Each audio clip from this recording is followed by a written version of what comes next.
哐哐哐，夜色如墨，广袤荒原上，一辆如钢铁巨兽般的火车呼啸前行，车轮与地面碰撞，车厢不断颤抖。车厢内光线极暗，顶部2盏昏暗灯泡散发着微弱光芒，弥漫着由汗臭、脚臭、屎尿味、呕吐物等混合而成的浓郁恶臭味，堪比3伏天的旱厕。陈莽蜷缩在角落的草席上，努力让身体适应车厢的颠簸，以减少恶心感。这是他穿越到沦为末日废墟、失去基本秩序世界的第3天。近3天，他仅食用了2杯混着沙子的泥水和2片发霉的面包。车厢宽3米，长10米，却挤满了100多号人，众人都饿红了眼。若不是他一直护着屁股底下的稻草，恐怕早已被这些如饿狼般的人抢去吃掉。这时，一个浑身恶臭、衣衫褴褛的壮汉悄悄挪到他身边，贪婪地盯着他的草席，嘶哑着声音让他往旁边挪一挪。见陈莽没反应，壮汉又想煽动众人。然而下一刻，陈莽猛地抱起，将壮汉踩在脚下，握着削尖的树杆，朝其眼眶连刺4下后停手。他体力有限，只能省着用。接着，他坐在男人身上，死死掐住其脖子，直至对方身体彻底软下去。他眼神狠厉地扫视众人，众人纷纷避开他的目光，身体不自觉地远离。原本拥挤的车厢里，他周围竟有了一片较为宽阔的空间。就在这时，车厢连接处的门被推开，明亮的灯光照进来，3个腰间揣着手枪、手持警棍的男人面无表情地走进来，钢靴肆意踩在众人身上，众人敢怒不敢言。他们走到陈莽身边，为首男人看了看尸体，问是不是他杀的，不等他回答，便摆手让手下动手。2个男人抡起警棍朝陈莽身上猛砸，每一下都用足了劲。陈莽蜷缩在角落，护住脑袋，咬紧牙关，不发出一丝声音。打了近1分钟，领头男人称这里的人都是坤爷的奴隶。陈莽杀人胆子大，但坤爷相中他，让他当这批奴隶的头，负责管理。若奴隶干活偷懒，他要担全责。随后，手下扔给陈莽1袋子咸菜、2个发霉的热馒头和1瓶矿泉水，还把尸体抛了出去。车厢再次陷入黑暗。陈莽爬起来，坐在草席上，撕开咸菜就着馒头吃，又喝了小半瓶矿泉水。虽没多少饱腹感，但身体状态有所恢复。他盯着车厢链接处，回忆起车厢打开时，看到前面车厢有白昼灯和座椅，还有约20多个打手。他杀壮汉不仅为自保，还因为知道统治者需要下层管理者，而这节车厢没有，他需要这个位置获取更多信息。他猜到即便杀了人，前面车厢的人大概率不会杀他，因为杀他损失2个奴隶，不杀仅损失1个。此时车厢内许多人贪婪地盯着他手中的馒头，却无人敢上前。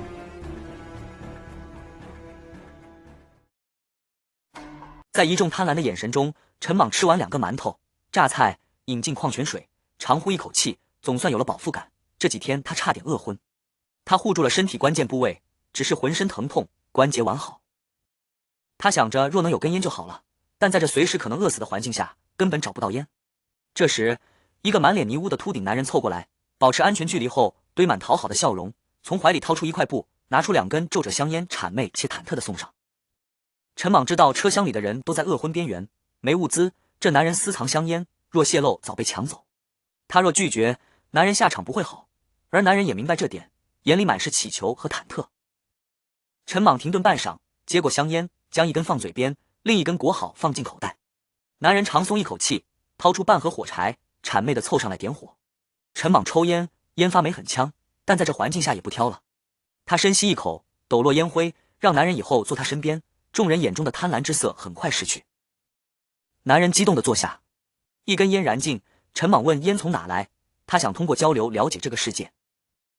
男人说自己以前是小型列车的副列车长，列车被毁后沦为这辆列车的奴隶，留了2根烟。这辆车有3节奴隶车厢，约300号奴隶，可能是2级甚至快到3级列车，要去矿场挖矿，虽危险但能吃饱，希望陈莽给他安排危险系数低的活。陈莽消化信息后望向男人，男人姿势滑稽，很懂分寸。男人不好意思地说自己这辈子都是副的，能力有限，侥幸能混口饭吃。陈莽根据观察和男人的话，了解到这末日世界基本只有列车长和奴隶2种人，列车有不同级别，更高级别防御和攻击手段更强。穿越前3天，他们驻守荒原，打手很警惕。这个世界没有聚集地，都是列车，要生存得好就得成为列车长。陈莽觉得男人有用，是个人才，他曾身居高位却无异类感，还会攀附求庇护，是个老油子。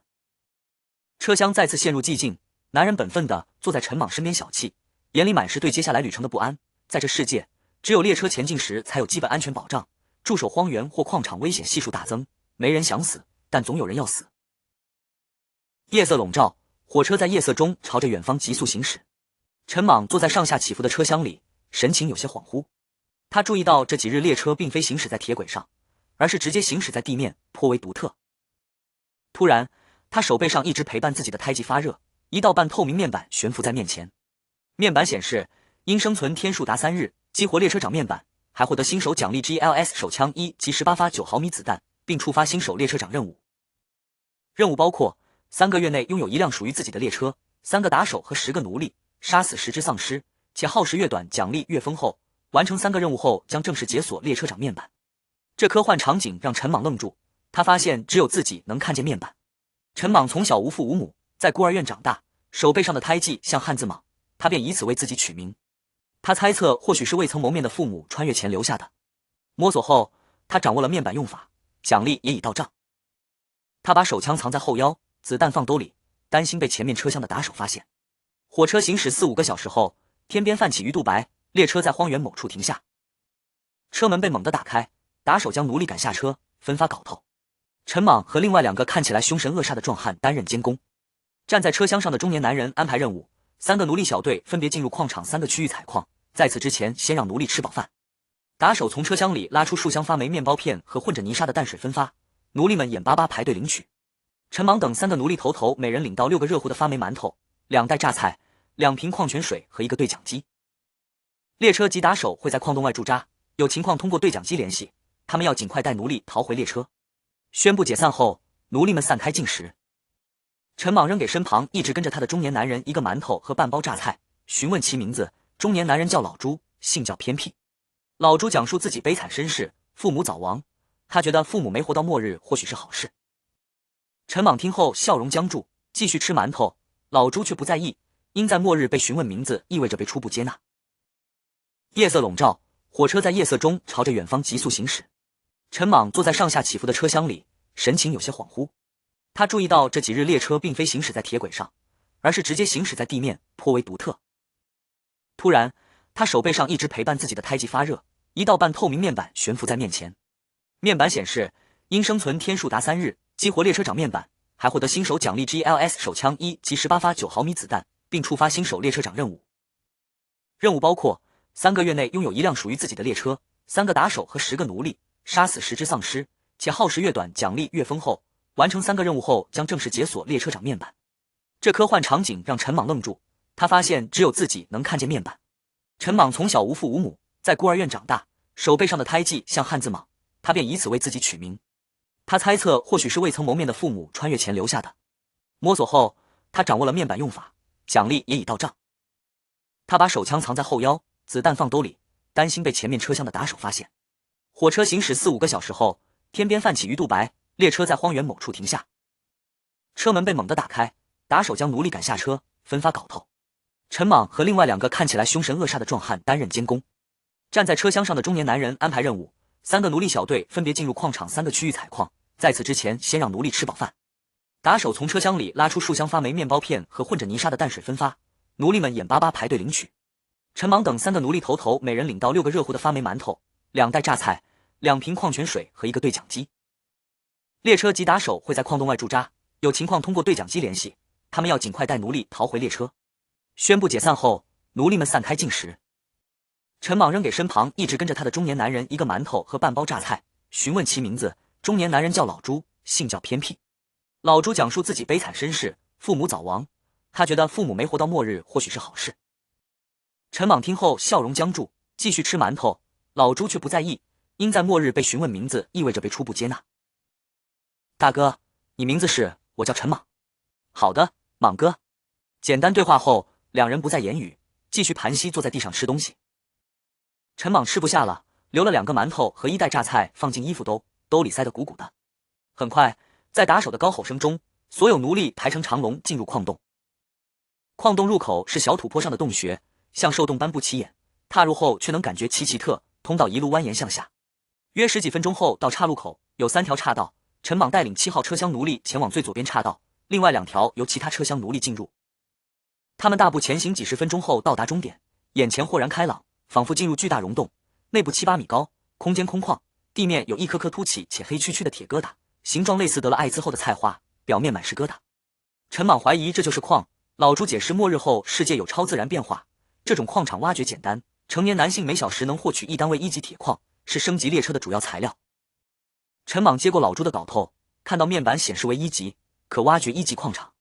陈莽询问列车令获取渠道，老朱说击杀怪物有几率掉落，等级越高几率越大，常见1级怪物丧尸多以尸潮出现。列车车轮是1级风火轮，在平地速度快，但易被丧尸卡住，也可在及时购买，但奴隶没机会。周围奴隶自觉抡镐头干活，陈莽意识到奴隶是世界唯一生产劳动力。老朱去挖矿后，近100多个奴隶在矿洞热火朝天的挖矿，声音融为一体，地面铁矿无变化。陈莽走到矿洞角落研究胎记带来的列车长面板，有3个新手列车长任务，完成后才能解锁其他功能。在这弱肉强食的环境，没有安全列车就无保障，陈莽不想当奴隶，列车长面板能帮助他。后面2个任务收服小弟和杀死10个丧尸不算难，第一个拥有自己的列车较难，因为列车令难获取。陈莽一边思索，一边掏出 GIS 手枪研究，枪沉甸甸，弹匣装满9发子弹。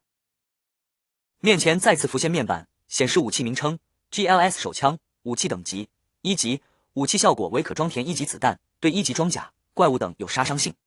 陈莽望向面板，又摸了摸兜里显示是1级普通子弹的黄铜子弹，若有所思，他大致明白末日来临后世界被超自然魔改了，也不确定末日前的枪械能否使用。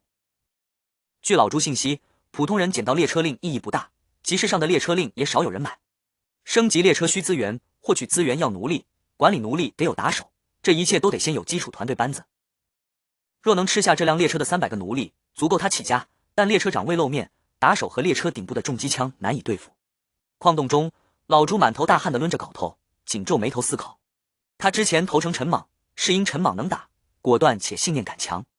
他不想再当奴隶，想赌一把。凑上去后，陈莽果然询问列车信息。他相信只要陈莽成为列车长，自己能进核心团队翻身。当下关键是搞到列车令。4小时后，陈莽在矿洞听见对讲机传来急促吼声，让所有人撤离。矿洞里的奴隶揣上挖掘出的1单位铁矿，疯狂朝洞口跑。陈莽和老朱也跟着跑，反程比来10块。10几分钟后，众人跑出矿洞，看到列车和不远处的尸潮。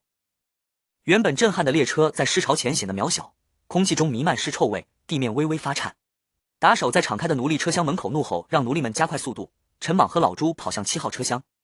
奴隶全部上车，车门未关，火车就启动，但起步慢，尸潮已从4周涌来，形成包围圈。陈莽坐在7号车厢草席上，听着重机枪声，他觉得重机枪难以抵挡尸潮，突围的话，列车需换履带轮，车厢装甲要够硬，可奴隶车厢是铁皮的。车厢气氛紧张，有人崩溃乱说话，向上帝祈祷。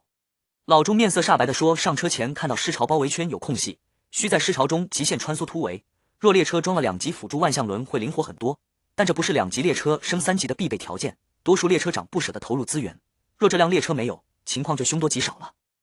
陈莽听到脑海中2级辅助万向轮的新名字，未做多想，身体紧紧贴在车厢铁皮上。此时列车上的人都陷入极度恐慌，活下去成了每个人心中唯一的念头。陈莽闭眼思索后，向身旁的老朱提出建议，列车共9节，第1节是机头，7、8、9节是奴隶车厢。若前往第1节车厢并断开与其他车厢的连接，再由当过副列车长的老朱驾驶列车，或许能逃生。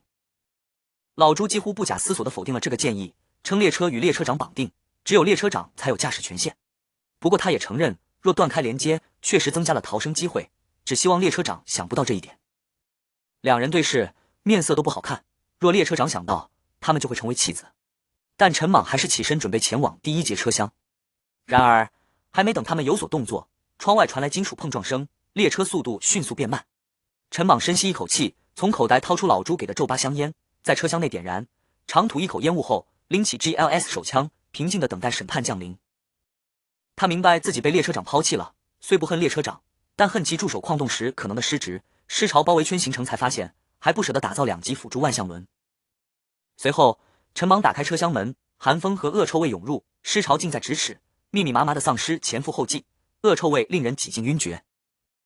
他觉得自己穿越后就面对这种级别的尸潮太不公平，但决定死也要拉几个垫背的。他开枪打死第1只丧尸，因距离近，子弹能近乎直接爆头，单个成年男人若没传染毒性，可应付3、5个丧尸，但架不住丧尸数量如蝗虫般多。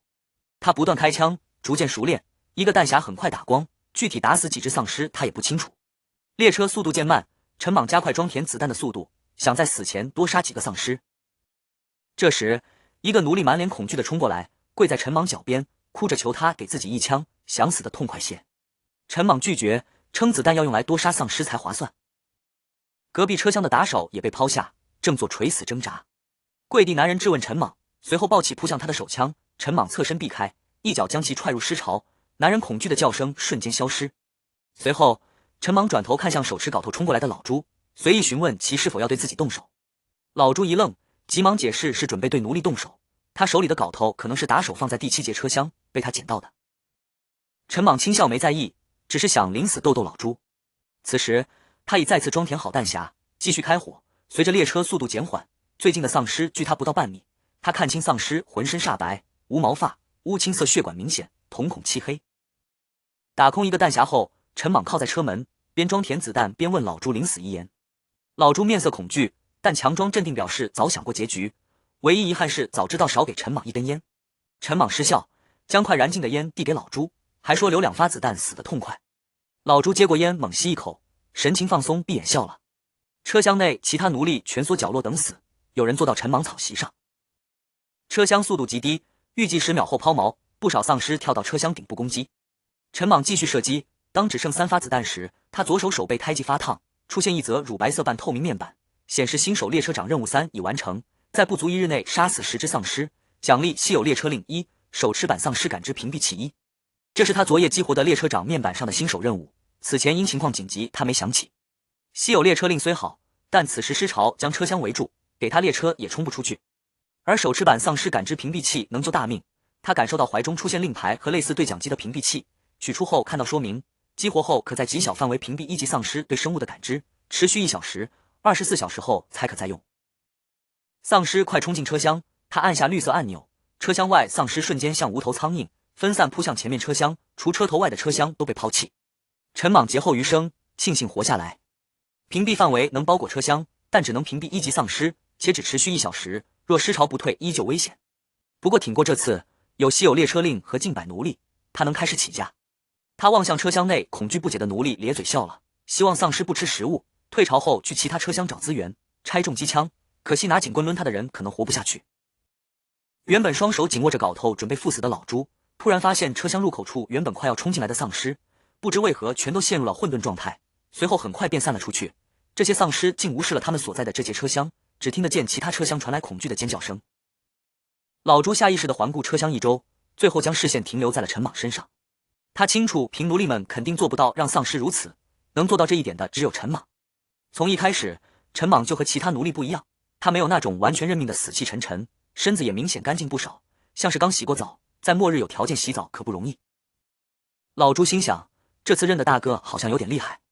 陈莽眼睛微微眯起，不经意回头看了眼车厢内部，奴隶们的脸上表情各异，但总体上是恐惧中带着一丝劫后余生的兴奋。车厢不大，却塞了将近100个奴隶。若这次尸潮成功散去，管理这100个奴隶是个大麻烦。陈莽现在只有3发子弹，好在他一开始树立的是冷酷无情的形象，加上有老朱配合，或许能试试管理。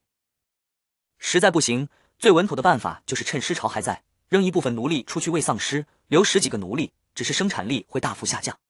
末日本就死亡不断，奴隶资源稀有，能不浪费就尽量不浪费。10几分钟后，尸潮如蝗虫般继续朝前方笼罩而去，掠过了他们这节车厢。陈莽从车厢里跳出来，站在荒原上，内心一直提着的心才落了下来，暂时安全了。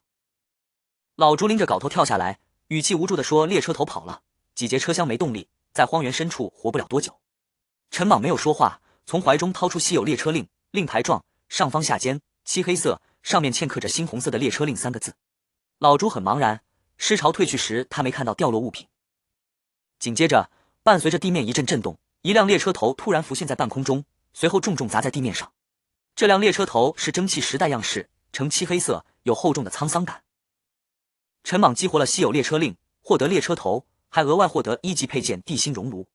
该配件可吞噬1级列车并分解成资源单位，升级需100单位1级铁矿。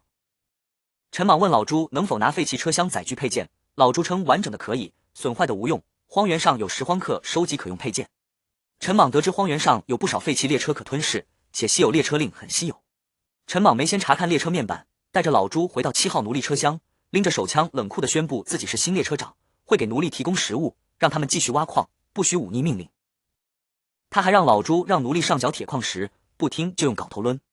老朱照做，车厢内传来微弱回应，从此坤爷变成了莽爷。老朱内心忐忑，但仍装作凶狠模样。他以往只负责内务，并不适合这般凶狠做派，可当下人手紧缺，只能硬着头皮顶上。陈莽走出车厢后，立刻前往其余车厢搜寻资源。他们所在7号车厢，后面8、9号是奴隶车厢，里面空无一人，仅有散落的衣物碎片，满地粘稠的血液，还有如星辰般点缀在血泊中的铁矿石。车厢破坏严重，只剩大致轮廓，周围铁皮被丧尸撕开无数洞口，稍后让奴隶来此搜集资源就行。前面2到6号车厢资源丰富，6号是打手车厢，人都已死亡，虽没8、9号车厢血腥，但血泊中跌落不少枪械、警棍、子弹、弹匣等。陈莽没嫌脏，皱着眉头收集起来，塞到列车头。5号是生活物资车厢，有面包、馒头、矿泉水，还有载具配件如1级纯净水过滤器以及蒸锅、锅铲等。4号是仓库，有各式矿石几百单位，还有镐头、斧子等挖矿工具。3号是战斗车厢，顶部的3挺重机枪坏了2挺，1级子弹生产线和手枪生产线也损坏了，地上散落着一些子弹。2号是轻信高级居住车厢，虽破烂但无血液和衣服碎片，看来列车长带走了轻信。那挺重机枪陈莽一人无法卸下，他多跑几趟把子弹、小手枪等搬到列车头。列车头较小，宽3米，长7米，机头占3米，内部空间小，末端钢门防御墙，只有列车长能打开。操控列车靠意念，列车是12平方，车头镶满玻璃。列车操控台上有列车面板、列车成员、载具配件按钮，按下列车面板显示列车信息，等级1级，升级需4节车厢，7个必须载具配件和5000单位1级铁矿。列车成员可设置成员级权限。载具配件显示可打造的配件及资源，14个配件中7个是升级必须，6个可自由选择，还有个深红色车轮更换器，需稀有列车令获得的列车才能制造。该配件能在车厢车轮上方开辟空间，容纳2组车轮，最多3组自由切换，升级需100单位铁矿石，应对不同环境很实用，且有动画演示。陈莽决定先搜集矿石，打造仓库车厢装奴隶，再用地心熔炉吞噬损坏车厢。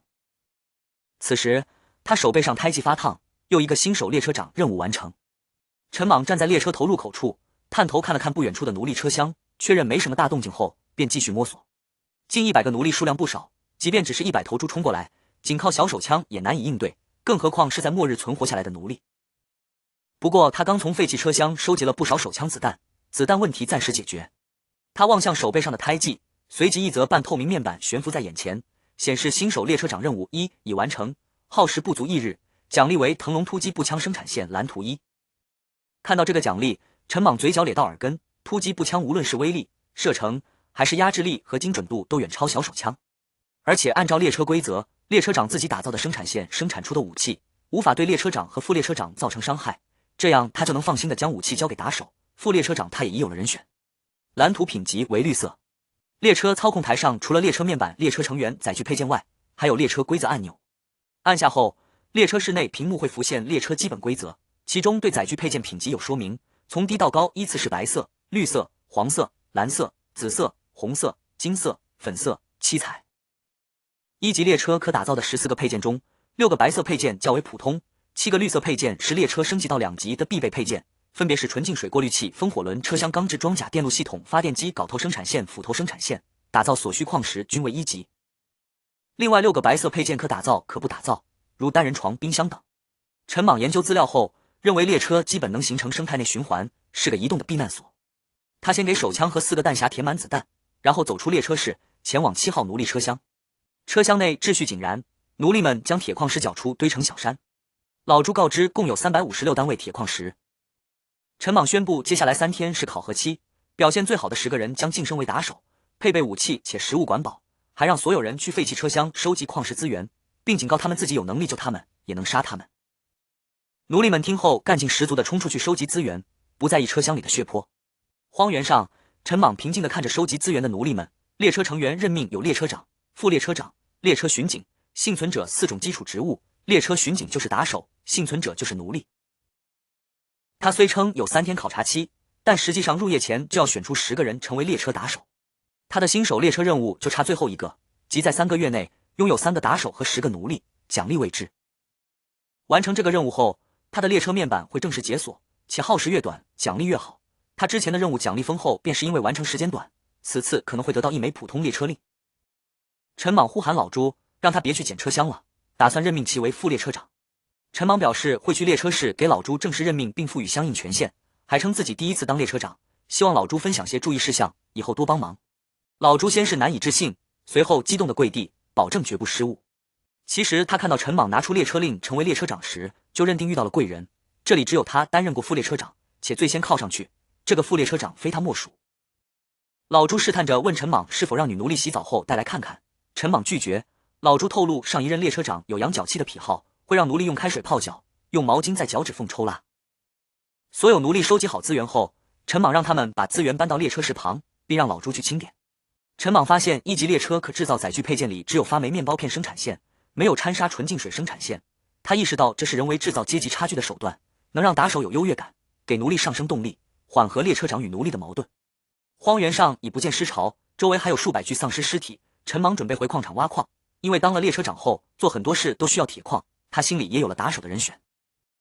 很快，老朱跑来告知资源清点完毕并呈上清单，上面记录着 12.7 毫米的重机枪一级子弹400余发，9毫米子弹手枪一级子弹200余发，手枪12柄，重机枪1挺，还有1500单位铁矿，120单位铜矿，100单位木材，以及面包片、矿泉水、馒头、榨菜等物资。陈莽神情满意的点头，他提前清点过手枪数量，若老朱数目不对，老朱可能就会有危险，因为列车制造的枪无法对列车长造成伤害。老朱提醒陈莽，不能把手枪给打手，捡到枪不上缴会被处死。陈莽把纸条塞进怀里，望着自己的列车，还没给他取名字。目前一级列车杀伤力有限，主要靠打手战斗，列车不断升级解锁更高级载具配件后，才能成为有恐怖火力的移动基地，前方的路还很长。他虽称有3天考察期，但实际上入夜前就要选出10个人成为列车打手。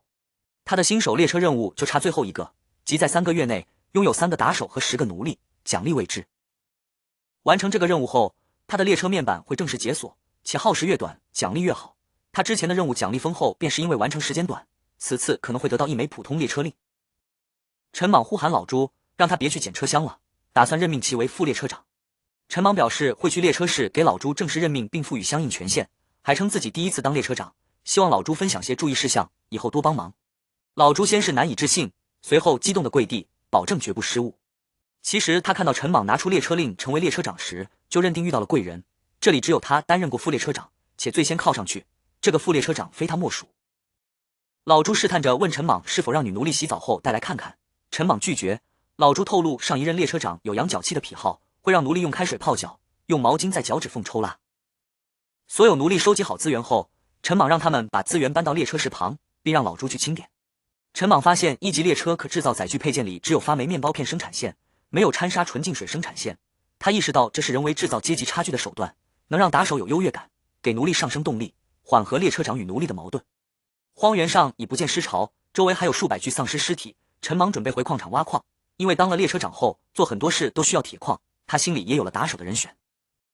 很快，老朱跑来告知资源清点完毕并呈上清单，上面记录着 12.7 毫米的重机枪一级子弹400余发，9毫米子弹手枪一级子弹200余发，手枪12柄，重机枪1挺，还有1500单位铁矿，120单位铜矿，100单位木材，以及面包片、矿泉水、馒头、榨菜等物资。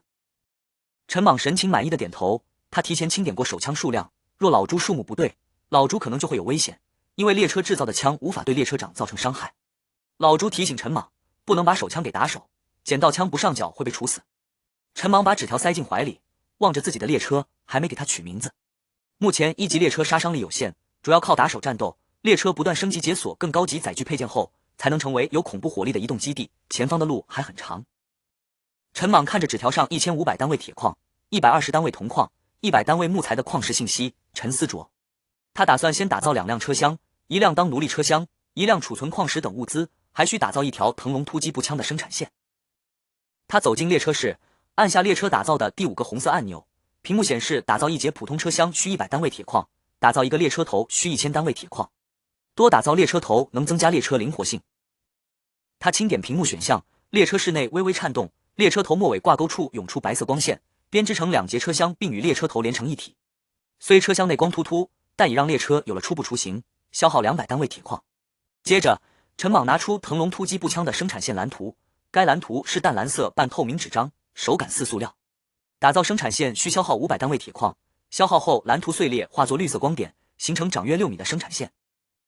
每消耗50单位铁矿，可制造一柄腾龙突击步枪，形似 X47，口径5.56毫米。虽无该口径子弹及生产线，但每生产一把枪会附带3个满装弹匣，子弹容量30发。它一次性制作12柄，支付600单位铁矿。列车内打造东西会自动消耗列车上的铁矿，之后它又耗费100单位铁矿打造一节普通车厢。现在有了3节车厢，2号车厢为仓库车厢，3号为生活车厢，4号为奴隶车厢。此时只剩100单位铁矿。列车升级必备的7个配件因铁矿不足都没打造，列车连电路系统都没有。陈莽消耗110单位铜矿打造了电路系统和发电机，发电机放在2号仓库车厢，占了车厢近1/7面积。激活发电机需1枚能源石，1枚1级能源石大概可持续供电300余天。列车升级为2级后，可打造制作台来制造能源石，在此之前几乎无其他获取方式。列车驱动也需能源石，不能将列车头里的能源石挖出装在发电机里。操控台上的新手提示显示列车已有3个车厢且无装甲，建议打造列车装甲，能源石状态为100%，以此刻列车重量预估，可最高100千米每小时的速度行驶100个小时。列车重量增加会降低速度，加快能源石消耗，还建议收留幸存者获取资源。陈莽完成新手列车长任务，收到提示，恭喜你已完成所有新手列车长任务，你已成为一名合格的列车长，并解锁列车长面板，其效果为无限升级，即所属列车的载具配件无等级上限，可无上限升级。陈莽看着面前半透明面板，觉得这效果似乎不太好，仅载具配件能一直升级，作用不大。他决定询问曾担任副列车长的老朱，因为老朱对这个半数据化的世界更为了解，很多东西都有面板，像列车载具配件等。汽油因无法被列车使用而退出能源舞台，而他的列车长面板只有他一人拥有，类似游戏小插件。完成3个新手任务后，经手指激活，但他难以判断其强度。陈莽问老朱载具配件等级是否有上限，老朱解释载具配件有品级之分，如白色、绿色、蓝色，品级越高越稀有，等级上限也越高。以车刃这个白色配件为例，最高只能到2级，是弱小过渡用的，列车真正依靠的是高品级配件。陈莽由此明白无限升级的意义，即便白色配件也能无上限升级，他认为自己的面板很强。陈莽目前只有一个2级载具配件地心熔炉，未吞噬废弃的2级列车，他花费100单位铁矿将其从1级升级到2级，现在只剩600单位铁矿。他打算先将列车升级到2级，去附近城市废墟抓更多奴隶获取铁矿，打造更强列车。半小时后，陈莽回到铁矿入口，看着奴隶们在打手怒吼下依次下矿开采。上午他还身处奴隶堆，现在已站在列车室。列车室内，他查看列车成员，这辆列车有10个打手和81个奴隶，名字颜色显示生死状况。他推测昨夜打手赶来是因这个功能。他担心原来的列车长知道奴隶未死且加入自己列车，但觉得即便对方回来，自己有10个手持突击步枪的打手和1挺重机枪，也有自保手段。在荒原另一处，一个体态肥硕的男人看到列车成员显示近100个奴隶未死，加入未命名1级列车，陈莽成了列车长。他既愤怒又觉得是个机会，认为陈莽遇到机缘，决定返回矿场找到这批奴隶，杀死列车长，带回奴隶，东山再起。那个体态肥胖的男人正是坤爷，他是陈莽原先那辆列车的列车长。此刻列车头里挤了10个人，其中一个手持警棍的男人迟疑的小声提议使用车刃蓝图，称这样能有攻击手段。这个男人是坤爷的亲信，曾在奴隶车厢下令让打手用警棍抡陈莽。打手们因是亲信，清楚坤爷拥有此蓝图这一普通打手不知的信息。坤爷看了看摆在一旁桌子上的白色配件车刃蓝图，摇头拒绝。他解释说，打造这个配件要500单位铁矿，目前车里只有200多单位，成本比一些绿色配件还高。而且他觉得一个新手列车连最基础的枪械生产线都没资格打造，无论是载具外置武器还是单兵枪械武器，都需2级列车以上才能打造。他们几个人都有枪，杀了带头的，拿下一群奴隶轻而易举。亲信突然反应过来，列车生产的枪械无法伤坤爷，坤爷颇为得意，认为有这批奴隶就能东山再起，只希望陈莽去矿场别乱跑。荒原上，太阳渐渐落下，接近黄昏。陈莽坐在列车室内，不断摸索信息，研究载具配件，每辆列车都有侧重强势点，他设想打造全能型列车。老朱在3号生活车厢分类保存矿物和生活物资，10个原氏奴隶的打手手持步枪在周围巡逻放风，身份转变让他们走路带风，奴隶表现的和奴隶不同。这时陈莽注意到荒野远处有一辆列车头快速驶来，判断是原来他待的列车。对方速度极快，似要撞上来，陈莽操控列车绕到矿山后面。他知道对方是2级列车，装甲更厚，直接撞自己列车肯定吃亏。数十秒后，列车头速度减慢。陈莽猜测坤爷以为他的列车没攻击手段，想活捉他们，让列车完好无损，再连接自己的车厢。这种做法对坤爷利益最大化，但也是危机最大化。陈莽想明白后，立刻让老朱找东西盖住重机枪，命令所有人等他说开火再开火。按常理，1级列车没攻击手段，可制造的载具配件无攻击相关，防御配件车厢钢制装甲打造需1000单位铁矿。坤爷的选择本正常，但这个世界总有意外发生。站在列车室内的陈莽望着望远镜里速度渐缓的列车头，暗骂对方贪婪拖大。他心想，能减少一些伤亡也好，毕竟末日中每个人的生命都很宝贵。数十秒后，沾满污血的列车头停在距他不到几十米处。他本打算让老朱用重机枪攻击列车头，还未下令，便见列车头上下来8个持枪男人，如散步般朝他走来。为首肥胖男人嘴角挂着轻蔑笑容，高吼让陈莽出来。陈莽起初觉得对方拖大，后又认为对方或许有底气。迟疑片刻，他下令所有人射击，重机枪先不要动。3号车厢侧面打开，10个手持全自动腾龙突击步枪的男人将枪口瞄准那8人，扣动扳机，枪声在荒原上响起。20-30米距离，一梭子下去，8个男人便倒在血泊中。陈莽下令前去补枪，确定死亡。待收到确切消息后，他轻叹了一口气，觉得自己吓自己，也吸取了面对敌人要用全力的教训。随后他拎着突击步枪，在打手簇拥下走向列车头。列车室内，2个女子蜷缩在角落。他让打手带走女子，独自搜查列车室，发现少量铁矿、食物和一张车刃蓝图。这是老朱提过的白色配件，有无限升级能力的他曾想过将其升至10级的效果。他满意的将蓝图装入口袋，等会儿就使用。他让打手搬走资源和食物，准备用地心熔炉吞噬列车头，回收资源。路过坤爷等8人尸体时，他觉得唏嘘，决定以后面对敌人要更警惕。他还发现8人中有3个曾用警棍抡过他的熟面孔，本想开枪，最终省了子弹。老朱在一旁收集禁用枪械。陈莽回到列车室，操控列车吞噬无主列车头，获得1000单位铁矿，心想这车头装甲后，若速度拉满撞上来可不好应付。这场遭遇战草草结束。列车室内，陈莽思考2个问题：给列车取什么名字？1600单位铁矿先打造什么配件？沉思后，他决定列车名为恒星号。坐在列车室内的陈莽对为列车取的恒星号之名十分满意，反复默念，觉得此名大气，甚至幻想未来能操控它飞出宇宙，霸气十足。其实他原本想取操翻一切，但觉得这名字难登大雅之堂。这时，列车室外传来敲门声，陈莽按下操控台上的按钮，打开车门，来人是老朱。老朱似有难言之隐，小心翼翼地表示有建议想跟陈莽说。陈莽让他直说，毕竟老朱当过副列车长，建议或许有用。老朱先对陈莽一番夸赞，称他是自己见过最有气度的列车长，认为他们能打造出绝对安全的列车。他强调组织发展需要凝聚力，所有人齐心协力，组织才能像马车一样快速前进。在末日，信任感稀缺，很多列车长用铁血手段统治，可让一个人完全忠心很难。就像陈莽，打手因武器来自列车，且陈莽不在意他们伤亡，不会全心为列车付出，背叛、暴乱很可能发生。陈莽让老朱直接说建议，老朱提出3点。其一，转换阶级差距。很多列车通过往淡水里掺沙，不给奴隶吃饱来制造阶级差距，而他们应与其他列车不同，给奴隶喝纯净水，吃饱饭，让奴隶伙食与其他列车打手相当，打手伙食与列车长相当，使他们对列车产生认同感。其二，更改称呼。打手和奴隶的称呼有侮辱意味，亦让列车与奴隶对立，应将奴隶改成乘客，打手改成护卫者，再给他们明确晋升通道，增加1节车厢供其活动。其三，价值认可。打完胜仗后，打手已有微弱的列车认同感，若陈莽引导，老朱在宣传，能让所有人对列车有强烈认同感。老朱认为这样能提高奴隶挖矿效率，让打手更卖力战斗，还能吸引幸存者。不过这一切需要足够食物资源，目前只是设想，若陈莽认可，可先做其他步骤，能降低背叛和暴乱几率。陈莽觉得老朱想法不错，虽计划粗糙，但自己有发霉面包片生产线，食物不是问题，此计划可行。片刻后，陈莽让老朱去办此事，不用太急，等发展起来再完全实施。他还告知列车名为恒星号，在此之前，他打算先用车刃蓝图，因为末日里列车强度才是关键，组织凝聚力是次要的。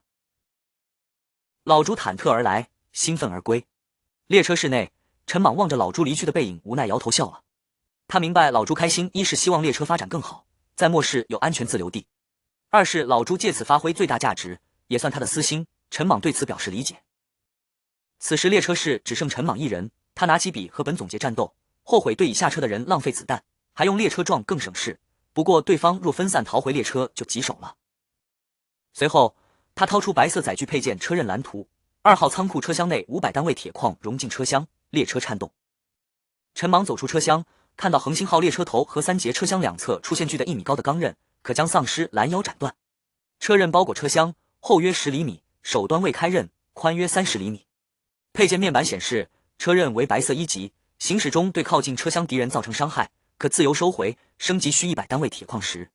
陈莽本打算以后再升级，见升级条件不高，便直接升级到2级，钢刃变薄，变宽10厘米。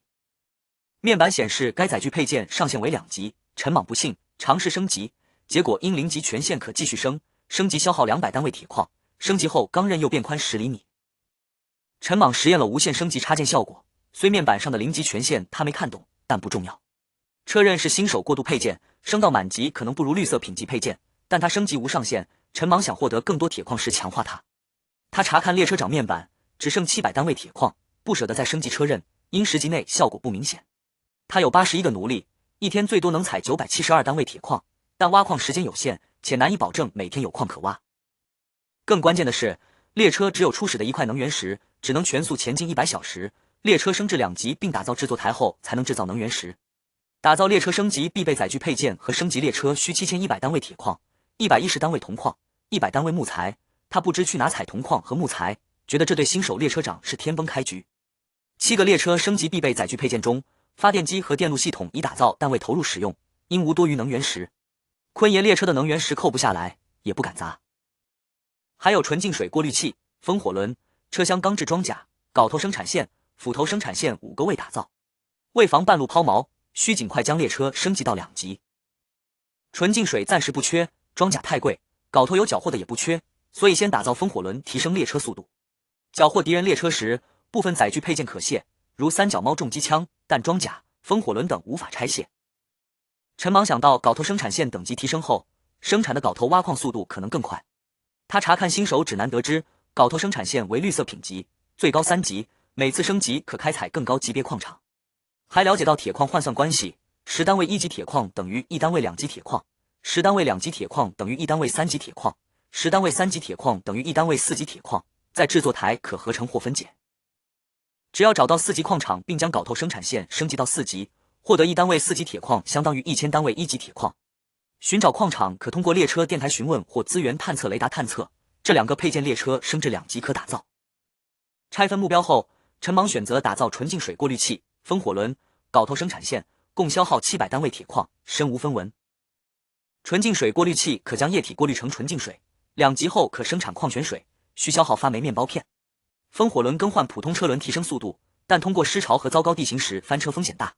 距离列车升级还剩车厢钢制装甲和斧头生产线，车厢钢制装甲按车厢算，1000单位铁矿只能覆盖1节车厢，给任意1节覆盖就满足升级条件。陈莽望着矿洞叹气，缺铁矿石，想知道其他列车长缺资源时的做法。他尝试用地心熔炉炼化缴获的小手枪和子弹，获得250单位铁矿，保留了 GIS 手枪及30几发子弹做纪念。他决心尽快打造安全列车，避免再次遇失潮时落荒而逃。列车外正在巡逻的10个打手，其中3个男人聚在角落窃窃私语。莽爷让他们自行选头，已选出是3人中间那个浑身横肉、脸上带刀疤的壮汉，人称彪哥。这3人原本相识，曾是某列车打手，收集物资时遇怪物，慌不择路被坤爷绑为奴隶，此次被莽爷挑中成为打手。刚选出头，还没来得及向莽爷汇报。这时身旁一个瘦小的男孩面色担忧，凑到彪哥身边小声问：“我们还跑吗？这次的列车长看起来年龄比我都小，能靠得住吗？”他们3人原计划在坤爷列车前往城市废墟时逃走，一直低调行事，没想到坤爷换成了莽爷，还被选中成了打手。彪哥有些迟疑，他们如今已是打手，自己还是小头目，相当于列车3把手。世界已乱，不知往哪跑，回原列车也只是普通打手，没地位权力。原列车是2级列车，规模大且安全。彪哥本是工地包工头，末日获得列车令，想打造安全列车，却因初始能源石耗尽，没搞到7100单位铁矿，列车抛锚成废铁。之后又获列车令升到2级，却在失潮中几近全军覆没，从此断了当列车长的念头，只能跟着强大列车长当打手。之前跟过几个列车长都没好结果，在昆爷列车时想逃跑，是因为奴隶待遇低且上升无望，根本接触不到列车长和副列车长。但现在在莽爷列车成了打手头目，这是他担任过最大的官，跑了也不会更好。莽爷虽年龄小，但行事果断稳妥，野心大。从7号奴隶车厢莽爷抱起杀人，就能看出他明事理。彪哥看着手上的腾龙突击步枪，这不是1级列车能打造的，也不是从昆爷列车抢来的，说明莽爷有机缘。荒野里优秀列车长要满足3个条件之一，有能力、有机缘、有手段，莽爷似乎3点都具备。能力不用说，机缘从突击步枪和列车头配件能看出，手段从奴隶车厢表现可知。彪哥深思许久，望向2个工人，发现他们嘴上问跑不跑，眼里却不想跑。瘦黑男孩笑着说，有了全自动步枪，遇到丧尸不怕了，末日就图安全感和生活好点，会听彪哥的。呼，彪哥面色认真，深吸一口气后严肃说道，既然大家意见一致，就不跑了，安心跟着莽爷混。他觉得以莽爷的手段和机缘，列车说不定以后能成为3级列车。而且开局就有近100个奴隶，获取资源的速度极快，每天能获得将近1000单位铁矿，资源十分充足。之后彪哥提醒众人，以后都得听他的，类似搞小团体的话尽量少说，没人喜欢下属这样。他会罩着黑娃他们俩，但让他们说话过脑子，平时别和自己走太近，免得被人误会只听他的。尤其是莽爷吩咐任务时，千万不能回头看他。他想起上节列车，副列车长给黑娃安排任务，黑娃站着不动，只回头看他，这让他预感不妙。果然之后危险任务都落到他头上，要不是他保命有一手，早就没了。要不是知道黑娃无心，他都想收拾他。黑娃羞愧地表示，当时到了陌生环境，不敢乱动，想着让彪哥把关，这次肯定不会了。做出决定后，彪哥巡逻更认真了，因为在荒原上整个列车是利益共同体，他不仅为莽爷卖命，也为自己。若玩忽职守，等丧尸包围才发现，死的不只是莽爷，还有他。他还思考着如何让莽爷信任自己，甚至想挑唆竞争头目失败的打手叛乱，然后将其掐死来上位，但很快摇头放弃，觉得太危险。他叹气，希望莽爷能快升至2级列车，1级列车攻击性配件少，只有重机枪和车刃，让人心安不起来。他感觉这辆列车的车刃刀刃更薄，刀面更宽，但又觉得是自己记错了。列车室内，晚上10点，陈莽看天色和挂钟后，让奴隶们上来休息，明早继续挖矿。他通过新手指南了解到，每个矿场资源有限，挖完要数日才能再生。他估算这个矿洞够开采10天半个月，但理想情况很难实现，可能很快就会有尸潮或其他列车来抢矿场。几十分钟后，奴隶们从矿洞回来，领了食物和水后回奴隶车厢准备入睡，还上缴了挖回的铁矿，加上现有的250单位，共有700单位，收获不错。陈莽打算用这些铁矿将列车升级至2级。这时他在新手指南上看到信息，所有载具配件升至5级会解锁超模效果。虽很多低品级配件上限到不了5级，但它有无限升级插件。他计算白色载具配件车刃从3级升至5级需700单位铁矿，刚好他有这么多。他犹豫了，尝试升级会晚1天升2级列车，不尝试又会睡不着。最终他认为在危险的荒原上，强力攻击性配件更重要，即便车刃没超模效果，5级的它也是不错的攻击性载具配件，于是决定将车刃升至5级。下一刻，2号货物车厢内存放的700单位铁矿瞬间化为粉末融入车厢内部。陈莽第一时间走出列车室，望向车厢两侧的车刃，一眼便看到明显变化，刀刃变得更薄，刀面也变得更宽，从原先的50厘米增加到了70厘米，攻击范围显著提升。而且白色载具配件车刃面板上多了2行小字，其中5级超模效果显示车刃可高速运转，还标注着当该配件升至10级时即可获得第2个超模效果。陈莽望着这行小字，对自己拥有的第1个超模效果若有所思地点了点头。与此同时，他冥冥中感应到脑海深处列车室操控台内多出一个按钮，下意识按下后，只见恒星号列车车厢两侧的刀刃突然绕着车厢飞速旋转起来，甚至能听见明显的破空声。好家伙！陈莽恍惚地望着眼前这一幕，片刻后忍不住咧嘴笑了起来。他心想，这样的刀刃哪怕在飞行驶过程中，杀伤性也很高，若是行驶起来杀伤性会更高。要是再给车轮等配件升级，确保在恶劣环境中能顺利前进，那应对再多丧尸都如砍瓜切菜一般，根本不用怕尸潮。他觉得这700单位铁矿没白花，效果很好。研究明白后，陈莽让车刃停止旋转并收回车厢内，之后便心满意足地回到自己列车室准备入睡。他列车室的肛门只有经他同意才能开启，理论上很安全。荒原上正准备去找副列车长汇报的彪子看到这一幕，起初还怀疑是自己记忆偏差，现在确定陈莽的车刃和自己以前打造的不一样，自己那个刀刃没这么薄，刀面没这么宽，更不会转。这时黑娃跑来气喘吁吁的汇报，今天奴隶首次被陈莽带去矿场挖矿，流程不完善，没统计每人挖矿量。有几个奴隶举报2个女人全程没挖矿，却和他们领同样食物，这2个女人是坤爷原来的，还说要做陈莽的女人，让彪子别耽误。彪哥决定带2个女人去找副列车长。在3号生活车厢，老朱带着他们到了2号货物车厢和列车头连接处，敲开列车门后向陈莽汇报情况。陈莽得知2个奴隶一下午没挖矿，很生气，觉得损失了不少铁矿。一个丰满女人凑上来撒娇解释，陈莽听后若有所思，觉得他说的有道理，人应各司其职，干擅长的事才有效率。陈莽思量片刻后吩咐，把那2个女人带下去安排轻体力活，明日仔细统计奴隶中其他女人的挖矿数量，若效率远低于他人，便让他们加入后勤队。老朱认真点头，从怀中掏出小本子记录下命令，2个女人随后被打手带下去。陈莽与新任打手头目老朱及彪子简单交流，得知其姓名后让2人退下。他对彪子第一印象是气血足，满身横肉。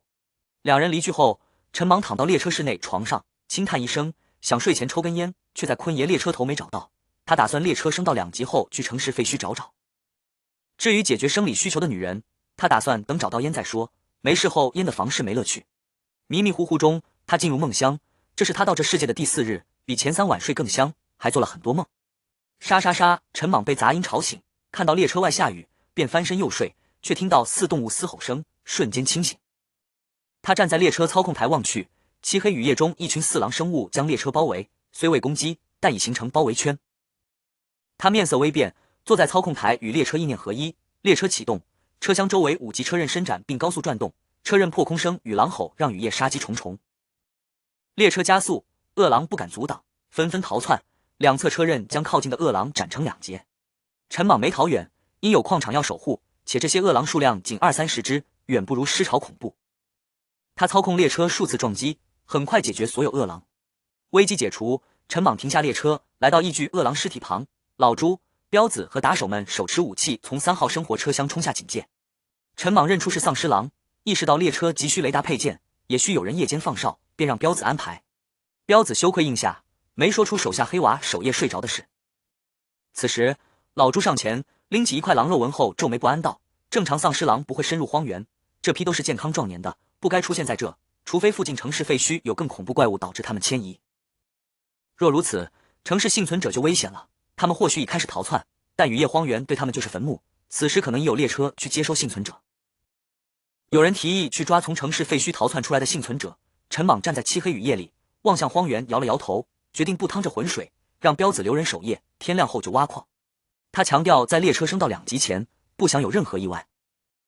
列车到2级才算初步拥有在荒原闯荡的资格，当前列车处于幼年期，不仅没有攻击性配件，很多关键配件也缺失，像远光灯，列车内一盏灯都不亮。虽打造出了发电机和电路系统，但缺乏能源石。在没有远光灯的情况下，夜里高速行驶十分危险。陈莽之前操控列车用车刃击杀丧尸狼时，都尽量控制速度，靠微弱月光锁定目标，让他有些紧张。就在此时，远处传来微不可闻的 DJ 音乐声，且分贝不断拔高，隐约可见一辆如长龙般的列车在2道光柱指引下朝他们快速驶来。陈莽面色微变，立刻让所有人上车准备战斗，打手们迅速就位，重机枪上的雨布被掀开，车厢2侧车刃开始转动。然而那辆放着震耳欲聋 DJ 声的列车只是与他们擦肩而过，还鸣笛3声示意后朝更远处驶去。陈莽望向远去的列车，面色有些难看。他看到那列车有13个车厢，每节车厢都有绿色品级载具配件车厢钢制装甲，仅这些装甲就需 1.3万单位铁矿。每节车厢顶部有2挺重机枪，列车头顶部还有口径如成年男人小臂粗的机炮。这列车的火力远超坤爷的列车，生活配件如远光灯、音响等也一应俱全。陈莽心情更加紧迫，决心获取更多铁矿，将自己的列车也打造成这样。后半夜平安度过，天亮后，陈莽站在列车顶部动员奴隶挖矿。他宣布谁挖矿最多就能休息，排名前3的有热乎馒头和榨菜吃，偷奸耍滑就会被剁成9块。奴隶们听后眼睛发亮，狼吞虎咽地吃完食物，拎着镐头冲进矿洞。正常成年人每小时能产1单位铁矿，产出不固定，取决于抡镐头次数，体力好有经验的人产出速度能缩短，但抡镐头很费力，想成为第一，要么更卖力，要么延长工作时长。列车上，陈莽身后的2个女人虽没成为列车长夫人，但觉得比挖矿好。陈莽思忖着机械化挖矿载具配件，列车内发霉面包不多，打造发霉面包片生产线需100片发霉面包片。他消耗100片面包片打造出该生产线，恒星号列车又多了一个基础生活配件面板浮现。陈莽看到发霉面包片生产线的面板信息，其品级为白色，等级1级，每消耗1单位铁矿石可制造10片发霉面包片，升级需100单位铁矿石。他由此明白坤爷不给奴隶管饱并非故意虐待，81个奴隶每日面包片开销就得81单位铁矿，成本颇高。他决定暂时不升级此配件，等列车升到2级，看看能否让面包片不再发霉，毕竟是奴隶食用，不能让他们吃出病来。随后，陈莽打造了馒头生产线，将其放置在3号生活车厢。打造该生产线需要100个馒头，经试验，发霉馒头也可作为耗材，于是他把缴获的发霉馒头都用上了。此时，3号生活车厢已堆满，除了老朱的床，还有馒头生产线、纯净水过滤器、发霉面包片生产线以及锅碗瓢盆等，这里也是打手们的起居之处。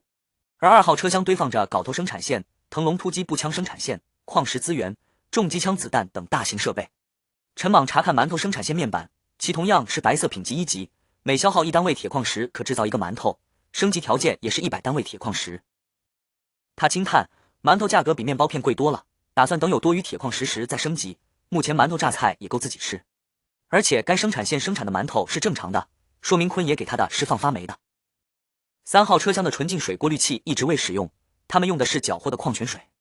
这个配件能将尿液、血液等转化为纯净水，外形像马桶。陈莽没收集奴隶尿液，打算等奴隶回来后升级，若生产矿泉水价格贵，就再打造一个给奴隶用。这3个生产线打造出来后，列车内吃喝拉撒有了保障。陈莽昨夜没去凑热闹，一是自知列车实力不足，二是知道并非每天都有矿挖。老朱在3号车厢规划日常流程，如统计奴隶上缴铁矿、分发食物、清点库存等。彪子带着黑娃和手下找到昨日拒绝命令的打手。昨夜他安排守夜无人听从，为奠定威信，他对其中一个刺头一顿拳打脚。刺头高呼莽爷，彪子停手，见陈莽没出来，便继续施暴，还让刺头以后叫他彪哥。列车室内的陈莽扫了眼车外，继续研究新手指南。上面大多是新手信息，2级及以上列车信息较少。他了解到列车升至2级可打造内置火控系统，能在车厢内安置枪口对内的重机枪，强化列车长对列车的掌控，也是最后防御屏障。他感慨坤爷有300个奴隶很奢侈，若保证每天有矿挖，1个月能有满配2级列车，但缴获坤爷资源时发现其家底可怜，不知铁矿浪费在哪，列车上也没高等级配件。时间流逝迅速，眨眼间天黑。这一天，陈莽几乎都在列车室内研究新手指南以及列车现有的配件。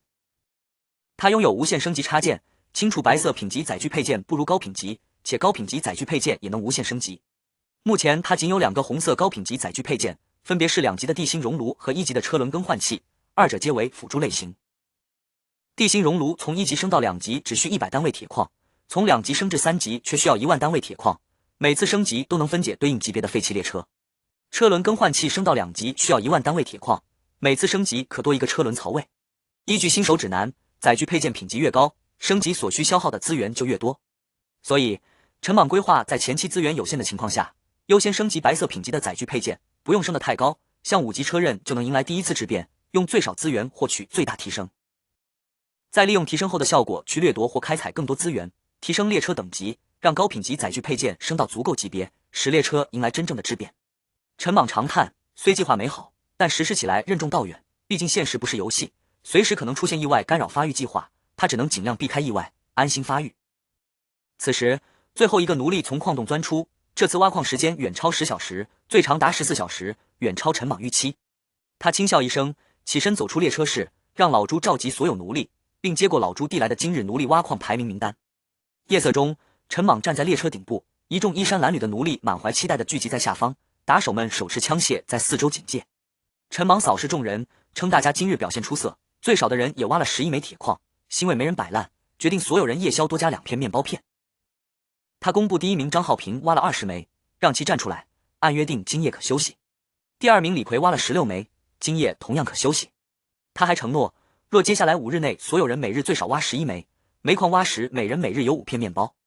若每日最少挖12枚，在此基础上增加一节车厢。人群兴奋欢呼。之后，陈莽走下列车顶，彪子分发晚饭，每个奴隶多2片面包，前3名单独发热乎馒头和榨菜。老朱感慨陈莽大方。陈莽偏头看了眼老朱，轻拍其肩膀后返回自己的列车室。此前开采的1101单位铁矿已搬回2号货物仓库，还有81个奴隶，一日内开采出这样数量的铁矿，属于超负荷开采。在列车室内，陈莽望着列车面板上的资源数量笑了起来。目前列车升级必备的7个载具配件，它仅剩下车厢钢制装甲和斧头生产线未打造。打造这2个配件至少需要1100单位铁矿，而此次开采的数量刚好足够。斧头生产线打造的斧头是用于开采木材的，它和镐头生产线一样，被放置在2号货物车厢。车厢钢制装甲打造时，每个车厢需消耗1000单位铁矿，陈莽优先选择了列车头进行打造。看着列车头表面那一层厚厚的装甲，他神情满意的点点头，还用指关节试探性的敲了敲，发出沉闷回声。这车厢钢制装甲为绿色品级，1级，能完全免疫1级子弹和1级生物的所有伤害，对2级子弹和2级生物有一定防御效果，升级需5000单位铁矿石。陈莽用腾龙突击步枪进行测试，装甲毫无凹陷，连车头玻璃也共享了装甲强度。他感慨这1000单位铁矿花得快，庆幸开局就有那81个奴隶，不然日子难过，还想着以后给坤爷立碑上香。至此，1级列车升级必备的7个载具配件已全部打造完成，升级至2级列车需要拥有4节车厢，7个载具配件全都打造完毕，并消耗5000单位1级铁矿。他目前有3节车厢，预计5天攒够材料就能升级。他提醒自己，列车升到2级后要优先给腾龙突击步枪生产线升级。今夜，奴隶们在列车外嬉戏打闹，很是热闹。彪子等打手被气氛感染，黑娃后悔被选为打手，想加入其中，彪子鄙视他。大家感慨末日很久没这么热闹，还觉得陈莽没癖好，精神正常很奇怪。眨眼到了第5日，陈莽早早起床祈福，前4日都安全度过，奴隶每日最少挖矿12枚。若今日也顺利开采完毕，列车就能升级为2级，他就能放心在荒原探索了。他忐忑度过几日，能顺利开采4天已很满足，若今天也顺利就更满足了。列车室内，陈莽站在操控台前，拿起望远镜望向远处，四周一片安静。在荒原的这几日，他从未见到一只怪物，这让他感觉有些奇怪，毕竟之前在坤爷的奴隶车厢，打手们一直很警惕，列车驻扎时也会有零散怪物出现。列车头玻璃观察窗呈180度，只能看到前方和2侧，他又打开列车头顶部天窗查看后方，依旧毫无动静。陈莽长舒一口气，望向列车面板上的资源数量4819单位铁矿，这是他4日来的积累，今天过后列车就能升级为2级。此时列车外嘈杂声起，奴隶们清醒过来，从打手手中接过镐头前往矿洞。老朱已将基本流程安排妥当，无需陈莽出面。陈莽开始吃早饭，老朱送来热气腾腾的馒头和榨菜，这已是列车上最好的食物。他虽觉得榨菜配馒头味道尚可，但天天吃也想换口味，还不知榨菜是2级列车生产线产出，还是从城市废墟收集而来。缴获的80多包榨菜吃完后就没得配了，他幻想能有老干妈、肉酱，最好再来根烟。列车外，彪子找到老朱，先是试探性询问老朱曾当副列车长的事，接着汇报太平市郊区有一家烟酒店，店内暗格堆满烟，未被人搜过，想和老朱去一趟，讨好陈莽。老朱表示列车目前是1级，升2级才是首要任务，但记下此事，会跟陈莽说地方是彪子提供的。彪子觉得老朱不简单，讨好他以免被穿小鞋。1年前末日降临，社会秩序崩溃，形成荒原上的列车长和城市里的幸存者2批人，幸存者被抓上列车就成了奴隶。热武器失效，人们面对怪物以躲藏为主，1级怪物可用普通手段击杀，2级、3级怪物需列车配件或生产线打造的武器才能有效伤害。这个世界只有列车长和奴隶2种人。天色渐黑，奴隶们从矿洞陆续归来。列车室内，陈莽坐在操控台，看到列车面板上铁矿数量达到6012单位，满意的笑了。他双手合十，祈祷接下来7天能安稳开采，还说改明儿给老天爷上几炷香。感谢老天爷后，陈莽睁眼望着外面漆黑的夜色，咧嘴笑着不断点头。他终于凑够铁矿，列车可升级至2级，只差打造1节车厢。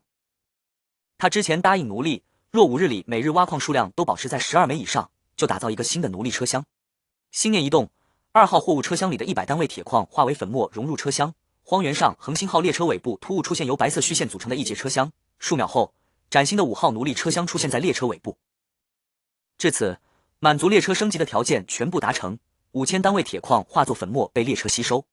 随后，陈莽面前弹出半透明面板，提示你的列车升至2级，将解锁更多可打造配件，以及拥有更多个性化和实用功能。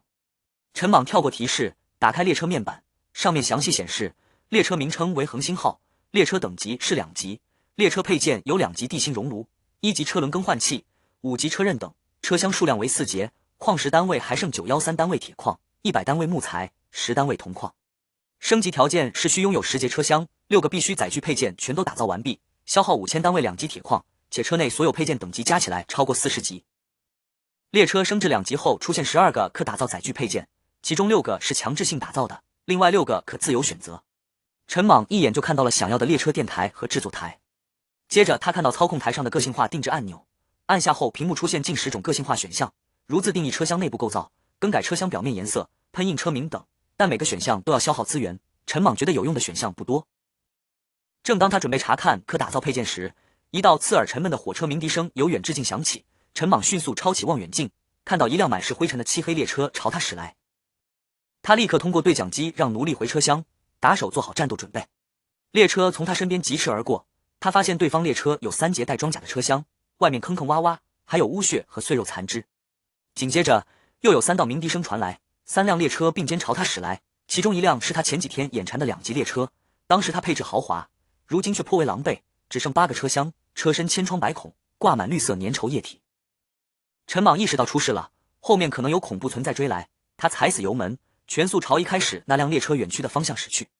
但他的列车速度比不上其他列车，很快其他列车就没了影子，他忍不住怒骂。影响列车速度的因素有外在加速配件、不同品类的车轮、列车自重和列车等级。恒星号列车使用1级风火轮，其优势是能在荒原保持同级别最快速度，可增加30千米每小时的最快速度。原本列车基础上限速度为100千米每小时，升为2级列车后变为130千米每小时，加上风火轮和自身自重，最大时速达到156千米每小时。陈莽望着操控台屏幕上的时速，思考提升速度的办法。外在加速配件他没有，只剩升级风火轮和断开所有车厢2条路。然而将风火轮从1级升到2级需要1000单位铁矿，他目前只有913单位，不过把枪械扔进地心熔炉或许能凑齐剩余的87单位。虽有风险，但具有可行性。他望向列车头后视镜，觉得这个速度应该够了，认为不可能有怪物能跑出此速度。另一辆还剩8个车厢的列车室内，闻着观音菩萨的壮汉告知坐在操控台上的侏儒男人陆爷，那辆列车没有列车电台，联系不上。陆爷惋惜那列车上的人若汽车钻进矿洞，或许能逃过一劫，认为其速度很快会被追上。他记得几日前在太平城就看到这辆列车在挖矿，如今车头都有装甲了，收获应该不错。后面追的是3级食人猪，他们列车里2级的重机枪和机炮无法破防。决定攻击性载具配件威力的是品级和等级，而能否破防只取决于等级。升级攻击性载具配件可提升威力和对更高等级怪物的破防能力，1级怪物除外。末日后只能用列车生产线打造的热武器，所以列车是这个世界的唯一主旋律。起初他们几辆列车在边缘挑衅，杀食人猪幼崽获取稀有资源和配件蓝图，但幼崽被杀多后，食人猪疯了，开始追杀列车。他们先分散逃，后被蛛丝逼到一个方向，到荒原后就拼速度，他们速度略快。陆野惋惜若能杀了食人猪 BOSS， 掉落的稀有资源会更丰厚，但只有3级及以上的攻击性载具配件才能对其造成伤害，升级花费铁矿多，他们只能逃跑。此时恒星号列车里的陈莽感觉到地面震动，望向后视镜，看到10几米高的蜘蛛如小山般奔来，他面色发白，肾上腺素飙升，竟有了巨物恐惧症。恒星号列车正在全速行驶，然而一头巨大的蜘蛛与列车的距离却在快速逼近，速度差距悬殊。即便将风火轮升至2级，再去掉所有车厢，也难以逃脱。此前逃走少了好几节车厢的列车，依旧被蜘蛛死死追着。这只巨大蜘蛛紧紧锁定恒星号，8条部族在荒原上快速奔跑，誓不罢休。列车室内，陈莽望着后视镜里如小山般逼近的蜘蛛，忍不住怒骂其速度不合理。老朱则绝望地告知陈莽，这是2级怪物食人猪中的3级首领怪，属于 BOSS 级别。寻常1、2级攻击性载具配件根本无法破防，必须3级及以上的攻击性载具配件才能对其造成有效伤害。一般情况下，3级食人猪首领怪不会有如此速度，除非在极其愤怒时爆发，但爆发后会虚弱很长时间。而且就算断尾求生只剩列车头，也跑不过他，1级装甲更挡不住攻击，他们可能要死了。陈莽听后微微一愣，想到自己的车刃是5级，原本以为要升级到很高等级才有质变，没想到只要3级攻击性载具配件就能对这 BOSS 造成有效伤害。既然跑不过，不如一搏。他打算切断蜘蛛腹部两侧的8只部族。随后，车刃启动，列车两侧伸出宽70厘米、高速转动且闪烁寒光的刀刃。列车掉头时因没有万向轮，拐弯弧度过大，绕了大圈，耽误不少时间。此时蜘蛛已距他们仅数百米。老朱担心列车撞不过蜘蛛，陈莽却冷静下来，准备微调操控。双方快速接近，在即将撞上时，陈莽操控列车掠过蜘蛛脑袋，斩断其右侧4只部族，虽未齐根斩断，但部族已不好使。蜘蛛失去平衡摔倒，陈莽准备再斩断另外4只部族，用车刃一次性斩断4根部族，需高难度微操。陈莽虽第一次尝试，但因平时练习过列车操控，结果不错。老朱满脸茫然，陈莽却因可能击杀 BOSS 掉落好东西而贪欲上头，但也保持警惕，深知蜘蛛攻击手段不止不足，且自己列车防御低。他将列车停在荒原上，重新组装列车，把列车头和后面4节车厢断开，将第4节车厢连在列车头上。之后他踩死油门，列车朝蜘蛛疾驰，快撞上去时断开和车厢的链接，车头左拐，车厢冲向蜘蛛部族。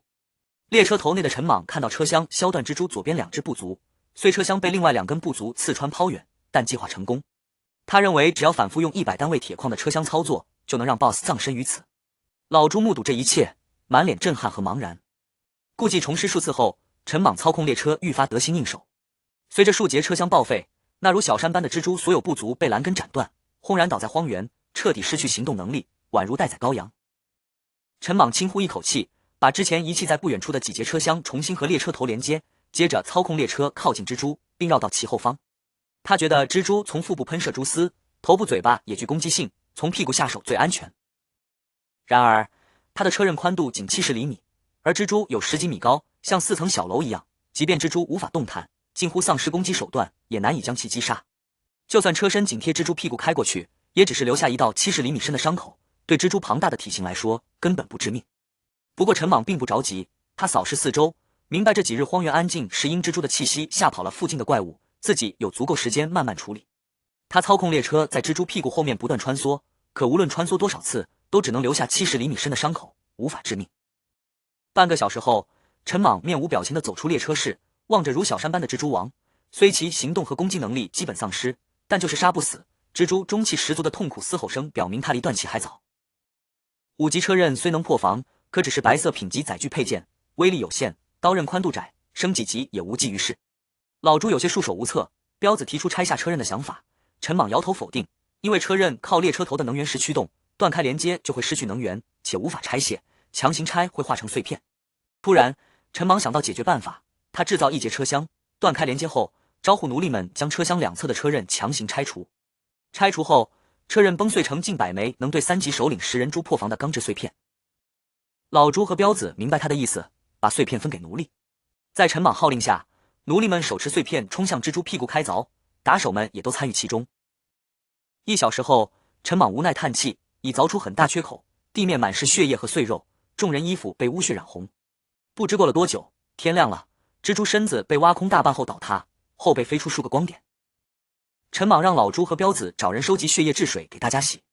奴隶们累得倒头就睡。虽过程艰难，但结果不错，且无人打扰。陈莽期待走向光点，希望掉落物品能赚回打造6个报废车厢消耗的600单位铁矿。这头3级首领怪食人蛛死亡后，共掉落4样物品，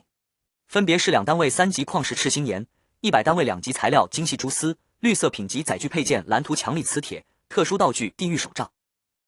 前2者属于稀有矿石，用于特殊载具配件的打造与升级，但它目前暂时用不上。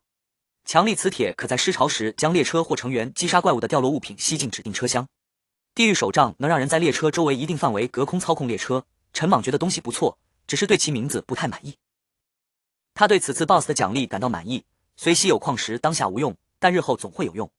半小时后，众人清洗完毕，荒原被蜘蛛的血染红，用纯净水过滤器净化后不缺水，奴隶们奢侈地用纯净水洗澡。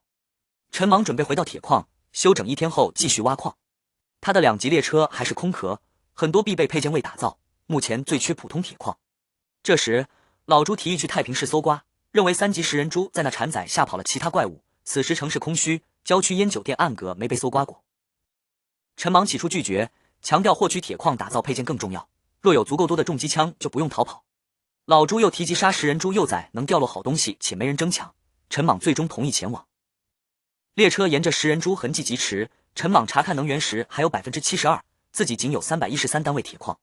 行驶4小时后，他们看到太平市城市废墟，高楼倒塌，有燃烧痕迹，堆满汽车和垃圾，不见尸体。列车停在废墟边缘，无法前进，之后需徒步。远处空中有巨大蜘蛛网，周围有被腐蚀痕迹，汽车和建筑被蛛丝射穿，地面有重机枪弹壳、枪支和废弃车厢，显然经历过惨烈战斗。陈莽觉得3级食人猪的蛛丝和毒液可能在此耗尽，自己很侥幸。蜘蛛网上有10几个食人猪幼崽，陈莽让彪子带兄弟们去做掉幼崽并带回掉落物，要求速度放快，完成后返航。老朱担心彪子等人不回来，想一起去，陈莽表示要允许任何人随时离开，不能因可能离开就不用人，同时让老朱注意周围情况，他总有不安感，希望尽快完成任务离开。在城市废墟边缘，彪子将腾龙突击步枪挎在后背，手中握着用布包裹的车刃碎片，一边在废墟中快速穿梭，一边语气诚恳又沙哑地对同行众人说道：这几日大家相处融洽，或许有人不服我，但离开列车后危险剧增，希望大家在外团结一致，这样才能安全返回列车。黑娃和另一个壮汉率先回应，其他人也认真应和，唯有前些日子被彪子等人胖揍过的男人冷嗤一声，这人十分倔强，一开始就不服，挨揍后依旧如此。彪子偏头看了眼冷嗤的男人，发现一只丧尸狼悄然出现在其背后集装箱里。这丧尸狼眼冒红光，身子微弓，四肢紧绷，随时准备攻击。但彪子装作没看见，指着前方空地低声说：那里是蛛网下最佳射击位。就在此时，丧尸狼如离弦之箭般朝男人扑去。小心！彪子面色大变，冲过去将男人扑倒。其他打手迅速反应，枪口对准丧尸狼，半梭子子弹下去，丧尸狼满身弹孔倒在血泊中。被压在身下的男人后怕不已，而彪子起身捂住左臂，鲜血直流，他从衣服上割下一块布简单包扎伤口。男人羞愧地搀扶起彪子，称没想到他会救自己。彪子面无表情地摇头，称不论是谁都会救，作为队长要活着把大家带回列车，这是责任。男人彻底服气，表明自己叫山猫子，会还这条命。其实彪子的伤是他自己用碎片弄的，他觉得付出代价救人效果更好。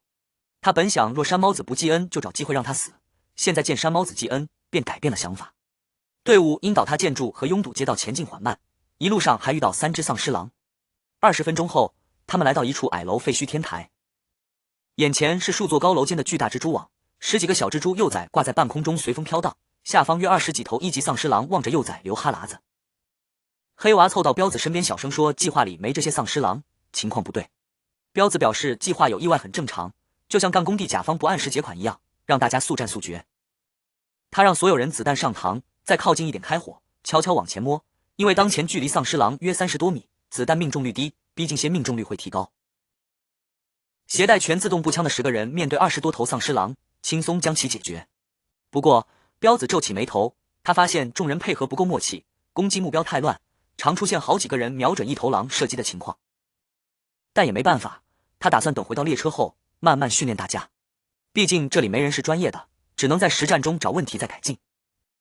随后他命令打手们瞄准头顶的蜘蛛幼崽开火，自己则挨个检查丧尸狼，可惜一无所获，他不禁遗憾地叹了口气。毕竟这是他第一次出外勤，自然希望收获多些，这样回去交差也更有底气。很快彪子眼睛一亮，注意到不远处的烟酒店，那是他说有暗格的地方，便大步跑过去搜刮。战斗很快结束，蜘蛛幼崽作为移动靶，移动幅度不大且防御低，还算好打。彪子赶回来后让其他人原地警戒，自己将地上发光的掉落物品都塞进从便利店捡来的麻袋。当看到一枚散发着乳白色光芒的列车令时，他微微一怔，随后咧嘴笑道：这次可捞着了。30分钟后，一直在列车下等候的陈莽看到彪子一行人从城市废墟快速跑来，这才松了口气。这里给他的不安感比荒原强，因为到处是倒塌建筑，列车行驶路线有限。很快彪子等人跑到列车附近，将麻袋堆在地上，告知陈莽收获不小，还提到从烟酒店搜了些烟。陈莽正准备关心彪子左臂渗血的绷带时，感觉地面震动，回头发现远处出现黑压压的丧尸正快速涌来。他立刻大喊上车，钻进列车头，其他人也迅速钻进3号生活车厢。列车发动机轰鸣，咆哮着原路返回，与尸潮擦肩而过。由于丧尸包围圈未形成且发现早，丧尸追不上列车。列车室内，陈莽从天窗探出头，望着如黑云般的尸潮，感到一阵畅快，打算等列车升级强大后将尸潮途径。回到列车头，陈莽打开麻袋，看到13条不认识牌子的香烟，点燃一根，深吸一口后吐出烟雾，觉得心安。他还想起地心熔炉吞噬废弃车厢获得了500单位铁矿，现在共有813单位。荒野列车以发育为主，掠夺性价比低，除非实力碾压可掠夺奴隶。废弃汽车虽不能分解成铁矿，但可当垃圾场清理路障。麻袋里还有一瓶辣酱，陈莽很满意。他最关心蜘蛛幼崽的掉落物品，盘点后发现有300单位一级材料精细蛛丝，200单位一级矿石赤心岩，特殊道具列车令1枚，绿色品级载具配件蓝图蛛足。陈莽拿起列车令，忍不住哑然失笑，猜测某人此时正在偷笑。陈莽随手将列车令塞进柜子抽屉，他想着这东西暂时用不上，毕竟一人名下只能有1辆列车，以后或许能交易换些其他东西。他剩下的收获大多是稀有资源，这些资源荒原矿场无法产出，只能靠击杀怪物概率掉落，获取难度比铁矿高很多，且不如铁矿通用，大部分配件用不上，铁矿甚至能用来生产面包。陈莽看着手中绿色品级的载具配件蓝图，面色微微古怪。他将列车速度减慢，停在荒原上，消耗100单位一级精细蛛丝打造出了这个配件。列车下方的风火轮消失，取而代之的是每节车厢下方10组蜘蛛部族，列车看起来像巨型蜈蚣。这配件名为蛛足，可使列车在苛刻地形畅通无阻，能在30度陡坡横截面自由行驶，最高上限速度固定在50千米每小时，升级需100单位一级精细蛛丝。击杀 BOSS 和 BOSS 幼崽获得了100单位2级精细蛛丝和300单位一级精细蛛丝，2级蛛丝可平替为10倍的一级蛛丝，它共有1300单位一级蛛丝，打造用了100单位后，便用剩余的蛛丝升级配件，最终升至4级。此时可在45度陡坡横截面自由行驶，最高上限速度固定在80千米每小时。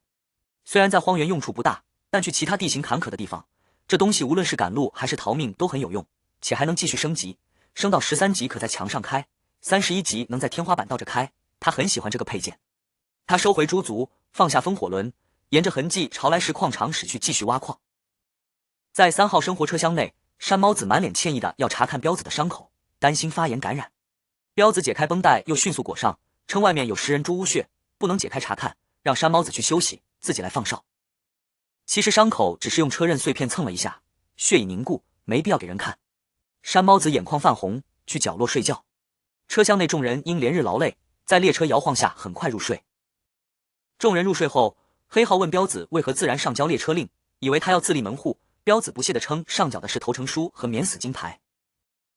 彪子冷哼一声，眼睛微眯着继续说，末日里人与人信任感极弱，让列车长完全信任自己很难，比如怎么证明上缴了全部收获，这几乎无解。但有列车令就不同，把能自立门户的东西上缴，莽爷会信任我们。老朱虽先跟莽爷，可现在莽爷8成更信任我。我自立门户过，下场你们也知道，跟着其他列车长最后都死了，当头不易。而且这次的头不一样，寻常车刃碎片满级也破不了3级食人蛛防御，列车发展起来，我们地位和生存环境会更好。反正跟着莽爷好好干就行。黑号弱弱说，你每次这么说，没过几天列车长就死了。彪子强调，以前是以前，现在是现在，莽爷和其他列车长不一样。5个小时后，列车回到初始铁矿。此时大中午，陈莽困意来袭，他用对讲机嘱咐彪子安排人放哨，随后穿着衣服倒在床上睡觉。他睡醒时已是第2天凌晨4、5点，陈莽洗漱完叼着烟下车，看到荒原上不少奴隶去矿洞。老朱汇报，有些奴隶早醒说睡不着想下矿，他就同意了，正在给刚醒的奴隶分发面包片和水，很多人凌晨2、3点就下矿了，今天挖的矿会多。陈莽诧异问，都这么积极？老朱说问过，他们被3级食人蛛吓到，想多挖矿让列车强大更安全。陈莽赞赏，扔给老朱2条烟，让他和彪子分1条，给奴隶分1条，称会后代好好干活的人。老朱去维持秩序，给奴隶发烟。陈莽站在夜风中，望着忙碌场景，去列车后方插了3根烟祈祷，开工大吉，保佑开采7天，再找新矿，最好没意外。之后他把烟取出塞嘴里，拄着手杖朝列车头走去。陈莽回到列车室，按载具配件按钮，屏幕显示列车升至2级后12个可打造配件，其中6个是强制打造的列车升3级必备配件，6个非强制。这次没额外红色品级配件，稀有列车令只送2个。列车2级可制造配件比1级强，他都想要，但打造需不少资源。他还想在车厢顶安重机枪，可子弹生产线需铜矿，他还没遇到过。陈莽轻叹，任重而道远，何时能有满配2级列车呢？陈莽回过神来，望向操控台旁屏幕上的载具配件信息，他目前还有831单位铁矿。他打算先把发霉面包片生产线升至2级，看看会有何变化。消耗100单位铁矿时后，面板出现对应变化，配件名称为发霉面包片生产线，配件品级是白色，配件等级升至2级，配件效果变为每消耗1单位铁矿时可制造出10片面包片，且升级条件显示已升至满级。陈莽觉得升级不错，消耗不变，但面包片品质提升，从发霉变成正常面包片，还能减少奴隶生病的几率。那个曾为2级列车长的坤爷都没舍得消耗100单位铁矿将此配件升级，甚至连万象轮都没打造。万象轮是特殊配件，能提升列车机动性，不在12个可打造配件里，也无法升级，等级自动对齐列车等级。随后，陈莽又将纯净水过滤器升至2级，面板显示每消耗1片发霉面包可制造出1瓶矿泉水，同样已升至满级。至此，列车基本生活设施具备，不缺食物和水。他接下来打算提升防御和攻击。在矿洞中，一个浑身是灰的中年男人停下手中的活，从兜里掏出一根皱巴香烟，嗅了嗅又放回，身旁小伙调侃他。中年男人称自己以前是中产，收入高但焦虑，现在当奴隶反而踏实。小伙问他是否想当副列车长，他认为往上爬难，且列车长对奴隶不错。小伙本是孤儿，觉得末日让大家平等，当废物也挺好。一天过去，奴隶们扛着镐头归来领食物，发现面包片完好无损且有麦芽香味。老朱告知是莽爷念他们挖矿辛苦，以后面包片都这品质。列车室内，晚上9点左右，陈莽看到不少奴隶从昨夜凌晨干活到现在，中途还派彪子送食物和水。今日挖矿量达1620单位，是这些日子以来最高的，加上剩余铁矿，列车里已有2251单位铁矿，够打造很多东西了。陈莽看着屏幕上的配件名称，开始思考打造的优先级。陈莽再次打造出一节普通车厢，消耗100单位铁矿，这是他之前允诺给奴隶的，能让他们生活空间更大，只是之前打造的车厢在 BOSS 战中报废了。随后，他消耗500单位铁矿打造出绿色品级配件制作台，安置在2号货物车厢。目前，制作台仅能制作能源石，1级制作台消耗500单位铁矿可制作1枚1级能源石。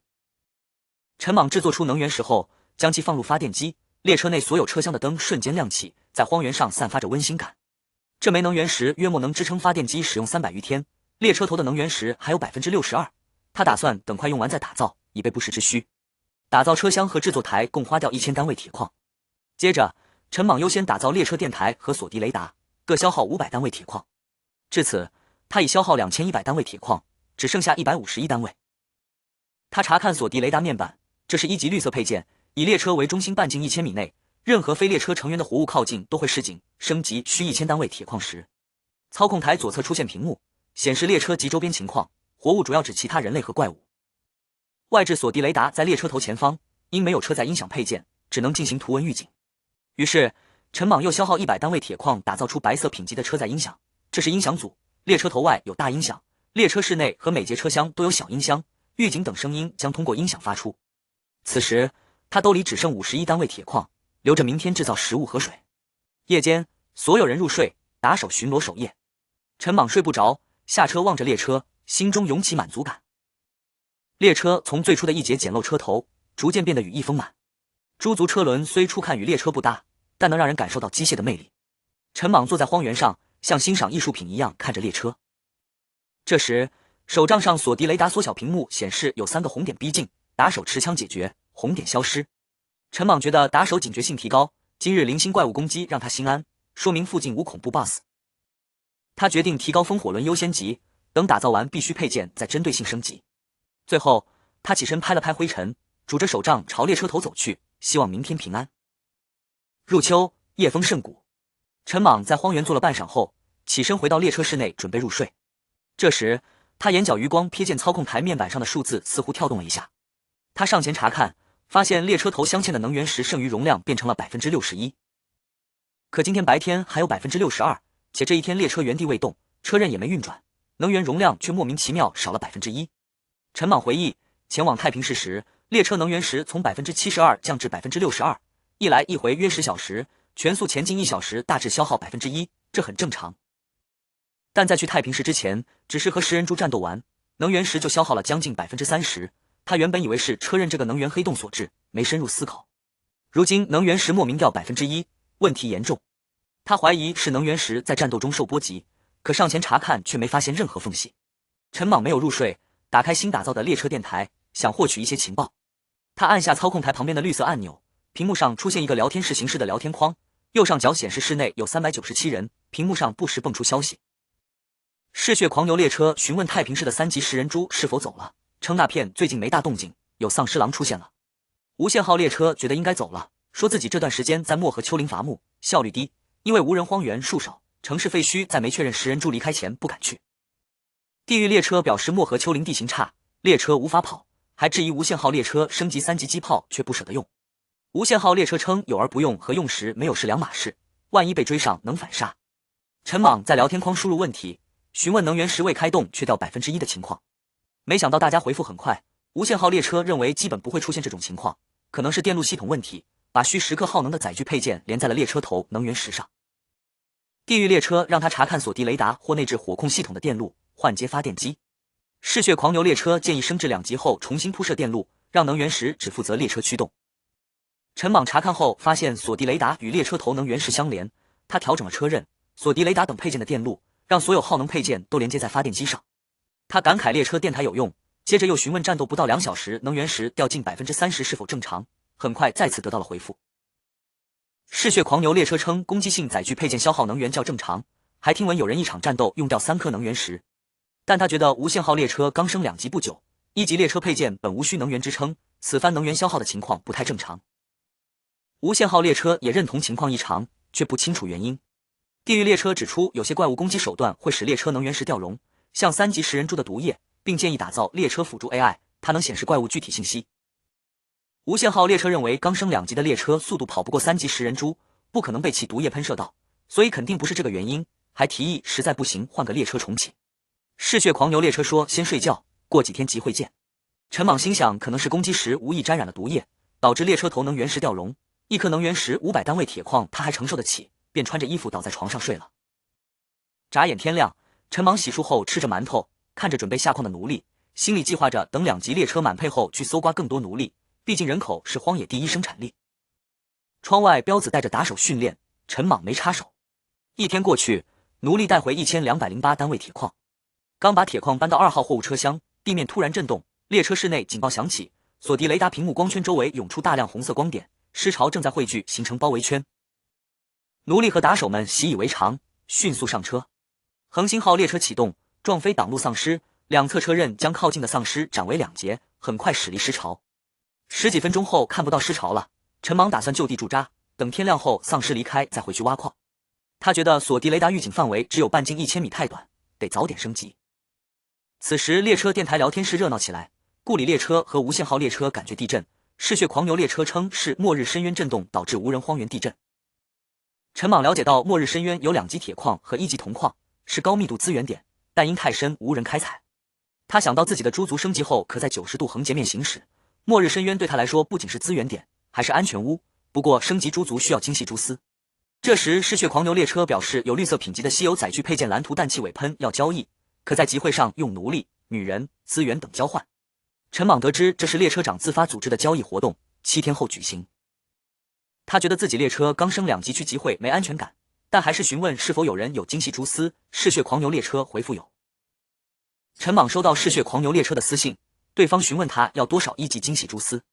陈莽大致计算了一番，若要将猪族升级到13级，从而能在90度的坡面上自由行驶，总共需要8100单位1级精细蛛丝。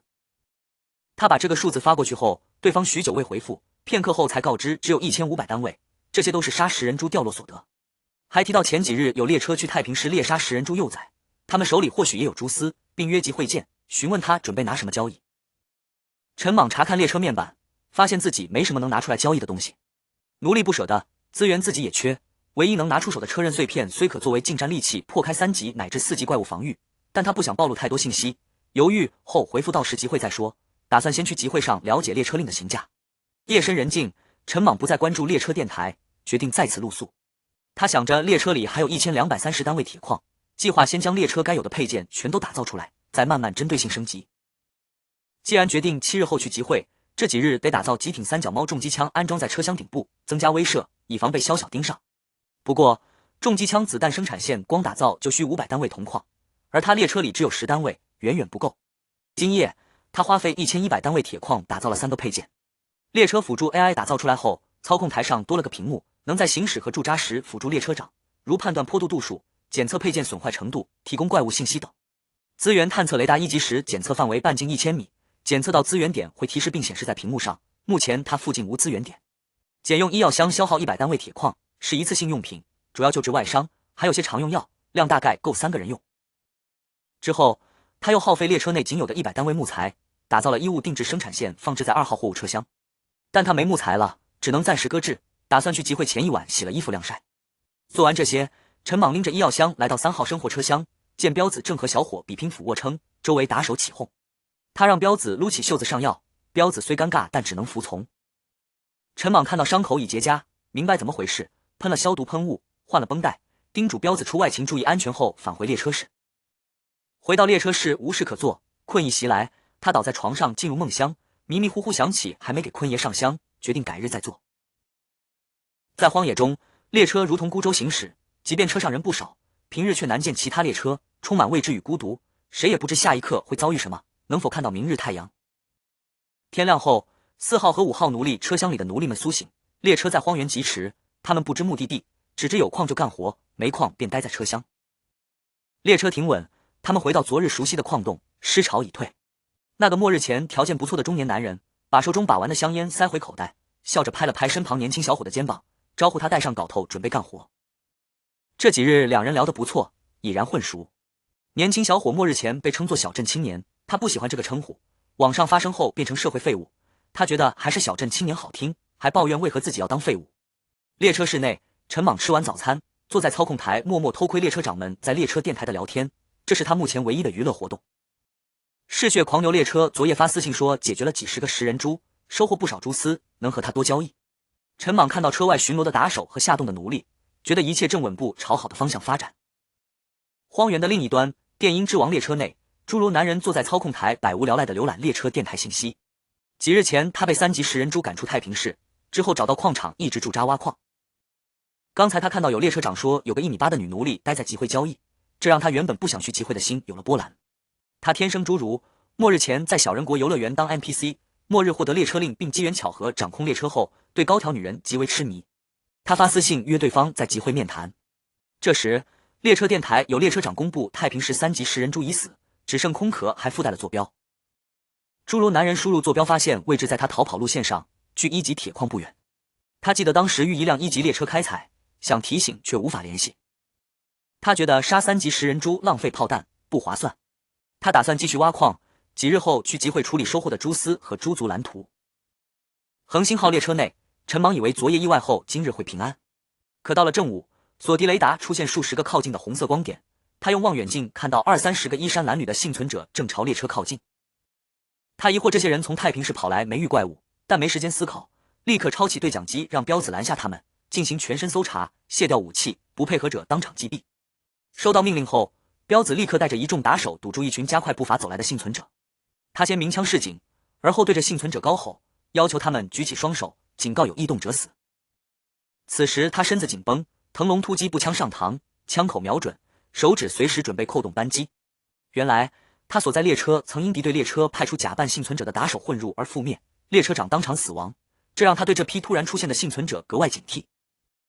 幸存者们似乎明白彪子的顾虑，纷纷双手举高，一边放慢速度靠近，一边带着颤声呼喊别开枪。当双方距离仅有10几米时，彪子身后的打手迅速上前，将20多个幸存者按在地上搜身。确定他们未携带武器后，打手向彪子示意安全，彪子通过对讲机向陈莽汇报。陈莽从恒星号列车下来，披着外套拄着手杖走到幸存者面前，询问是否有能说话的人。一个男人颤颤巍巍地站出来，称他们原本是长生号列车的奴隶，昨晚列车遭遇尸潮攻击，他们所在车厢被抛下当牺牲品。奇怪的是，尸潮并未攻击他们，而是继续追列车去了。天亮后，他们想找列车继续当奴隶挖矿。陈莽观察着这批幸存者，大多30岁左右，多些挖矿的人他自然乐意，但他怀疑有人持有手持版丧尸感知屏蔽器，便让彪子再搜一遍，尤其仔细搜查那几个女人。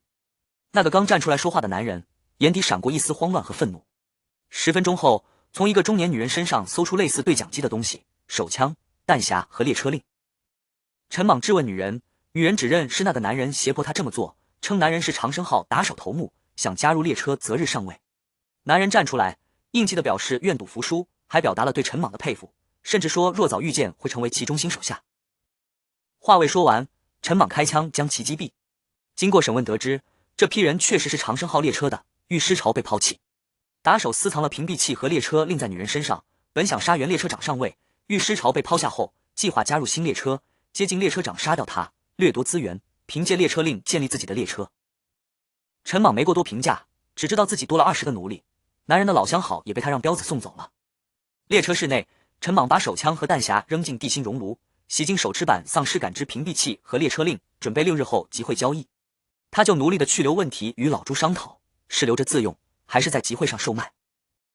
老朱猜测他是担心新人会让现有奴隶产生不该有的想法。陈莽表示认同。老朱认为不必过于担心，他们列车对奴隶的待遇在荒原上数一数二，且这批奴隶已转手多个列车长，了解其他列车情况。他建议把奴隶分为3个等级，按总上缴铁矿数量晋升，未来可改为乘客称呼。新人当3级奴隶，老人当2级奴隶，能让2级奴隶增强稳定性。之后还可设置奖励机制，兑换女人、美食、休息等。陈莽听后觉得可行，让老朱拟定晋升机制和贡献值，接收并调教这批新奴隶。6日后深夜，奴隶们从矿洞返程，明日一早要前往坐标2391923参加集会，此地距此600多公里，需早点出发。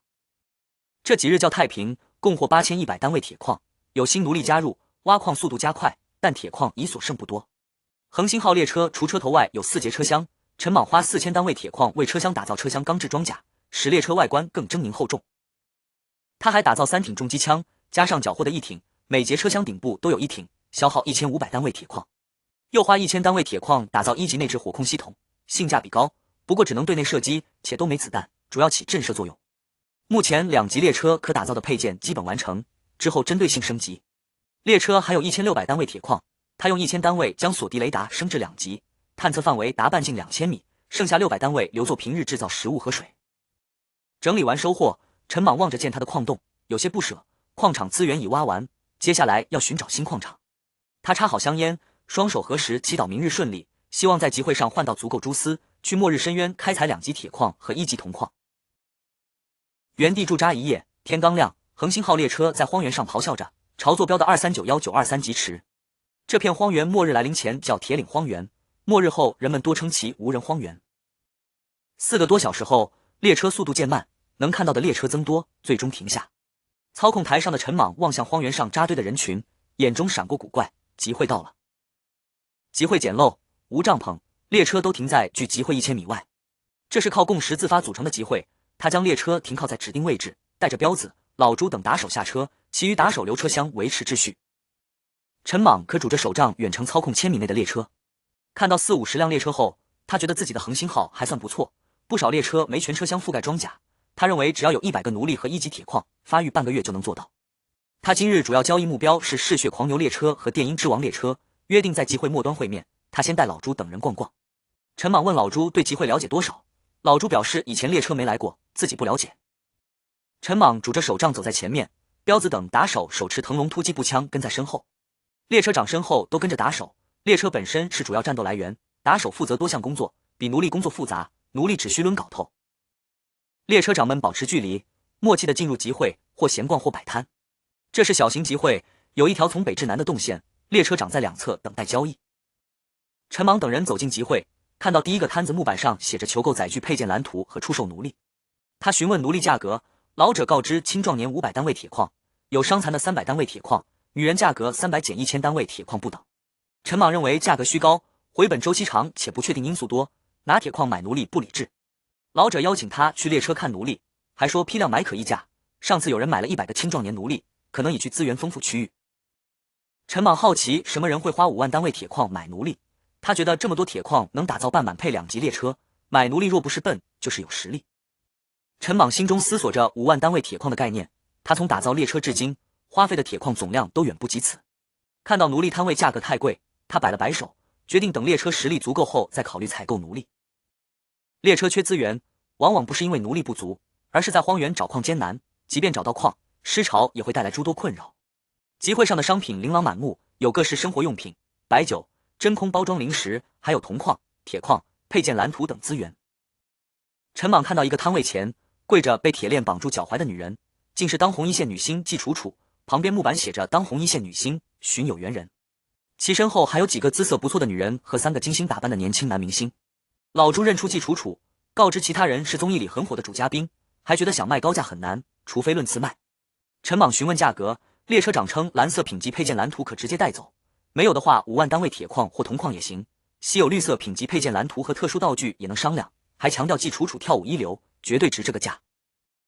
陈莽又问小鲜肉价格，商贩称价格稍低，还拽出一个小鲜肉，拔去衣服露出标准腹肌，称自己督促他们锻炼，保持这样的体态费了不少功夫。陈莽觉得价格太贵，轻叹了口气后转身离开，心里吐槽要价离谱。商贩见陈莽等人离开，脸色阴沉，一巴掌抽在季楚楚脸上，指责他没表现出楚楚可怜的样子，还让他别叫自己老刘，要叫刘爷。他认为季楚楚是好产品，但无人荒原大家实力有限，卖不出价，考虑前往昆仑山试试，可又怕有去无回，还可能被抢。之后陈莽又询问了其他摊位价格，一条烟要200单位铁矿。健身器材摊位的商贩向陈莽推销，称买回去打造健身车厢，让奴隶锻炼能提高开采效率，打包只要1000单位铁矿，价格还能商量。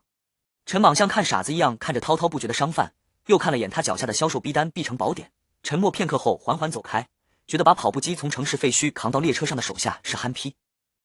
他发现集会上很多列车长煤矿挖时会去城市废墟淘东西换铁矿，淘到烟草易变现，淘到杠铃等则需推销能力或碰运气，在末日环境推销难度极大。在又一个客人嗤之以鼻的离开后，商贩再也忍不住了，愤怒的一巴掌拍在身后手下的脑壳上，高声吼道：老子让你去收集物资，你当时到底怎么想的？把这玩意儿搬回来，你瞧瞧现在能卖得出去吗？身后浑身肌肉的壮汉委屈的小声解释：方爷，当时没搜到好物资，我想着不能空手而归，刚好碰到一家没被洗劫干净的健身房，就和兄弟全扛回来了。商贩怒极反笑，叉腰问：意思是你俩力气大？壮汉自豪点头：我俩从小力气就大。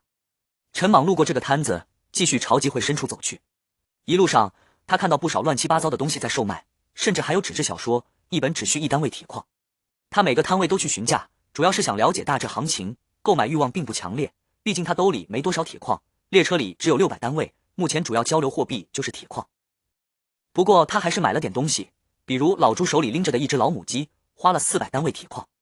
这只母鸡能在没有公鸡的情况下下蛋，虽下的是无精蛋，但以后若遇到公鸡，还能孵育小鸡，可作为生态内循环的一部分。终于，陈莽走到集会末端，见到了那个和他约定在集会上交易，坐在地上极具野性的男人。男人面前木板上写着嗜血狂牛。男人眼睛一亮，从身后盒子里掏出4500单位1级精细蛛丝，称虽数量差一点，但再找其他人凑凑差不多够了，出价5000单位铁矿。陈莽摆摆手，让老朱拿出手持版丧尸感知屏蔽器，表示用它交易，让男人补差价。通过询价，陈莽了解到特殊道具价格不低，都有独特效果，比如他的地狱手杖，若售卖换当红一线女星没问题，只是他不舍得。男人接过屏蔽器，这东西能屏蔽1级丧尸感知，对他用处很大。他还知道打造车载版丧尸感知屏蔽器需要这个道具。陈莽见男人反应，准备用铁矿交易，男人急忙阻止，称屏蔽器只能屏蔽1级丧尸，作用有限。随后拉出一个女奴隶，提出用4500单位蛛丝加女奴隶换屏蔽器。陈莽面无表情看着女人，觉得女人虽脸蛋不错，但身材过高，骨架失了美感，便拒绝了男人，还是打算用铁矿换蛛丝。嗜血狂牛列车长面色认真地望向陈莽，称带来的女人很值钱，不然不会带到集会。他告知陈莽电音之王列车的侏儒列车长等会来，那家伙对高个女人无法抗拒，用这个女人能在他那换得全部蛛丝，且侏儒列车长手里有蛛丝售卖。陈莽质疑蛛丝价值，男人解释蛛丝虽稀有，但实用性不如铁矿。陈莽完成与嗜血狂牛列车的交易，他本打算用列车另换蛛丝，如今结果更好，还多了个女人。目前他已收到4500单位蛛丝，要将猪族配件升到13级，共需8100单位，还差3600单位。陈莽效仿其他列车长，找了块空地坐下，寻木板写上恒星号，售卖列车令，求购蛛丝，方便电音之王列车长认出自己。没过多久，侏儒男人带着打手大步走来，眼睛直勾勾盯着女人要购买。陈莽用手杖指木板上的恒星号，侏儒男人反应过来。侏儒男人称有1800单位蛛丝换女人，陈莽觉得价格低，强调女人稀缺及购买成本。侏儒男人询问所需蛛丝数量，陈莽表示要3600单位，诸如男人称去联系曾一起去太平市猎杀食人猪的列车，几个小时后回来。5小时后，诸如男人带回3800单位蛛丝，完成与陈莽的交易。此时集会基本散去，列车令没卖出去，询价者少且开价最高只有2000单位铁矿。陈莽认为解决不了大问题，决定留着。这次集会对陈莽来说很圆满，蛛丝超额凑够，还多了200单位。集会中众人都很克制，无矛盾、打斗和口角，大家自发维持秩序，因为破坏潜规则会成为公敌。陈莽也见识到列车的差异化和多样性。入夜，恒星号列车如离弦之箭般朝末日深渊疾驰，约4个小时后天黑时即将赶到。末日深渊里有2级铁矿，1单位2级铁矿等同于10单位1级铁矿。以恒星号目前奴隶数量，开采5天可换季储储，能将列车装甲升至3级，配件升至5级，解锁超模效果，让列车成为满配2级列车。半小时后，恒星号抵达末日深渊边缘。陈莽下车，拄着手杖望着深渊，感受着极致且凄凉的美感。深渊下有2级铁矿和1级铜矿等着他去开采。一根烟燃尽，那猩红的光芒如流星般消失在无人荒原，恰似少年克制又转瞬即逝，无人在意的爱意。陈莽走进列车室，坐在操控台按下红色按钮，伴随着齿轮转动声，如蜘蛛不足般的机械一只从车厢底部伸出，替代了风火轮。恒星号列车瞬间变成巨型蜈蚣。无人荒原一路平川，虽没实地体验过配件能在90度横截面自由行驶的效果，陈莽还是缓缓踩下油门，列车蠕动着朝悬崖边进发。列车辅助 AI 提示前方坡度向下90度可正常行驶。当列车头第一根机械一支接触悬崖峭壁，列车如蜈蚣般稳稳行驶其上。没有车头大灯，夜色下下方深渊漆黑摄人，强烈的失重感让陈莽胸口闷得慌。安全带将他固定在座椅上，而车厢里没安全带和固定身形之物的其他人只能挤在一侧。为防奴隶窒息，列车下行时他打开车厢后半段车门。10分钟后，极致漆黑的深渊笼罩列车，可见度近乎为零。陈莽全靠列车辅助 AI 提示行驶。30分钟后，列车咯噔一声安稳停在悬崖底部。陈莽跳下列车，站在伸手不见五指的深渊，仰望头顶那窄缝中的漫天繁星，恍惚间感受到独特的孤独浪漫。资源探测雷达提示附近800米有无人开采的2级铁矿，锁敌雷达全程未显示红色光点，这里是天然屏障，没怪物能来。老朱报告奴隶无伤亡，只有擦伤。陈莽让众人原地休息一夜，天亮干活。陈莽花费8100单位蛛丝将猪族配件从4级升至13级，5级解锁超模效果可切换诸行模式，移动噪音降100%，但因列车还有发动机等噪音，此效果一般。10级解锁超模效果，猪族可朝前喷射100米远持续1小时的2条蛛丝使列车稳行，每喷射100米需100单位1级蛛丝，这个效果使用场景多。数小时后天亮，列车停在露天的2级铁矿旁，提高了挖矿效率。阳光照不到深渊底部，奴隶们参标上条，领到食物驱寒。陈莽昨夜耗100单位铁矿将镐头生产线升至2级，虽只剩70单位铁矿只能造7柄2级镐头，但旁边就是2级铁矿，采铁造镐并非难事。恒星号列车车门敞开，灯光微弱，一切都为了这个2级铁矿。很快，每个奴隶都拿到了2级镐头。由于此次矿场是露天的，列车长亲自在旁监工，奴隶们个个撸起袖子，抡圆镐头，重重砸向地面凸起的铁矿，漆黑中满是他们厚重的喘气声。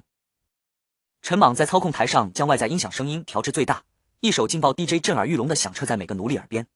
随后，一个女人在奴隶车厢上，于昏暗灯光下随曲扭动身姿，这种朦胧感在黑暗中带着独特美感。陈莽站在列车室内，手持对讲机高吼，称等2个矿挖完，炖列车长这只老母鸡给大家吃肉喝汤，还问大家想不想用馒头蘸肉汤吃，奴隶们纷纷表示想。接着，陈莽又提及当红明星季楚楚，说只要大家干得好，这种品质的女人不算什么，干好了就把季楚楚请来跳舞。原本就干劲十足的奴隶们彻底兴奋起来，彼此对视，满眼兴奋地举起镐头高吼表示想。陈莽承诺挖完铁矿和铜矿就去请季楚楚，还说自己的奴隶能比末日前过得更爽，让大家干活。暴躁的 DJ 声再次响起，刺激着奴隶们的神经，他们干劲更足了。陈莽站在列车室车窗前，揉了揉干涩的喉咙后轻笑。他也想得到季楚楚，比起5万单位铁矿的价格，他更想用满配2级列车把季楚楚抢回来。他觉得造枪是为了抢粮，来末日深渊挖矿是为了列车大计，他的列车终将成为荒原上最恐怖的存在。奴隶中有个满是灰尘的中年男人李叔，抡着镐头时嘴角上扬，心情不错。旁边年轻男人调侃他，李叔表示真正开心的不是季楚楚。他指出此处除了恒星号列车没别的列车，昨夜列车在悬崖峭壁垂直开下来，这里资源无人开采和争抢，说明列车长有独特稀缺手段，资源加上手段，列车能发展不错，他们的安全更有保障。而且列车长够大方，不看重稀缺的季楚楚，野心更大。新加入的奴隶是3级，他们2级奴隶日后有很大可能脱离奴隶，成为下层管理者。李叔认为列车最终会是小型社会形态，自己有管理经验，若能让莽爷注意到自己，就能脱颖而出，未来或许能成为第2个副列车长。那个年轻小伙就是他预定的心腹，他打算先培养起来备用。末日深渊约6000米深，阳光难以照射到底部。在震耳欲聋的 DJ 声中，奴隶们正奋力抡敲着铁矿。陈莽独自走到深渊旁，伸手抚摸着深渊的墙壁，陷入沉思。这悬崖垂直的十分标准，横截面极其光滑，就像被人垂直劈下来的一样。陪同的老朱表示，末日前并没有这处深渊，不过末日后离奇的事情太多，这也不足为奇。末日深渊延伸数千米，近40米宽。陈莽觉得这不是自然界能形成的，更像是外来因素导致，甚至怀疑这是地狱入口。1日过去，检验劳动成果，今日收获1280单位2级铁矿，相当于12800单位1级铁矿，高级资源矿带来了更大的产出。夜幕降临，深渊底部被无尽黑暗笼罩，只有列车内昏暗的灯光提供微弱光源。索迪雷达整日无动静，一旦预警就得赶紧逃。就在陈莽准备挥霍今日到手的资源时，他无意间抬头看见头顶一线天的漫天繁星，突然愣住，眼中闪过骇然。荒原入夜后总是繁星满天，他原以为是末日工业化停滞、空气无污染和少光污染的结果。但此刻在深渊底部，他发现繁星似乎有规律可循，有些星星单独闪耀，有些则近乎挨在一起形成横线。荒野上繁星密集，很难注意到这些不寻常之处，但在深渊底部聚焦头顶狭长空间就能发现。原来头顶一串星星组成了摩斯电码，翻译成汉语是逃离那一星系。还剩5年，陈莽走出列车，望着繁星，他曾学过摩斯电码。他意识到末日深渊或许是信息接收点或观察窗，高等文明借此给星球生灵传递信息，底部有高级资源矿，可能是为吸引人们前来。只是高等文明或许没想到人们很难抵达底部，就像人类不理解蚂蚁在纸上转圈。陈莽点燃一根烟，靠在列车上，他不知道这5年还剩多久，但明确列车是逃离那一星系的唯一希望和手段。末日来临，科技发展被强制暂停，列车、载具配件和资源矿等都是高等文明的产物，如同诺亚方舟，以游戏化形式呈现。他感觉猜到了一些事，但难以理清，或许这场末日不仅是星球的，更是星系和宇宙的末日。片刻后，陈莽碾灭指尖快燃尽的香烟，深吸一口气，排出胸腔沉闷，抬头看了眼漫天繁星后，转身返回列车。这串繁星在广袤银河中极其不起眼，若没有末日深渊，这颗星球灭亡时或许都没人能发现其传递的信息。回到列车室内，陈莽独自坐在操控台，此时给他的冲击比穿越还大。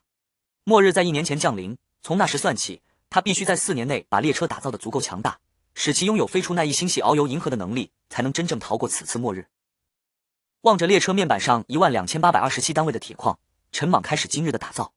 他先消耗3500单位铁矿，将车刃升到10级，白色配件升级所需资源远低于高品配件。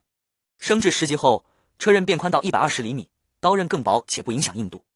列车各配件完好程度在操控台上能看到，目前除车刃完好度为97%外，其他基本100%无损坏。不过如何修复配件并不清楚，新手指南没提及，其他列车长也不清楚，他们表示完好度降个20-30%不影响使用，降至60-70%是先保命。升至10级后，车刃获得第2个超模效果，高速转动时表面有高压电流，可对碳基生物造成大量伤害，但会加快能源时消耗。配件升至5级、10级、20级分别解锁超模效果，资源不足时升至10级性价比最高，白色品级载具升至10级有2个超模效果，不弱于一些蓝色品级载具。像猪足配件13级可在90度悬崖自由横行，31级可在天花板倒挂前进，再往上升级意义不大。升级完车刃，陈莽想把车厢钢制装甲都升至3级，升至3级能完全免疫3级怪物伤害，但升级资源太贵，他打算先升级白色品级配件到10级获得超模效果，再攒资源升装甲。他先试探性将发霉面包生产线升至5级，看到产物和超模效果后，又一口气升至10级，共消耗4400单位铁矿。升级后生产线上的面包片酥软有奶香，果酱夹心，和发霉面包片毫无关系。陈莽尝后觉得味道不错，更重要的是面包片有超模效果。5级时面包含大量维生素，可营养均衡；10级时长期服用能增加病毒抗体，减少病毒入侵，略微增加身体素质，这对列车上的101个奴隶健康问题有很大帮助。陈莽望着新生产出的面包片，拿在手中细细查看后放入口中，随后看向其他配件。发霉面包片生产线升至10级，不仅口感和味道有了变化，还增添2个特殊超模效果。长期食用这种面包，能让奴隶基本不生病，且可略微增强身体素质。关键是价格依旧是1单位铁矿换10片面包片，加量不加价。他还剩3927单位铁矿，想把所有配件都升到10级，像望远镜以及之前因资源不足搁置未打造的冰箱、可乐生产线等。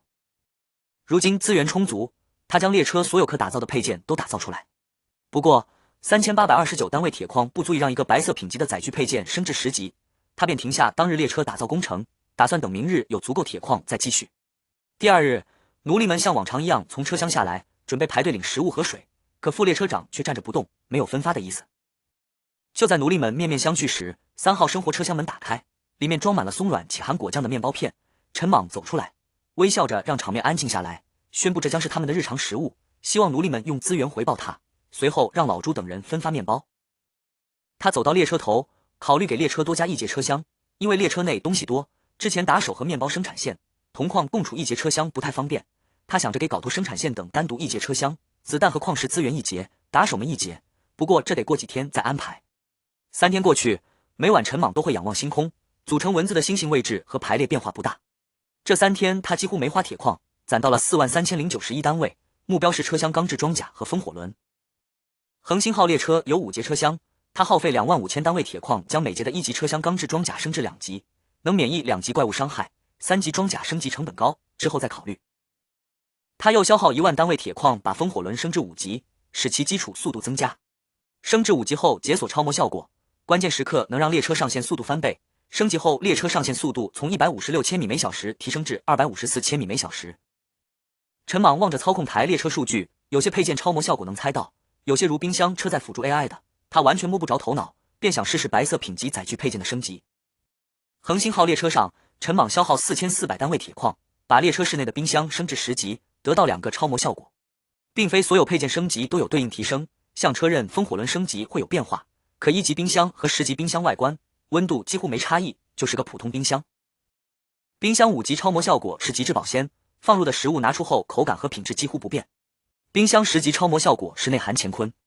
陈莽打开冰箱，发现外部看是普通冰箱，打开门却有100平方米冷库大小，原本上下2层的冰箱门合为一体，像冷库入口门，内部中间有黑线分隔，左边冷冻，右边冷藏，冷气飘散。他顺手把几瓶可口可乐放进冷藏区，对于这个品牌，他猜测要么是前世公司做到星际成了巨头，要么是这颗星球巧合诞生。铁岭荒原上，故里列车停靠矿场，夜色已深，奴隶们抡着镐头回列车驻扎。列车长眉头紧皱，盘点今日收获，共881单位铁矿，比昨日少了。最近奴隶每日挖矿量减少，有几个刺头偷懒，其他奴隶也效仿。列车长想杀鸡儆猴，但又怕没了这几个刺头的产出，一直没下手。他后悔让刺头活到现在，本想天亮弄死他们，又怕影响第2天工作效率，最后决定等下次集会把他们卖了回血。这一夜，数百列车在荒原上各有行动，有的驻扎，有的逃亡，有的找矿场。荒原广阔，很少碰面。有人成为列车长，也有列车被尸潮覆灭。陈莽坐在恒星号列车操控台内，对外界事不关心。他将列车辅助 AI 升至5级，消耗2000单位铁矿。配件升级增强 AI 智能，列车辅助 AI 5级超模效果是集群思维，最多可接入20人意识，实现瞬间交流，离开列车1米自动断开，不可长时间接入。此效果让他能和外出的彪子等人精准交流，提升配合默契度。就在这时，机械音响起，现存列车超5000万辆，符合第1阶段开启条件，将进行综合势力值评价，开启排行榜，列车长可获贷款，3月后翻倍偿还。伴随着提示声响起，陈莽面前缓缓浮现一个半透明的白色面板，声音是从他脑海深处传来的。随后面板消失，列车操控台旁的屏幕上滚动着关于恒星号列车势力值的信息。经过综合评价，恒星号现为2级列车，基础值100分，应收留112名幸存者加112分，2个红色高品配件加200分，配件等级总和84级加840分，拥有9个超模效果加90分，最终综合评分为1342分。同时，区域势力值排行榜开启，因恒星号处于低级区域，仅展示该区域排名。此外，还给出了5000单位铁矿的贷款额度，需在3月内翻倍归还。值得一提的是，2级列车升至3级列车，有一项条件是列车内所有配件总和超过40级，恒星号的84级早已达标。升至2级列车后，可打造的配件主要是绿色和白色，白色品级配件上限基本为2级，绿色为3级，且部分配件按最高等级计算总和。若没有奇遇获得其他配件蓝图，满配2级列车的配件总和可达58级，能满足升3级的条件。综合势力值评价结束后，区域排行榜出现在屏幕上。铁岭荒原势力值排行榜显示，榜1是3级的求生号，势力值2989；恒星号排在第47，2级列车，势力值1342；电音之王排在第77，2级列车，势力值666；嗜血狂牛排在第89，2级列车，势力值589。陈莽看到排名后嘴角上扬，他认出电音之王就是数日前那个外放 DJ 还鸣笛的列车，如今自己列车的势力值近乎对方的2倍。他没想到自己列车在铁岭荒原发展的还不错。通过排行榜，他得知铁岭荒原共有12辆3级列车，最差的一辆3级列车势力值是1679。陈莽暂时没有升3级列车的打算，因为升3级消耗资源太多，多数人靠奴隶数量堆势力值。他对5000单位铁矿的贷款额度不屑一顾，他现在平均每天能挖1万单位铁矿，缺的是时间。列车电台里众人都在讨论第1阶段即将开启会带来什么变故。陈莽知道铁岭荒原是低级区域，资源少但怪物少，等级低，相对安全。高级区域则危险多样，还有列车转职。一个3级列车长在电台和众人交流，高级列车无法前往低级区域，铁岭荒原最高容纳3级列车，算是半个新手村。当列车升至3级时，玩家便可以开始转职，有2条可选择的转职方向。其一为机械列车，这类列车整体由机械部件构成，和当前玩家所乘列车类似，具备较高的破坏力，需要通过开采资源来升级列车。其二是血肉列车，其所有配件皆以血肉制成，像血肉猪族就是用血肉做成的蜘蛛部族，所有配件都会在3级制作台被魔改成血肉系列的配件。这种列车恢复性极强，配件损坏后能在短时间内自我修复。升级列车和配件无需开采资源，只需用怪物的血肉，这就需要玩家持续击杀怪物。整辆列车外观如同克苏鲁性质的长铳，车厢、重机枪等都是血肉材质，并且机械列车无法搭载血肉系列配件，血肉列车也不能搭载机械系列配件。与3级列车长交流后，众人畅谈未来。陈莽吸收列车电台信息，虽大佬未详述血肉列车和机械列车的优缺点，但他猜测二者有专属配件，且血肉列车前期升级快，后期会因怪物数量有限而变慢。对陈莽来说，他需要大量资源无限升级列车，因此血肉列车并不适合他。陈莽关闭列车电台后准备入睡，他觉得列车各方面不错，但攻击手段不足，车刃是近战手段，只能作为底牌。他打算开采完铁矿后去开采铜矿，打造重机枪子弹，等列车升至3级且火力足够时，就去高级区域闯荡。毕竟高级列车不能进入低级区域，而低级列车虽可进入高级区域，但风险极大。第2日，奴隶们在 DJ 声中起床干活，陈莽继续打造列车。他查看列车电台时发现，铁岭荒原出现一群2级精英怪地精，他们护送着1级地精商人前往漠河丘陵，击杀1级地精后会掉落稀有资源和有一定概率掉落黄色品级的配件蓝图。屏幕上置顶的红色字体显示，有多批地精护送地精商人，击杀隐姓埋名的未知地精商人会有更高奖励，其路线更隐蔽。陈莽觉得这项任务发布，但因不知具体坐标，且对超模效果兴趣缺，便没有参与的想法。与此同时，荒原地底深处，一个矮小地精操控着搭载钻头的列车快速前进，列车内部数十个地精围着一个穿金色斗篷的地精。操控台地精看着通缉警告冷笑，认为没人能在地底6000米找到他们。陈莽从操控台旁屏幕收回视线，不再关注突发任务，一心要尽快开采末日深渊下方的2个资源矿。他看着列车室内的冰箱，陷入思考。这冰箱能耗高，连接发电机后，能源石使用时长从原本的300余天缩短到了100天。不过制造能源石成本低，他并不缺这点铁矿。他盘算着把冰箱升至10级，其解锁的空间扩展技术能让冰箱内部有100平方，可当作仓库使用，能节省车厢空间，甚至让奴隶居住。只是制作成本较高，升级加打造需4500单位铁矿，等列车物品增多时可多打造几个，断电后当储物箱。同时，列车内需要能源支持的配件逐渐增多，1级电路系统接近超负荷，发电机也需升级。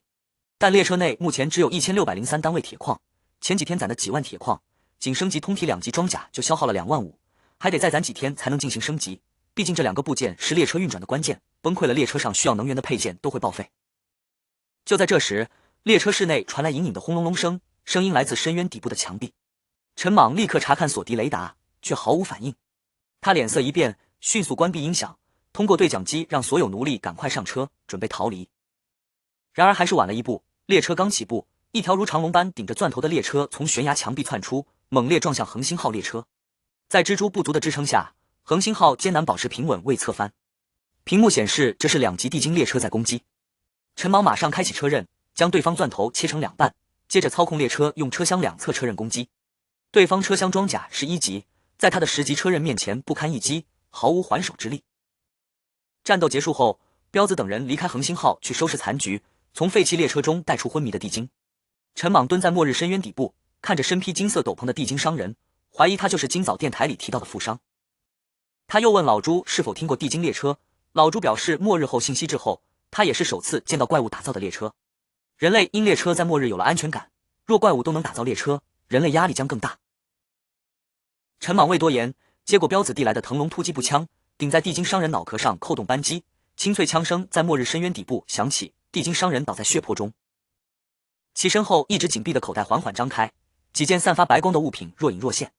这时，一个身受重伤昏迷的地精突然苏醒，面色狰狞地指责陈莽狡猾，竟在末日深渊底部设下陷阱，还表示此次失败会铭记终生，将陈莽视为此生最大敌人，定会再回来。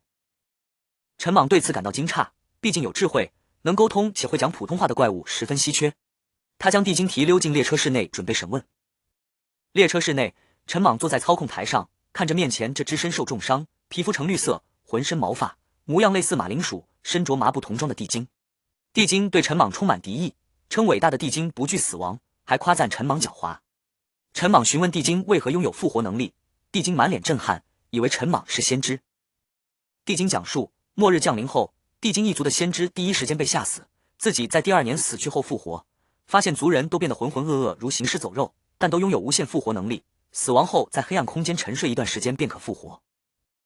他脑海里总有声音让他护送地精负伤到不同地点，这次是漠河丘陵，他打造出地精列车后护送任务从未失败，此次却栽在陈莽手里。陈莽猜测这只地精可能来自其他星球，因末日灭亡后成为这颗星球的怪物，只是他苏醒了以前的记忆。陈莽问地精完成护送任务有无奖励，地精称没有，他执着完成任务是为证明地精一族的伟大。陈莽又问地精是否擅长挖矿，能否召集其他地精到列车里负责挖矿。地精起初认为这是让他臣服，坚决拒绝。陈莽提出帮他重启地精文明，让他成为新一任地精之王。地精有所动摇，提出一系列条件，如保证族人一天工作不超18小时，每年休息8天，有饱腹食物和水，以及未来扶持他成为地精之王等。陈莽咧嘴笑，将地精搀扶起来，说先带他疗伤、吃东西，再慢慢聊，还询问他所说的更伟大计划。地精称下次在地下8000米，陈莽认可，让他跟自己来。列车室的3号生活车厢内，陈莽提着受伤严重、连走路都困难的地精来到医药箱旁。检用医药箱是列车升至2级时他打造的白色配件，里面仅有绷带、消炎喷雾、缝合套装等简单物品，显然难以应对地精当前的伤势。地精看着医药箱里简陋的工具，小声说这些没用，自己死后能复活，伤势会完全恢复，建议陈莽直接杀了他。陈莽询问其死亡后在黑暗空间停留的时间，地精表示不清楚，只知道是一段时间。又问是否会回到铁岭荒原，地精称会被随机传送至其他区域。陈莽点头拒绝了地精的提议，拄着手杖从医药箱取出绷带，把地精从头到脚裹得像木乃伊，说晚上再为他全方位治疗。他打算等奴隶挖够铁矿，将检用医药箱升至10级，解锁的超模效果或许对外伤治疗有帮助。随后他让地精呼唤其他族人，地精闭眼数息后称族人正在赶来。陈莽惊讶其呼唤方式，地精解释自己是精英怪，能在这片区域操控指挥其他地精，且继承了死前记忆和地精智慧。陈莽指向发霉面包片生产线上的面包，让地精饿了去吃，地精感激不已。恒星号列车外，老朱一脸担忧地对彪子说，怀疑陈莽对地精有特殊癖好。彪子觉得不太可能，认为以列车当前实力，弄几个好看女奴隶不难。老朱却认为，末日环境下列车长常因心理压力产生变态癖好，陈莽没明显癖好，可能会憋出更变态的。他还提及曾见过喜欢女人质的列车长，自己因母亲曾沦为女人质而对其动了杀心。彪子想解释自己当列车长时没特别癖好，活着才是最大问题。他偷摸吃了奴隶的面包片，觉得比自己的馒头好吃。此时陈莽拄着手杖走出列车，老朱和彪子立刻挺直身子齐声问候。陈莽告知他们，地精以后跟着一起挖矿，让简单包扎受伤的地精，称他们不会反抗，还提醒他们空闲时多研究集群思维功能。该功能有长期和短暂开启两种方式，战斗中场休息时不用长期开启，长时间加入会损伤大脑，战斗结束后要及时退出。陈莽从地精负伤的袋子里取出了2件散发着微弱白光的物品，将它们摆放在操控台上。这2件物品，一是黄色品级载具配件蓝图越野摩托车生产线，二是特殊道具乾坤袋。陈莽拿起黄色品级蓝图查看，眼中闪过一丝异色。这个配件能生产越野摩托车，可扩大列车的探索范围。比如列车原地驻扎时，打手能骑着越野摩托车前往城市废墟或其他区域执行探索任务。这是他目前第一个黄色品级的载具配件，后续等级提升后，超模效果应该能大幅提升摩托车的全方位属性。至于乾坤袋，它属于地精商人的专武，拥有类似冰箱的效果，内部是一个27立方米的正方体空间，虽面积不如冰箱大，但胜在可随身携带，出门搜寻物资会方便许多。陈莽由此还想到，等打造出越野摩托车后，造个10级冰箱绑在后座，这样搜索幸存者时，直接将人塞进冰箱，里面的氧气一时半会儿也耗不尽。又过了3日，期间除第2日有零散地精赶来，之后再无地精出现。这一日，所有地精的伤势都已恢复，准备随时上岗。天刚亮，奴隶们轻车熟路的起床，扛着镐头排队领取今日食物，准备开始干活。地精们则聚集在一旁，抬头望向站在车厢上的陈莽。大部分地精眼神涣散，神情呆滞，只有站在前方的那只地精眼里满是期待。陈莽看着这121只地精，其中5只为地精商人，深知在荒原上，劳动力才是最值钱的东西。比起那张黄色品级载具蓝图，他更重视这些地精。他轻声欢迎地精加入恒星号列车，让老朱给他们发镐头和食物，准备干活。他知道大部分地精听不懂他的话，只有一只叫多巴的地精能理解。他告诉多巴，这批地精享受2级奴隶待遇，是因为看中他们地精一族在挖矿方面的天赋。多巴表示地精勤劳团结，挖矿是他们最擅长的事。陈莽又询问多巴，地精列车是在哪造的？地下穿梭能力是否来自钻头？以及锁地雷达为何捕捉不到列车？他因前世创业经验，不常过问奴隶和地精的具体工作，这些都由老朱负责，且老朱完成得很好。多巴称，地精列车是在一个黑漆漆的空间打造的，那里没有光，地精死后会在那里沉睡，里面有铁矿、铜矿等很多资源矿。每次死亡进入漆黑环境，我总会摸索四周。有次捡到1级镐头与列车令，便开启独自挖矿打造列车之路。其他地精都在沉睡，怎么叫也不醒，只能我一人劳作。也不知过了多久，终于打造出2级地精列车。1级地精列车自带白色配件钻头，能开山碎石，在地底穿梭，不过启动时耗能较快。升至2级后，有绿色品级自带可打造配件纳米甲漆，能屏蔽雷达感知，为求隐蔽，我将其升至3级，如此3级以下锁地雷达都无法感应到列车。陈莽得知这列车竟全是小地精多巴一人打造，眼中闪过震撼。他深知将列车升至2级难度极大，多巴这工作能力简直爆表。他仿佛看到画面，在死寂无光的未知空间，矮小的多巴摸黑抡镐敲铁矿，寂静中只有镐头与铁矿的锵锵声和他独自的叫号声。不知多少日子后，终于打造出列车，意气风发穿梭地底。陈莽看着不远处残破的地精列车，心生愧疚，承诺帮他再打造一辆。多巴表示，地精一族唯一残留是自己，相信陈莽能带领重建，届时会为其在地底建豪华宫殿。陈莽怀疑多巴在画饼，从他口中得知，地精列车和人类列车初始可打造配件有别，怪物死亡回归的死寂空间矿物丰富，有铜矿、铁矿和很多稀有高级资源矿，死去怪物在此沉睡，只有多巴能清醒。陈莽觉得那像乌托邦，但自己无法踏足，等末日深渊矿挖完就得找新矿场。随后陈莽回到列车室内，目前他有34008单位铁矿，今日这么多地精加入挖矿，获取量会更多。他打造了4节车厢安置地精与做分类，打造车厢消耗200单位铁矿，给车厢装2级装甲消耗 1.2 万单位铁矿，打造其余车厢又消耗 2.44 万单位铁矿。至此，恒星号列车除车头外有8节车厢，各有功用。列车从雏形变为小有成果的2级列车，动线清晰，电路调整，物资和幸存者都能消化。陈莽没把奴隶放冰箱，因空气不流通，氧气有问题，3号车厢以后会堆冰箱放矿物和子弹。忙碌结束后，他站在阴影中望着列车，满足感油然而生。等采完铁矿与铜矿，备足重机枪子弹，列车将是超满配的2级列车。列车电台里，众人还在讨论前几日地精的事儿，那行踪隐蔽的地精富商依旧没被找到。而且这几日尸潮更狂暴了，不仅袭击列车和人类，还对其他落单怪物展开围剿。不过这些对陈莽来说没太大影响，他在末日深渊安心发育，这里几乎绝对安全，除了前几天碰到的地精怪，再没人来过。陈莽在列车室内查看区域排行榜上恒星号的评分，综合评分1491分，位列第46名，上升了1名，加分主要来自100多个地精奴隶。列车竟承认这些地精奴隶幸存者的身份，这让陈莽有些意外。天刚微微亮，陈莽从冰箱拿出一瓶冰镇可乐，轻抿一口，站在窗边看着露天铁矿上勤劳干活的地精奴隶。他本想找个偷懒的奴隶杀鸡儆猴，可没一个人偷懒，让他觉得流程没走完。他低头看着手中的可乐，觉得在末日这是补充糖分的好东西，随后把可乐放桌上，走向4号生活车厢，打算用剩下的铁矿将可乐生产线和馒头生产线升至10级。白色品级配件升级消耗资源比其他品级低，消耗8800单位铁矿后，他获得4条超模效果。可乐生产线5级可选择生产无糖或有糖可乐，10级服用后可缓慢恢复体力。馒头生产线5级可选肉酱、辣酱夹心，10级长期服用能略微增加身体素质。陈莽觉得这些效果实用，打算给奴隶中午加餐，让他们恢复体力多挖矿。无糖可乐在末日没人会挑，馒头生产线升级后能改善他的伙食，他终于能吃点带味道带肉的食物了。目前恒星号列车内大部分白色品级载具配件已到10级，接下来是车厢钢制装甲和风火轮等资源大户，仅一节车厢钢制装甲升至3级就需1万单位铁矿，而它有8节车厢。露天矿场上，多巴指导人类奴隶挖矿，巡逻的彪子觉得一个精英怪当奴隶挖矿很奇怪。5天过去，日子平静，只有多巴适应了列车生活，其他地精只听多巴命令干活。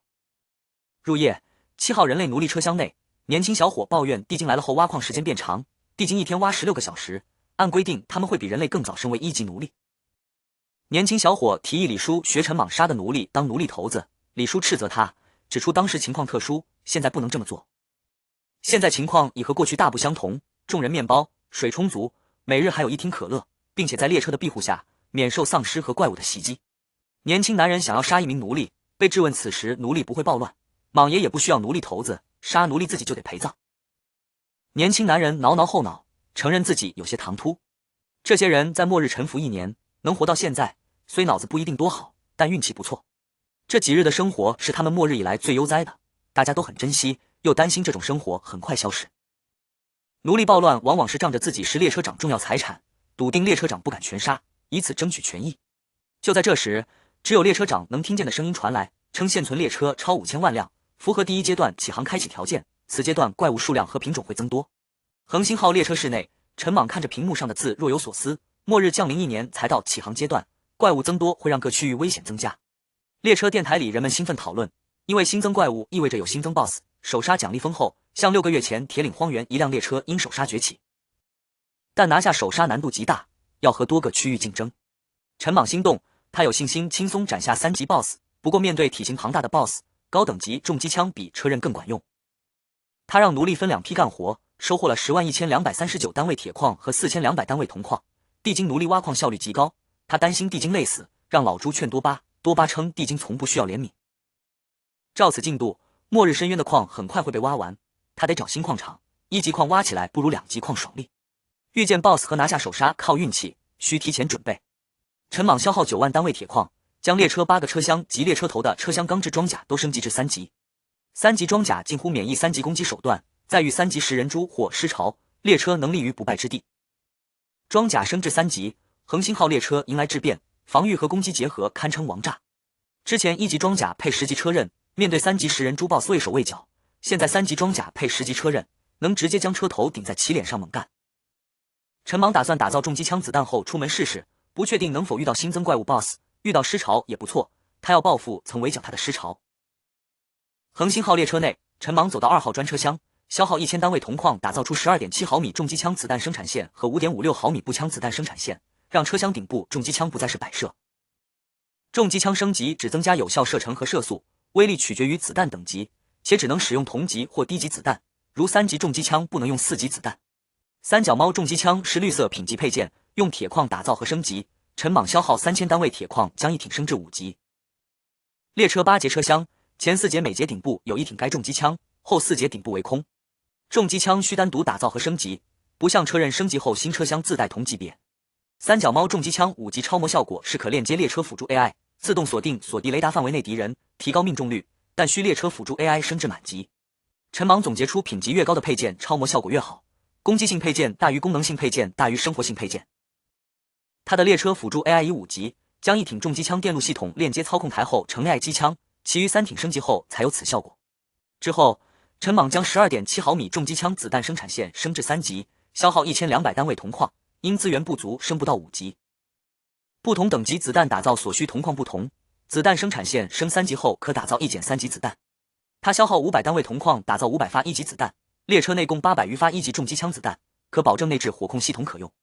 又消耗2000单位铜矿打造200发3级子弹，列车积累的资源几乎被挥霍一空，只剩8239单位铁矿和510单位铜矿。陈莽意识到白色品级载具配件节省资源，车刃消耗能源时就能破开3级 BOSS 防御，而重机枪资源消耗大，只能做底牌。铁岭荒原是低级区域，最高列车和怪物都是3级，它的装甲也是3级。最后，陈莽回到列车室内，坐在操控台，看能源时充足后，收回风火轮，放下机械不足，踩下油门，列车攀墙而出，换上风火轮驶向荒原，目标是找围剿他的尸潮报仇。他将风火轮升至5级，恒星号列车速度大幅提升，再过几日到10级，速度会更快。这是恒星号列车真正意义上首次离开末日深渊，前些日子去接地精，只是在悬崖边缘短暂停留。他心里抱着一丝侥幸，期望能遇到新增的怪物 BOSS， 以目前列车的实力，只要不是特别变态的3级 BOSS， 他觉得自己都能应对。上次杀死3级食人猪 BOSS 的奖励就让他很满意。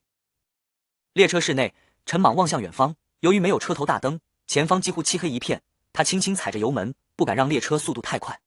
此时他肾上腺素飙升，双臂微微发颤。虽然列车是3级装甲，荒原上能撞过他的不多，但没有陀螺仪这个黄色品级配件，列车倾斜过度还是会侧翻的，而这个配件是升至3级列车后可打造的。让他不解的是，车头大灯这么基础的配件，1到3级列车可打造配件里都没有，难道只能等4级列车或者在野外靠运气掉落蓝图？他在荒原上行驶了半小时，期间索敌雷达和资源探测雷达一直毫无动静，但他却更加兴奋，因为在荒原上半小时都遇不到怪物，很可能是有 BOSS 现身，其威压让其他怪物都躲起来了。就在这时，索敌雷达和资源探测雷达先后作响，检测到不远处有一座1级铁矿和一辆1级列车。陈莽让车头外在音响响起吵闹 DJ 音乐，并把音量调到最大，如一阵风般从那辆1级列车旁呼啸而过，还按了3声喇叭，眨眼间就把那辆列车和铁矿甩在身后。他没打算抢这个矿，一来瞧不上1级小矿，二来他刚打造恒星号列车时，有辆2级列车也没抢他，他决定效仿。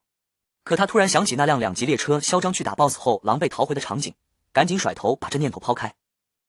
铁岭荒原上，染着白发的年轻男生在列车室内盯着陈莽列车远去的方向，既觉得对方出尽风头，又庆幸没被抢。他是列车长，末日时和同学躲在防空洞，杀怪物掉落列车令后打造列车。但同学们挖矿磨洋工，他每天亲自挖能有10单位铁矿，同学们一天才2-3单位，还想回防空洞。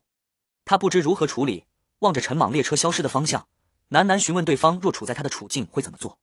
而另一边，恒星号列车室内，陈莽看到不远处一群狂奔的丧尸和作响的索敌雷达，忍不住笑着说：“真让我碰到了，这就是缘分啊！”夜色笼罩，恒星号列车内雷达滴滴作响，远处无数丧尸在夜色下疯狂奔逃。车刃从车厢两侧伸展而出，高速转动，刀刃表面电流滋滋作响。陈莽操控列车如猛虎冲进羊群般追上丧尸，进行单方面屠杀，残肢和鲜血瞬间抛洒在夜色里。偶尔有丧尸爪子拍在列车装甲上，连一丝白色印记都留不下。他收回风火轮，放出猪足，车刃刀面宽达120厘米，所过之处尽是残肢。丧尸数量极多，且尸潮几乎完全无视他，这让他想起列车电台提到的近期荒原尸潮异常狂暴，不仅攻击列车，还会围剿其他怪物。陈莽在遇到尸潮时，花费500单位铁矿打造了绿色品级配件强力磁铁，其蓝图是击杀3级食人猪时掉落的。又消耗2000单位铁矿将该配件升至5级，获得超模效果，将范围内所有怪物死亡后掉落的物品都收至车厢内，范围从以列车为中心的方圆100米扩大到500米。车头顶部镶嵌上有黑色的 U 型磁铁，启动后，列车所到之处，掉落之物皆被吸进车厢。列车操控主要靠脑控，即意识与列车融为一体，心想车动，但也有油门、操控杆等手动操控方式，用于辅助精细操作和让列车长有驾驶体验。大约半小时后，丧尸已不成巢，只剩几百只。这些一直狂奔的丧尸突然停下，像狂热的邪教徒般跪在地上不断呕吐，大量血肉喷洒在地面，完全无视列车的威胁。此时陈莽才注意到荒原上覆盖着一层厚厚的血红粘稠之物，里面有人类、丧尸狼、食人猪、地精等的肢体。他觉得情况不妙，打算回末日深渊发育。就在这时，地面突然震动，一只原本站在血红粘稠物上的2级丧尸张开血盆大口，强大的吸力将地面的血红粘稠之物如血红龙卷风般吸入口中，体型迅速长到10米高。这只丧尸怒吼一声，眼里满是残暴和嗜血，俯瞰着恒星号列车，目光透过车玻璃直勾勾地盯着操控台上的陈莽。亲眼目睹一幕后，陈莽给出牛逼的评价。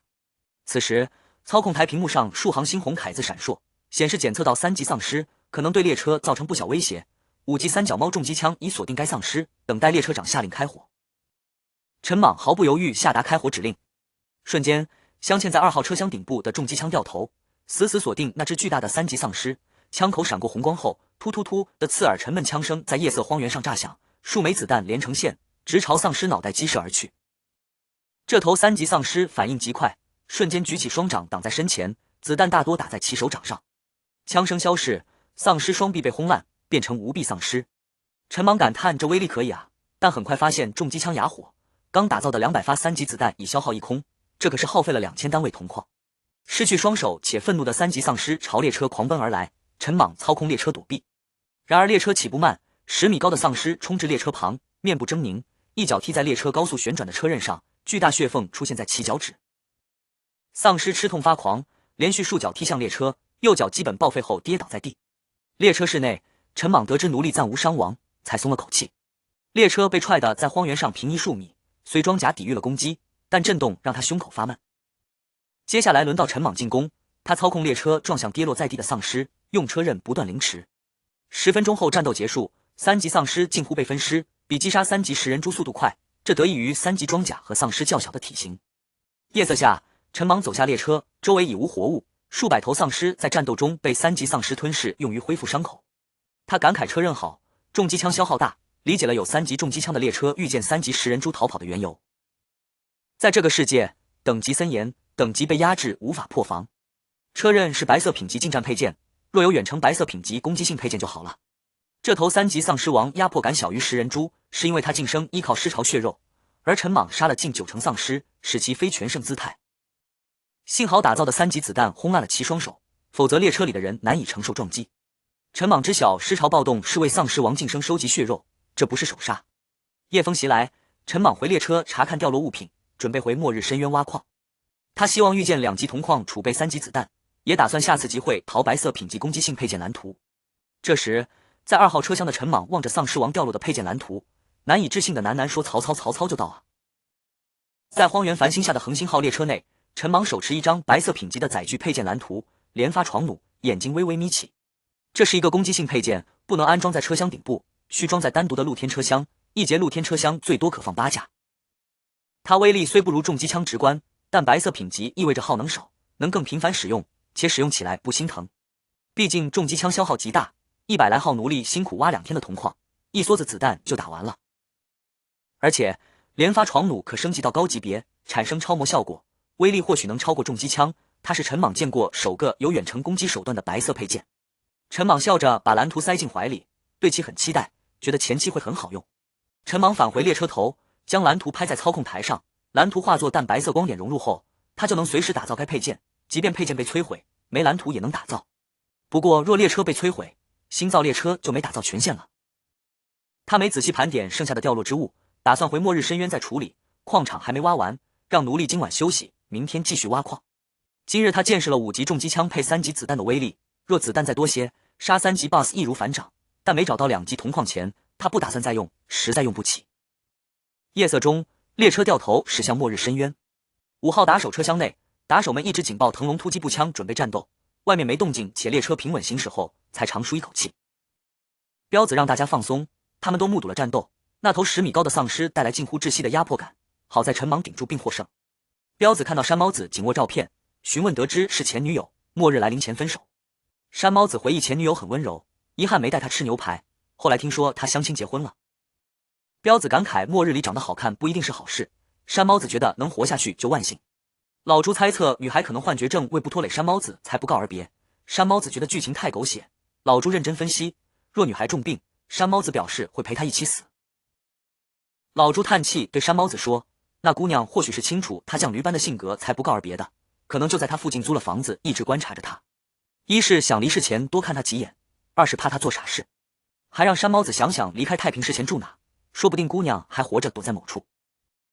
山猫子听后愣在原地，眼眶顿时通红，当即面朝老朱跪下，声音慌乱又沙哑的请求朱车长让莽爷带他去太平市郊区的工厂附近找找，称姑娘可能在那等他，自己愿拿命换，若列车有必死任务，他第一个上。老朱摆了摆手，让彪子扶起山猫子，沉默片刻后表示会找机会和莽爷说，但列车目前重要任务是挖矿，让山猫子别抱太大希望。山猫子颤颤巍巍起身回到床位，头埋在胸膛，身子微微发抖。彪子看了他一眼，碾灭快燃尽的烟头，低声叹气。他只有卧病在床的父亲，末日刚来时想救父亲，后来默认父亲已死，大家在末日都尽量不去想亲人。7号奴隶车厢内，李叔感受着平稳行驶的列车松了口气，看着燃尽的烟头有些惋惜，称早知道死不了就不抽这根浪费了。年轻男人问他是否不舍得莽爷赏的烟，李叔摇头说自己没烟瘾，抽烟能让他感觉和现代社会有联系，能想到以前的辉煌让自己像个人。男人表示自己以前在快递公司干外包，觉得现在工作强度不大，没压力，还总结自己的人生是关关难过关关倒，事事难成事事败，认为现在这样不错。李叔没说话，他已想好尚未挤入管理层的计划，等新一批奴隶加入列车就是他的出头之日。满天繁星下，恒星号列车在荒原上极平稳地行驶了半小时。陈莽从后视镜看到2只红皮兔子追了他半小时，速度几乎和列车顶格速度一样。操控台屏幕提示检测到3级未知怪物。半小时前，列车压到类似减速带的东西，2只原本抱团的兔子分开后就开始追车，估计是被车轮碾了。陈莽心动于可能的 BOSS 手刹，但车刃碰不到兔子，撞一次也没撞伤。列车装甲能防兔子，他还有风火轮可加速逃跑，不过他动了杀心，准备把兔子引到末日深渊。这时兔子不追，开始抱团，陈莽调转车头撞过去，兔子再次追来。他预估还有半小时到末日深渊，手刹稳了。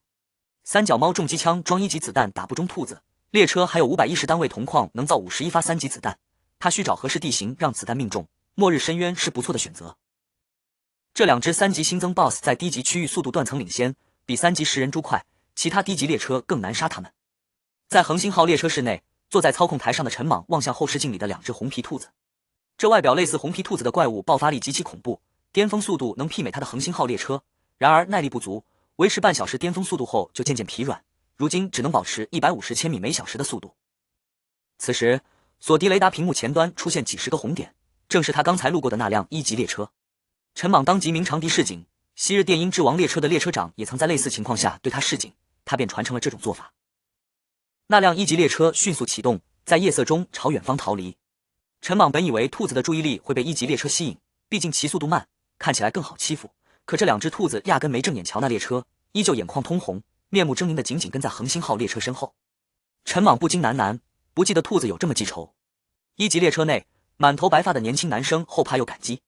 他是新手列车长，很多信息靠自己摸索。白发是末日时父母被丧尸啃噬，他一夜愁白的。陈莽望向屏幕上近在咫尺的末日深渊，故意放缓速度，让兔子靠近，以创造更多视野盲区。随后，恒星号列车在红色配件车轮更换器的效果下，迅速放下猪足，收回风火轮，过程行云流水，速度影响不大。列车前端机械不足变化，数个喷雾嘴浮现，喷出2缕粗壮蛛丝，粘在末日深渊两侧。列车如蜘蛛般攀着蛛丝来到深渊上空，身后的兔子因速度过快，虽极力止住身形，还是坠入6000米深的末日深渊。列车顶部的5级三角猫重机枪立刻锁定自由落体的兔子，列车辅助 AI 判断坠落轨迹后，枪口咆哮，子弹射出，兔子在空中爆成血雾，掉落物品被强力磁铁吸入车厢。列车操控台屏幕上出现猩红字体，恭喜陈莽成功夺得3级红眼兔 BOSS 手刹，并可3选1获得手刹奖励。接着屏幕顶端金框包裹的字体划过，还有礼花绽放，声音响彻铁岭荒原每个列车长脑海，播报恒星号列车成为首个击杀3级红眼兔的列车。陈莽庆幸列车取名恒星号，够有逼格。猪足升至13级的超模效果让列车能横跨深渊，此次使用消耗100单位蛛丝，多亏侏儒男人多给200单位，他才能使出此手段。每只怪物都有自身特点，像红眼兔就极为灵活，速度飞快。陈莽拥有自动锁定功能的重机枪，在空地上尝试射击100发1级子弹，结果全部射空。不过，红眼兔在自由落体状态下几乎丧失所有灵活性，列车辅助 AI 能轻易预测其坠落轨迹，此时射出的3级子弹近乎全部命中。陈莽耗费300发3级子弹，才轰掉3级丧尸的2只手臂，但杀死2只3级红眼兔，仅消耗了51发3级子弹。可见，同为3级怪物，防御和体型差异显著。陈莽操控列车从蛛丝上驶下，借着猪足顺着峭壁落在谷底，望着本次收获，十分满意。此次收获颇丰。通过长炮列车电台，陈莽对这个世界有了更多了解。在这个世界，很少有列车主动击杀 BOSS。一方面，付出和收获不一定成正比，杀死一个 BOSS 需要消耗大量铜矿，列车的攻击基本靠铜矿维持。另一方面，列车发展主要所需的是基础矿物资源，击杀 BOSS 掉落的蓝图和特殊道具虽好，但没有也不影响列车稳步发展，属于锦上添花之物。很多列车将铜矿储备为关键时刻才动用的重要资源，平日不会主动招惹 BOSS， 遇见就选择跑路，在荒原上变换位置挖矿是常见的生存方式。陈莽辛辛苦苦挖了5天铜矿，一晚上就耗尽了，列车内铜矿单位为0，只剩下700余发1级重机枪子弹。实际上，即便不开火，让2只兔子落在末日深渊谷底也必死无疑，但这样大概率不会算首杀，也没有掉落奖励。陈莽准备盘点收获，他将烟头碾灭在可乐罐里，拿出1罐冰镇可乐，喝了半罐后心情平复。击杀尸潮收获一般，最大的收获是3级 BOSS 的首杀奖励。奖励有3个选项，一是2级铜矿、2级铁矿、2级牧场刷新券，可自选其一；二是稀有列车令；三是黄色品级载具配件蓝图副颜料旺塔，仅限血肉列车装载。陈莽几乎没犹豫就选择了2级铜矿刷新券，使用后可在末日深渊谷底生成一个2级铜矿，能弥补他火力上的不足。他已有用稀有列车另打造的恒星号列车，而副颜料旺塔是血肉列车专属配件。2只3级红眼兔 BOSS 本身掉落的奖励也很丰富，有特殊道具末日结婚证、蓝色品级载具配件蓝图40管樱花落火箭炮、白色品级载具配件蓝图繁殖喷雾。陈莽看到40管樱花落火箭炮十分激动，这是大杀器，能提供压制级别的火力覆盖，虽消耗大，但不可缺少。该配件需单独占据一节露天车厢。繁殖喷雾可让车厢内未开智生物发情，加快繁殖和幼崽生长。末日结婚证对列车升3级有帮助，但触发条件苛刻，在末日里找到真心相爱的情侣很难。陈莽觉得万物能用就行，不必考虑是否真心。铁岭荒原属于低级区域，最高可容纳3级列车，至多诞生3级怪物。当列车达到3级满配并准备向4级进发时，就需前往更高级别的区域，同时开启转职准备。转职方向有2个，分别是机械列车和血肉列车。列车每升1级，不光是基础速度提升，可打造配件增多，还会新增1个或多个功能。比如列车升至2级时，有了个性化定制功能；升至3级后，出现了传承值。传承值仅3级列车拥有，足够高的传承值能在高级区域带来更多机遇，像能遇到神秘的黑市商人，进入对传承值有要求的黑市，安装特定特殊配件等。获取传承值有多种方式，列车收留1名12岁以下孩童可得传承值1，列车内有一对用末日结婚证签订契约的夫妻可得传承值100，列车内乘客之间诞生新生儿可得传承值1。传承值是给予那些在末日里仍考虑文明传承者的补偿。陈莽把末日结婚证放进操控台旁抽屉，因为恒星号列车目前没有情侣，且列车尚未升到3级，暂无需用到传承值。击杀红眼兔以及3级 BOSS 丧尸王后，陈莽开始盘点收获。丧尸王掉落了一张白色品级载具配件蓝图连发床弩和一个手持版丧尸感知屏蔽器。这屏蔽器虽大部分时候效果有限，但有总比没有好，他将其和末日结婚证一起放进抽屉。击杀尸潮获得了好几百件物品，全是尸肉，有928单位1级尸肉和23单位2级尸肉。因暂时不知这些资源用途，又觉得其占地且恶心，他把尸肉全扔进冰箱角落。本次夜行收获颇丰，陈莽很是满意。在这个世界中，杀怪并非主流发育手段，对机械列车而言，铁矿才是发展最重要的资源，挖矿才是主要发育途径，对付怪物最好的办法是躲避。陈莽干完活后去睡觉，迷迷糊糊中做了个梦。他梦到自己的列车有数百节车厢，100节露天车厢上都安装着40管樱花落火箭炮。列车被数十万怪物包围，怪物咆哮着发起冲锋，而他大手一挥，火箭炮遮蔽天空，怪物群被夷为废墟，列车头100级的强力磁铁将物品吸入车厢。就在这时，他耳边传来挖矿耗子声。清晨，陈莽被吵醒，看到窗外奴隶们开始干活，地精奴隶多巴一边抡镐头一边扯着嗓子喊耗子，其他地精奴隶跟着节奏干活并回应，声音传入列车，把他从美梦中叫醒。整个场面整齐和谐，地精奴隶们同一时间抡起镐头，又同一时间伴随着耗子节奏将镐头砸下，带着一种荒诞且恍惚的艺术气息。人类奴隶也被这气氛感染，加入号子节奏并高声回应。陈莽面无表情地在窗边观察了片刻，喝口水润润嘴后，轻叹一口气，抄起操控台上的对讲机，决定中午给多巴开小灶。他担心奴隶们喊一天会口干舌燥。多巴一心指望陈莽帮其重建地精文明，可陈莽心里清楚，那只是自己当时忽悠人的话。如今多巴这般认真的工作态度，让他不得不思考如何完成承诺。他觉得骗傻子会有强烈的愧疚感和不安感，还暗自敬佩自己的道德素质。之后，陈莽坐在列车操控台旁，查看昨日收获，因很多图纸需铁矿打造，只能等今日矿挖完。他无事可做，便打开列车电台潜水。他发现恒星号列车在公屏上出现的过于频繁，从昨夜开始已被讨论了数千条。陈莽有些恍惚，觉得拿个 boss 手刹没必要被讨论这么久。他深吸一口气，点燃一根烟，拿出一瓶冰镇可乐，开始翻看昨夜的聊天记录。其中，汽水号列车揣测恒星号是成人之危简陋，陈莽没动怒，只是将其记在小本子上，并标注恶意揣测。嗜血狂牛列车的列车长夸陈莽有枭雄气质，这引起了紫云号列车列车长的不满，其言语嚣张，要和陈莽的列车碰一碰。陈莽也记录下来，打算有机会找其碰车，非得把对方车碰成废铁。而电音之王列车长一直称和陈莽是同道中人，陈莽觉得对方奇葩又无聊。陈莽翻完所有记录，只记了这2个列车名字，认为大部分人还是友善的。天黑了，奴隶们排队领食物吃晚饭。陈莽站在窗边思忖，觉得是时候将列车规则提上日程了。列车一直野蛮发展，很多事被忽视，社会化团体需要规则来方便管理，顺便正式换称呼。等末日深渊的矿核心获得的2级铜矿挖完，就一起办这2件事，届时列车差不多能达到满配2级。当奴隶们把今日采来的铁矿和铜矿都搬至3号车厢后，陈莽查看列车面板，上面显示有17739单位铁矿和1120单位铜矿，原本空空的货物车厢稍有富裕。他没有立刻使用2级铜矿刷新券，打算先把末日深渊底部的1级铜矿开采完。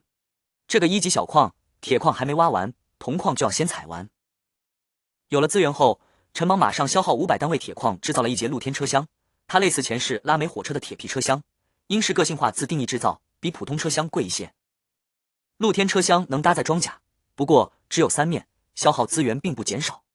至此，他的恒星号列车拥有了第9节车厢——露天车厢。紧接着，陈莽从抽屉取出白色品级的载具配件蓝图连发床弩，将其贴进操控台，融入后列车获得打造该配件的权限。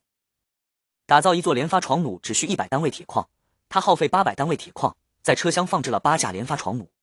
随后又消耗4400单位铁矿，将其中1架连发床弩升至10级。连发床弩基础属性是1分钟射出1发弩箭，弩箭如婴儿手臂粗，50厘米长，升至10级后，每分钟发射10发，弩箭变宽变长，像成人手臂粗，80厘米长。其5级超模效果是可链接列车辅助 AI 自动锁定敌人，10级超模效果是弩箭消耗资源减半。弩箭只需消耗铁矿，价格低廉。陈莽觉得白色品级的配件很适合自己。之后，他又打造了1节露天车厢，摆放了4座蓝色品级的40管樱花落火箭炮，1座需1000单位铁矿。该火箭炮射速快，但价格比重机枪子弹贵得多。5日后，末日深渊底部的2级铁矿最多再开采1周，1级铜矿已全部采完。陈莽用2级铜矿刷新券制造出一片新的2级铜矿。这几日一切顺利，他攒了8万单位铁矿和6600单位铜矿。天刚亮，奴隶们在老朱等人指挥下领早餐。陈莽打算把积攒的资源一次性花完，将部分5级配件升至10级。但风火轮从5级升至10级需3.5万单位铁矿，他只好放弃，还觉得5级风火轮看着也挺顺眼。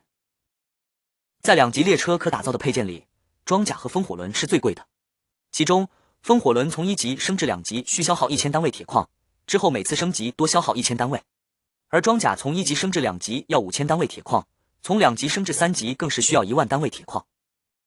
在没找到4级铁矿之前，他没打算去弄10级装甲，觉得5级风火轮就够用了，毕竟他现在速度已经很快，没必要再提升。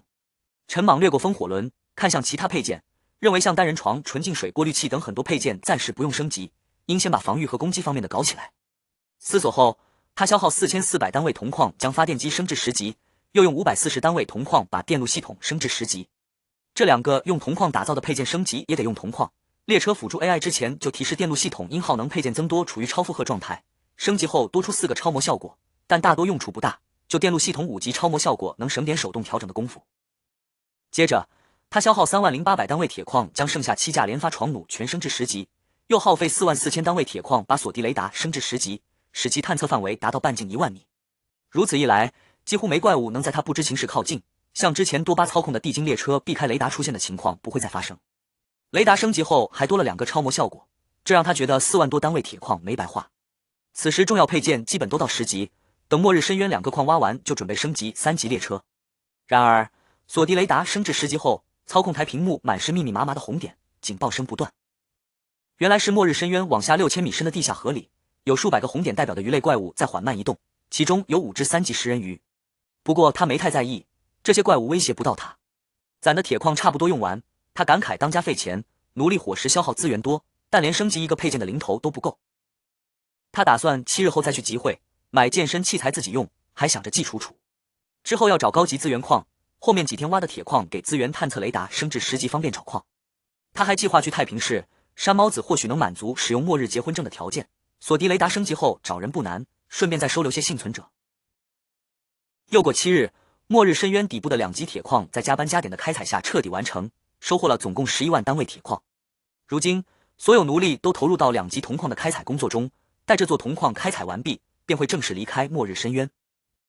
按照原计划，陈莽今日要去参加集会，然而出了意外，因昨夜荒野上突然出现数十道龙卷风，狂风肆虐，被卷进去的列车和怪物下场凄惨，皆被抛至高空后自由落体，所以今日集会临时取消。荒原上众多列车和怪物都在拼命躲避龙卷风的袭击，好在末日深渊相对安全，未受影响。陈莽对此并未过多纠结，觉得这次参加不了集会，等下次就行。正好这几日开采了不少铁矿，他决定将剩下的配件进行升级。他首先将目光投向从昆爷那里抢到的白色品级配件单人床，消耗4400单位铁矿后，将其升至10级。升级后，床从硬板床变成了可调节松软程度的床垫，超模效果也十分惊人。5级时，枕头及3件套可任意选择；10级则能获得更高的睡眠质量，甚至延年益寿。陈莽虽觉得作为白色品级配件有此效果有些夸张，但还是很满意，毕竟有比没有好，而且他还期待着后续无限升级可能带来的长生效果。接着他又对纯净水过滤器动手，消耗4300单位铁矿将其升至10级。该配件每次升级本身无加强，主要是超模效果变化。5级时能长期服用清除体内肾结石，10级则能略微增加身体素质，搭配面包可提升奴隶们的身体素质。之后他花费500单位铁矿将制作台升至2级，可打造2级能源石，一枚需5000铁矿，效果是原来的10倍，更加实用持久。他还消耗9000单位铁矿将3座重机枪升至5级，32000单位铁矿将新增的2节露天车厢升至3级装甲。此时天已大亮，奴隶们扛着镐头开始了在铜矿的工作。陈莽走出列车，望着面前的恒星号列车，满心愉悦。这列共10节车厢的超满配2级列车，前面3节装着重机械产品，中间5节是居住车厢，后面2节是火力车厢。第9节安装着8座连发床弩，第10节则有4座40管樱花落火箭炮。陈莽能绝对掌控列车，所有武器可随时调转方向。在区域排行榜上，恒星号的评分和排名大幅提升，来到了第3名。尽管周围都是3级列车，但它配件等级总和达169级，远超满配2级列车的标准。实际上，目前区域排行榜上排名靠前的人中，仅他一人的势力值完全靠配件等级堆砌，其他人大多依靠奴隶数量以及3级列车的基础势力值加成。又过7日，那座2级铜矿被彻底开采完毕，200多个奴隶加班加点，共换来14万单位的铜矿。这些铜矿被储备在单独打造的10级冰箱里，作为战略储备资源。有了这批铜矿，即便床弩和车刃难以应对的情况，他也能凭借火箭炮和重机枪解决。不过这种情况在铁岭荒原很难遇到，目前该区域没有能威胁到他的存在。列车内当时还有6万单位铁矿和14万单位的铜矿。陈莽拿出4.5万单位铁矿，将资源探测雷达升至10级，使其探测范围达到1万米，还收获2个超模效果：一是可预估所探测矿场内的可开采数量，二是能获得被开采完毕矿场的下次刷新时间。还没来得及细看效果，资源探测雷达作响，显示地底2000米处地下河溶洞旁有2座2级铁矿，预估可开采38万单位1级铁矿。再往下5000米深，有一个3级赤星岩矿，预计可开采1800单位3级赤星岩。赤星岩是稀有高级资源，列车内的是昔日击杀食人猪掉落的。然而恒星号列车没有在地底穿梭的能力，废弃的地精列车虽有此能力，却已报废且无法修复。陈莽召集众人开会集思广益。老朱提出找到地下河源头，顺着河流前往矿场，但彪子认为不现实，列车无法进入复杂的地下河，也没有在水中前进的能力。陈芒找来多巴，多巴表示击杀穿山甲有概率获得钻头配件蓝图，可这里没有山。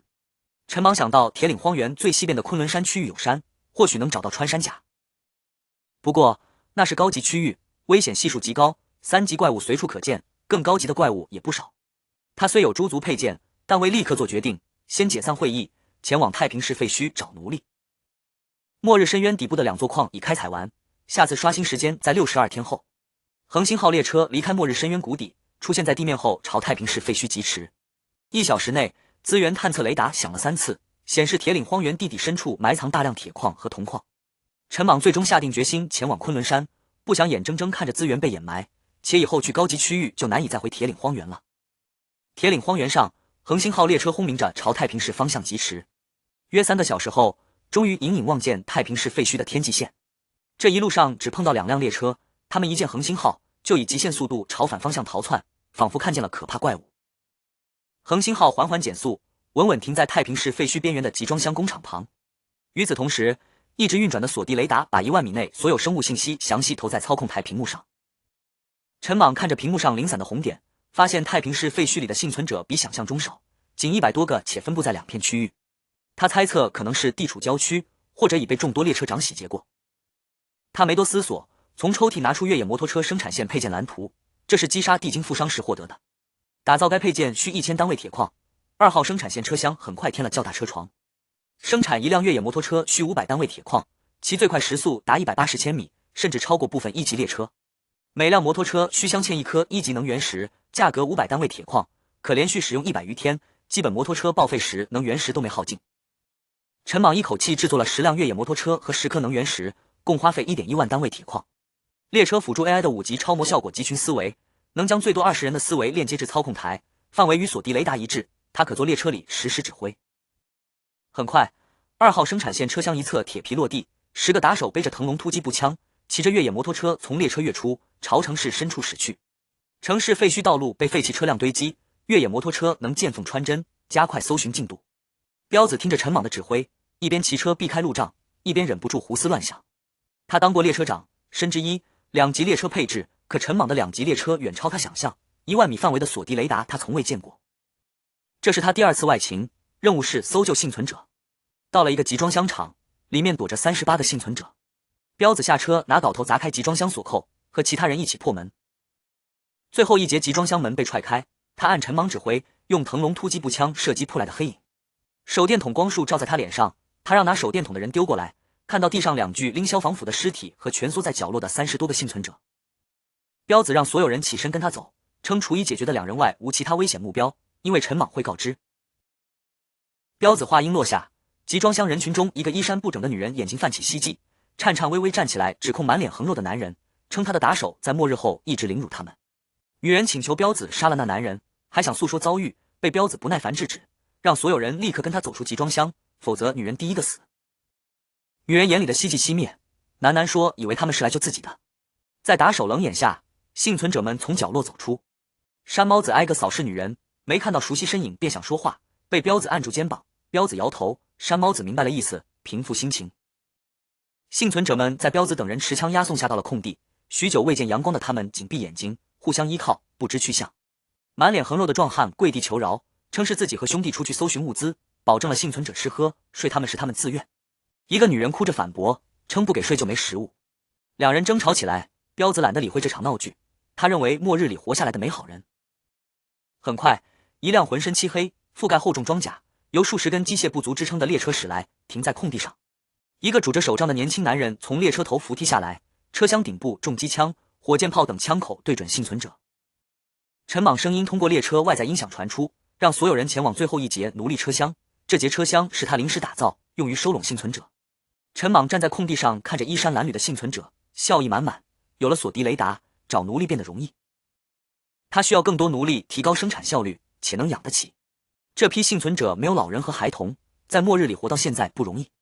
随后他回到列车头，目标是搜救1000名幸存者。有索迪雷达、集群思维和打手，搜寻变得简单。他下来只是想欣赏第一批战利品。之前控诉男人的女人看见陈莽后不敢说话，幸存者们在彪子指引下安静朝最后一节车厢走去。彪子疑惑自己看起来不凶，黑浩解释可能大家一开始以为他是好人。提到陈莽，黑浩先说不像好人，后因急寻思维为段开改口，说陈莽一身正气。这时列车头内，陈莽通过锁敌雷达看到一个区域的幸存者信息，发现有个老熟人季楚楚，很诧异他不是另一辆列车的奴隶吗？怎么会在这里？锁敌雷达屏幕上显示一批幸存者躲在一节列车里。陈莽面色古怪，这所谓的列车其实只有一节车厢和一个列车头，外置装甲破破烂烂。他的锁敌雷达能获取范围内其他列车信息，得知这辆列车基本报废，无法正常启动，各种配件完整度大多降至10%以下。此列车现在太平市废墟深处的一个池塘里，正常情况下列车开不进这里，推测是前几天被荒原上的龙卷风卷至高空后跌落在此。陈莽将命令传达给彪子等人，随后伴随着越野摩托车的轰鸣声，彪子等人排成一字长蛇阵，朝城市废墟深处奔去。在城市废墟的一处人工池塘，列车一头扎至池塘底部，列车头完全浸泡在水中，仅余半截车厢露在外面。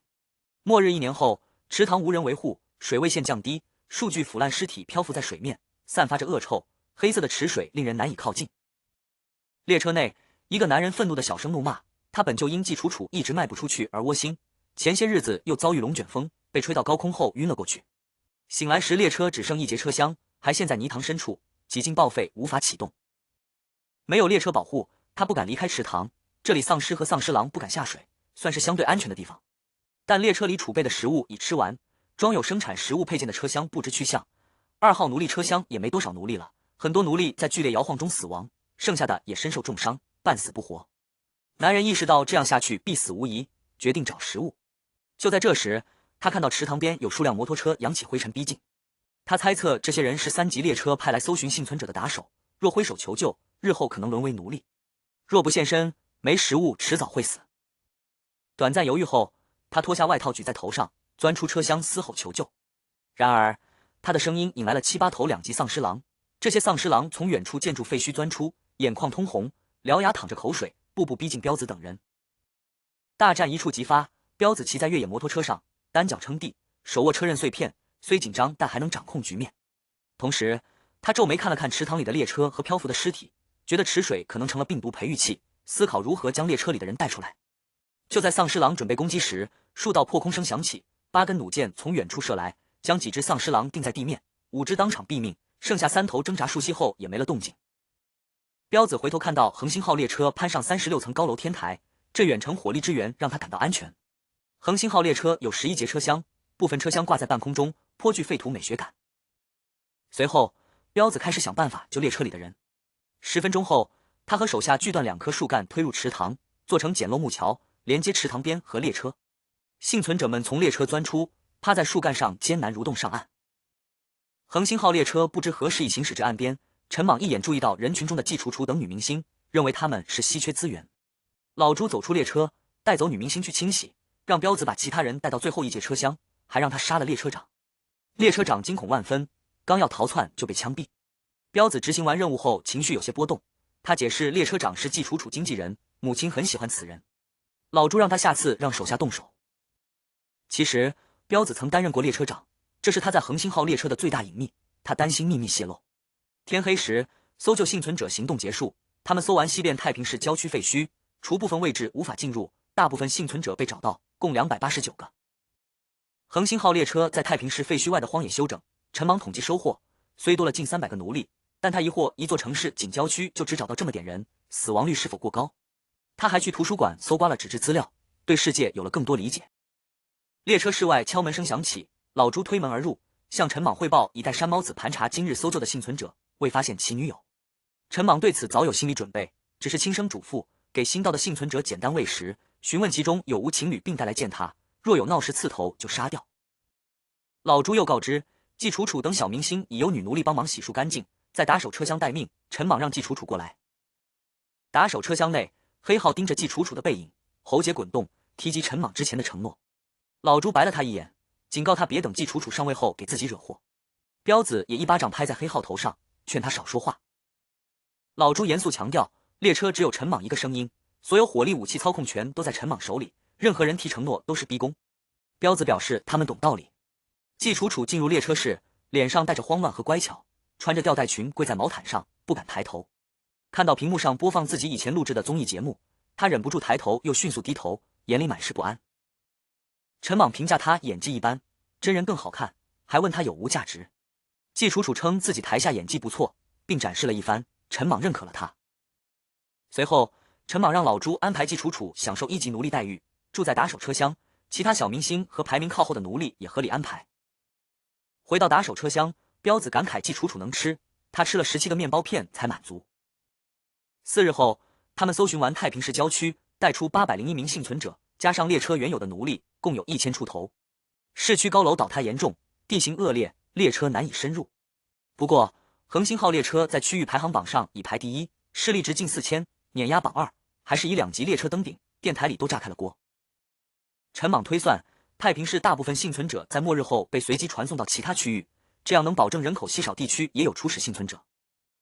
天刚亮，陈莽操控列车在荒原行驶，资源探测雷达不断探索资源点。他新打造8节车厢载奴隶，但成本高，隐患大，打算把新奴隶塞进冰箱，可打造所需冰箱需 1.8万单位铁矿，而他只有1000单位。列车找到1级铁矿，因没铁矿给新奴隶打造镐头，先让200个老奴隶下矿。天黑后，老奴隶带回2400单位铁矿。第2日，用这些铁矿打造240个镐头给新奴隶，和老奴隶一起下矿，带出4000单位铁矿。第3日，4000单位铁矿打造400个镐头，带出7000单位铁矿。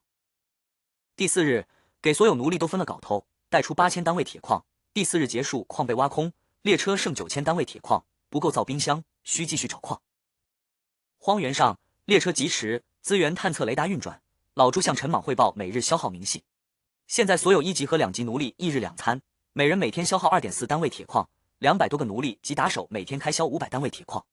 新奴隶是3级奴隶待遇，每人每天消耗 1.2 单位铁矿，800人一天消耗960单位铁矿，每天固定消耗1460单位铁矿。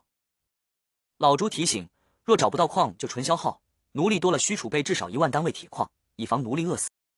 陈莽深吸一口气，坐在操控台上揉着太阳穴，略显疲惫。前些日子他还觉得奴隶吃饭消耗不了多少铁矿，可如今多了800个享受3级最低待遇的奴隶，每日食物开销骤增到1460单位铁矿，压力巨大。他这才明白为什么少见有列车载1000多个奴隶，毕竟每天睁眼就是近2000单位铁矿的消耗，没矿挖就纯赔，没足够铁矿储备，奴隶就得饿死。老朱提议降低奴隶待遇，陈莽几乎没思考便否定，称恒星号列车奴隶挖矿效率高，一是激励手段好，二是管饱，而且待遇标准早定好，不能随便变动。他打算去昆仑山找穿山甲，拿到钻头图纸后，返回铁岭荒原就能不愁铁矿。3小时后，借助范围1万米的资源探测雷达，陈莽在荒原上找到一处有主的1级铁矿。恒星号列车停下，当那辆1级列车准备离开时，陈莽通过列车外在音响让其等奴隶从矿里回来。10几分钟后，对方列车拉着奴隶远去。随后1000多个手持镐头的奴隶排队进矿洞，彪子等人持腾龙突击步枪维持秩序，列车火力配件对准奴隶。这批新奴隶加入几日，除第1天几个刺头被枪毙之后没再闹事，但干活效率差。天黑时，这个被开采一半的1级铁矿开采完毕，进账8000多单位铁矿，扣除当日食物消耗，净赚6500单位。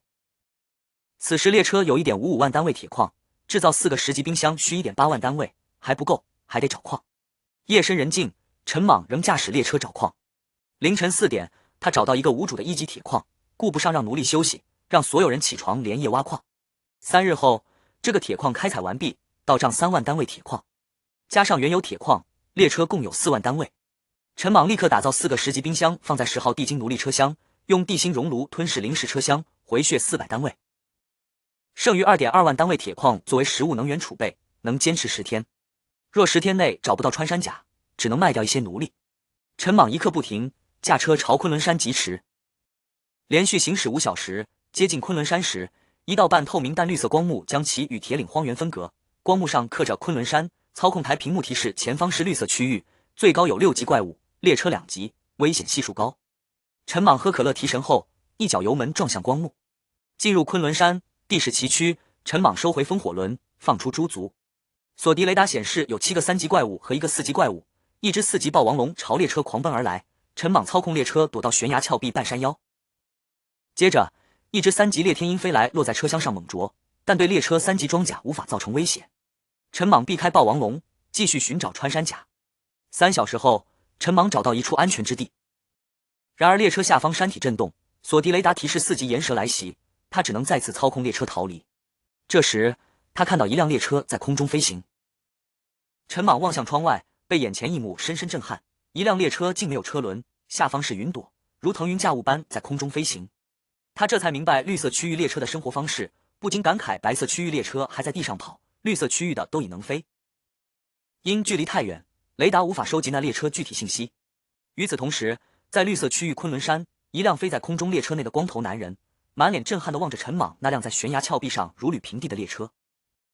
他看到列车等级为2级，惊讶不已。要知道，昆仑山在绿色区域难度极高，寻常4、5级列车来此都危险重重，2级列车来此简直不可思议。他认出列车的机械不足配件猪足是绿色品级，升到满级也只能在45度斜坡横截面行驶。男人猜测陈莽是将大量墨菲石砸在猪足上突破了等级上限，又觉得陈莽可能是某个大佬的亲人。墨菲石是能让配件无视等级上限再升级一次的特殊道具，只有高级区域才有机会获得。男人来昆仑山是因为昨日这里诞生了绿龙 BOSS， 击杀他会掉落蓝色品级配件深海护罩。此配件虽品级不算高，但极其稀有，只有击杀该 BOSS 才会掉落。他在自己的绿色区域遇到海底迷宫奇遇，为获取深海护罩才冒险来此。他本以为没什么竞争者，现在看来情况有变。陈莽再次避开岩蛇后，一直紧绷的神经才稍有放松。他进入昆仑山已数个小时，资源探测雷达从未响过，一路上无论是地底还是地表，一个矿场都没见到，连他想象中的3级铁矿甚至1级铁矿都不见踪影。就在这时，列车室内音响发出提示，索迪雷达发现穿山甲怪物，12只2级，1只3级。陈莽眼睛一亮，他冒死进入昆仑山，等的就是这个。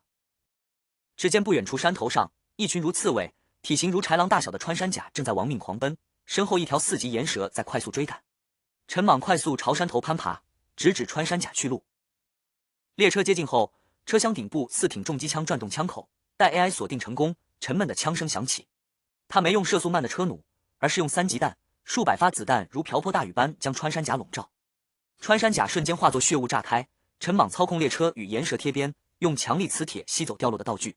但因距离过近，岩蛇速度太快，岩蛇愤怒地甩动蛇尾，重重砸在列车上，列车被当场抽飞，一节车厢凹陷。列车从1000米高空坠落，这几乎是必死之局。然而，越是危机时刻，陈莽越冷静。他瞅准时机，让猪足射出2道蛛丝，牢牢粘附在峭壁上，列车借此稳住身形，如荡秋千般撞向另一边悬崖。虽免去坠落谷底危机，但列车受损严重。操控台屏幕不断闪红，显示4号生活车厢外置装甲、可乐生产线配件、馒头生产线配件、猪足配件等完好度大幅下降。陈莽扫了眼屏幕，拿起强力磁铁吸回来的物品，看到白色品级配件蓝图钻头，咧嘴笑了起来，将图纸塞进抽屉。他发誓不打造出6级装甲，死都不再踏入高级区域。猪足受损后速度下降，但任务已完成，他要尽快逃离昆仑山。他还咬牙切齿地表示，等再次返回昆仑山，定要将岩蛇杀到灭族。在5号打手车厢内，彪子满眼恐惧，死死抓住床榻铁栏杆。他后悔自己一开始赞成来高级区域，现在才明白这里是真正的末日。老朱双手合十祈祷，身子发颤。黑号表示莽爷不怕自己就不怕，彪子和老朱觉得有理，放松了下来。昆仑山脉，列车回去的路程比来时安全，避开了强大怪物。数个小时后，恒星号列车终于回到铁岭荒原。神经一直紧绷的陈莽身子一软，瘫坐在操控台上，久违的安全感涌上心头。他对高级区域产生阴影，决定没6级装甲不踏入，还想搞避震配件。他坐在操控台前抽烟，平复着刚才凶险旅程带来的刺激感。残损的列车如受伤的老兵，安静地停靠在铁岭荒原和昆仑山的交接处。良久，陈莽情绪渐渐平稳，拿出钻头蓝图，笑着说也算值。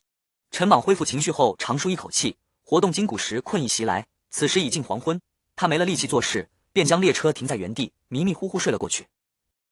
次日清晨，洗漱完毕的陈莽精神饱满，伸了个懒腰。此时老朱已把所有奴隶召集到空地上，等待陈莽讲话，这是他首次对新奴隶的正式发言，讲完就要准备下矿。陈莽双手拄着手杖站在列车顶部，俯瞰着上千名奴隶，上一次在这么多人前讲话还是在学校国旗台下念悔过书。场面一开始嘈杂，看到陈莽后渐渐安静，彪子等打手手持腾龙突击步枪维持秩序。陈莽通过列车外在音响介绍自己，称对待奴隶不错，新加入的800个奴隶享受3级待遇，每天有10片带馅面包和2瓶矿泉水，比他们之前的生存环境好很多。他还提到曾答应抢到季楚楚，如今做到了，在这里当奴隶能享受其他列车长都没有的待遇。他强调恒星号列车是铁岭荒原最强的，能提供食物、水和庇护，只要求奴隶全力挖矿，会统计每日挖矿数量，不会亏待卖力的人。接着让女人们出列，选择去挖矿或做轻松活。一个身高1.8米，浑身腱子肉的女人想选轻松活，被陈莽让彪子带到左边。陈莽告知挖矿达到一定阶段可晋升，2级奴隶有休息权。讲话结束后，陈莽让老朱带来2对情侣，用末日结婚证测试，中年夫妻和年轻小情侣都没反应，他只好收起证件，感叹在末日找真心相爱的情侣太难。老朱递来列车规则纸条，陈莽看后打算修改。列车室内，陈莽拿出钻头蓝图，消耗100单位铁矿打造出钻头，又花费4400单位铁矿将其升至10级。他感慨花费不多，认为等挖到地底高级资源矿，奴隶会有很高的生产效率，且只有他能开采。钻头等级提升体现在坚硬度和转速上，能保证列车在地底的通行和速度。陈莽召集奴隶，操控列车朝末日深渊驶去。数小时后，列车抵达末日深渊，切换猪足沿悬崖驶向谷底，钻头伸出高速旋转，列车没入地面。在地底依靠资源探测雷达驶向2级铁矿，速度170千米每小时。虽没有车头大灯，但有搜寻来的工业手电筒勉强够用。列车抵达地下河，陈莽下车用手电筒查看，他们身处巨型溶洞，空气潮湿，地下河撞击岩石的声音不断。河道占溶洞1/4，水位可能会涨，氧气目前充足，但不确定够不够多人用，不够就去买制造氧气的配件。溶洞旁有2座2级铁矿，奴隶领过工具和食物开始挖矿，挖矿的锵锵声让陈莽十分满意。其他奴隶干活时，陈莽在列车室内抽烟看末日电影，代入感很强。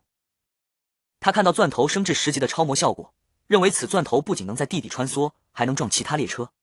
随后他抛却杂念，专注看电影，却看到男主解锁击杀丧尸就变强系统，忍不住破口大骂。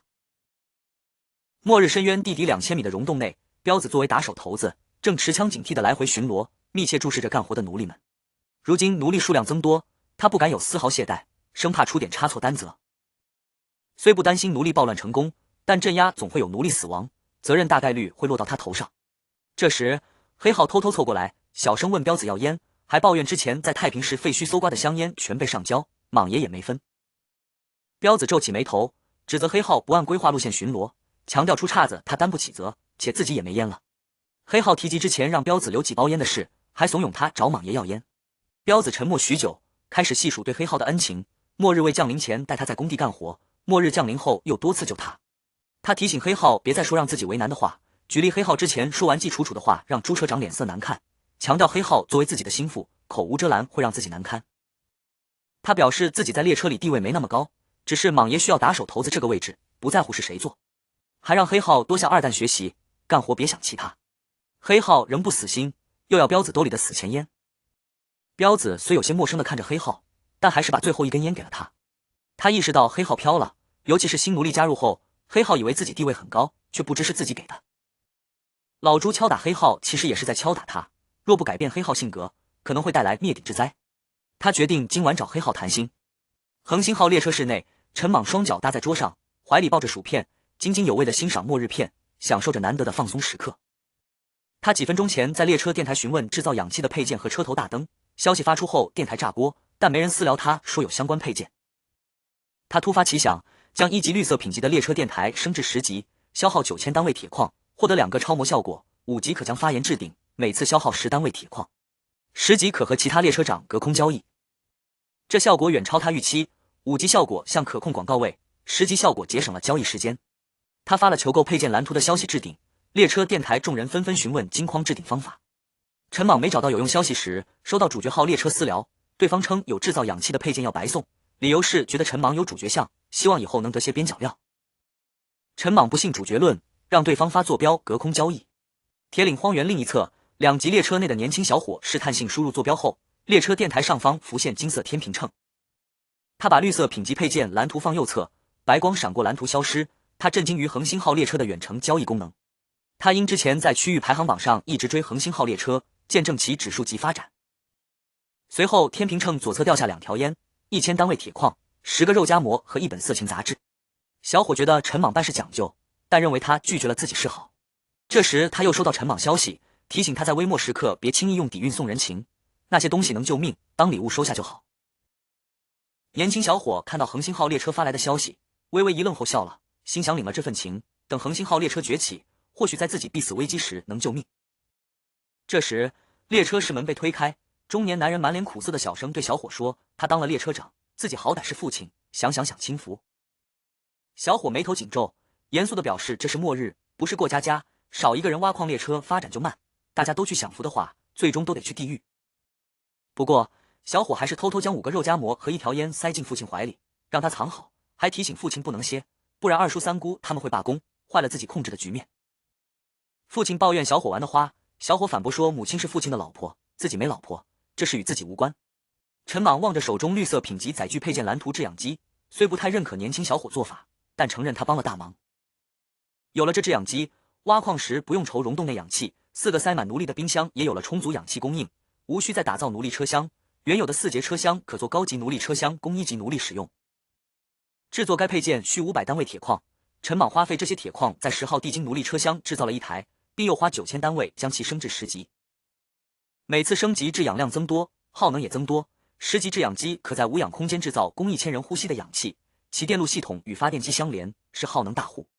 一枚100%的1级能源时，可供1级列车行驶100小时，恒星号列车行驶60小时，1级越野摩托车行驶100天。目前列车内有不少耗能配件，上次发电机里的能源时还有37%容量。将制氧机升至10级后，获得2个超模效果。制氧机5级超模效果需列车辅助 AI 升至满级，可让制氧机根据空间缺氧程度自动控制出氧量。制氧机10级超模效果能实时分析周围空气质量，并同步报告给列车辅助 AR。陈莽觉得这2个效果都有用，他来到10号地精车厢，看到制氧机像婚庆公司的大型泡泡机，运转时从喷口吐出大量氧气。以目前制氧浓度，持续运转24小时会让1级能源时掉50%左右，虽耗能厉害，但比奴隶的嘴省钱。陈莽被自己的想法逗笑，周围人都在忙碌，只有老朱注意到他，他示意老朱不用过来，独自回列车室看电影。奴隶中，年轻男生问李叔往上爬的计划进度，李叔表示还没找到想煽动奴隶暴乱的人，他想通过制止暴乱展现才能让莽爷注意到自己。年轻男生又聊到自己的处女情节，李叔建议他找不干不净的感情，还说自己16岁后就没了处女情节。这时一个扛着镐头的女人自称处女，想把处子之身给年轻男生，年轻男生拒绝。女人听到中年男人的话后，拎起他质问，年轻男生帮忙无果。巡逻的彪子出现，警告女人松手，女人松手后继续挖矿。陈莽在列车室看电影时，老朱和黑浩进来汇报，黑浩称彪子当过多次列车长，第一次教列车令是故意让陈莽觉得他没自立门户心思，日后肯定会反。陈莽看完电影，让彪子过来见他，老朱皱眉，引着黑浩走出列车室。刚出列车室，黑浩便笑着向老朱致谢，称多亏其通报，日后还望多多关照。老朱和善回应好说。黑浩与老朱谈论，觉得莽爷应该会杀彪子，毕竟彪子隐瞒曾担任过列车长，按荒原习俗是该杀，他觉得此事稳了。而此时收到信的彪子走到2号车厢，与黑浩等人碰了面。黑浩双手插兜，笑着向彪子表示感谢，说多亏他告知莽爷只在乎位置，不在乎谁做，还宣称自己已向莽爷告发了彪子，并嘲讽彪子紧张的脸都白了。彪子如遭晴天霹雳，难以置信，身子站立，眼眶通红，指责黑浩自己待他不薄。黑浩则翻出旧账，提及刚跟莽爷时第一晚守夜，彪子只让他去，且他还睡着了，导致列车被丧尸狼包围。彪子深吸一口气挑明，当时只有黑浩和二狗是他亲信，才让黑浩去守夜，事后还是自己担下了责任。黑浩冷笑，向老朱要烟，接过烟后走到彪子面前，给彪子点上，称补回拿走的临死烟，让他抽完安心上路。彪子将烟吐在黑浩脸上，向老朱打听莽爷态度，老朱只是摇头表示不知。彪子从老朱那没探到口风，深吸一口气，稳住身子，捡起烟，抽完临死烟后，心如死灰地推开列车室大门。列车室内，陈莽正全神贯注看电影，电影片尾曲响起后，他切换影片，给彪子和自己各点一根烟，漫不经心地问彪子有什么想说的。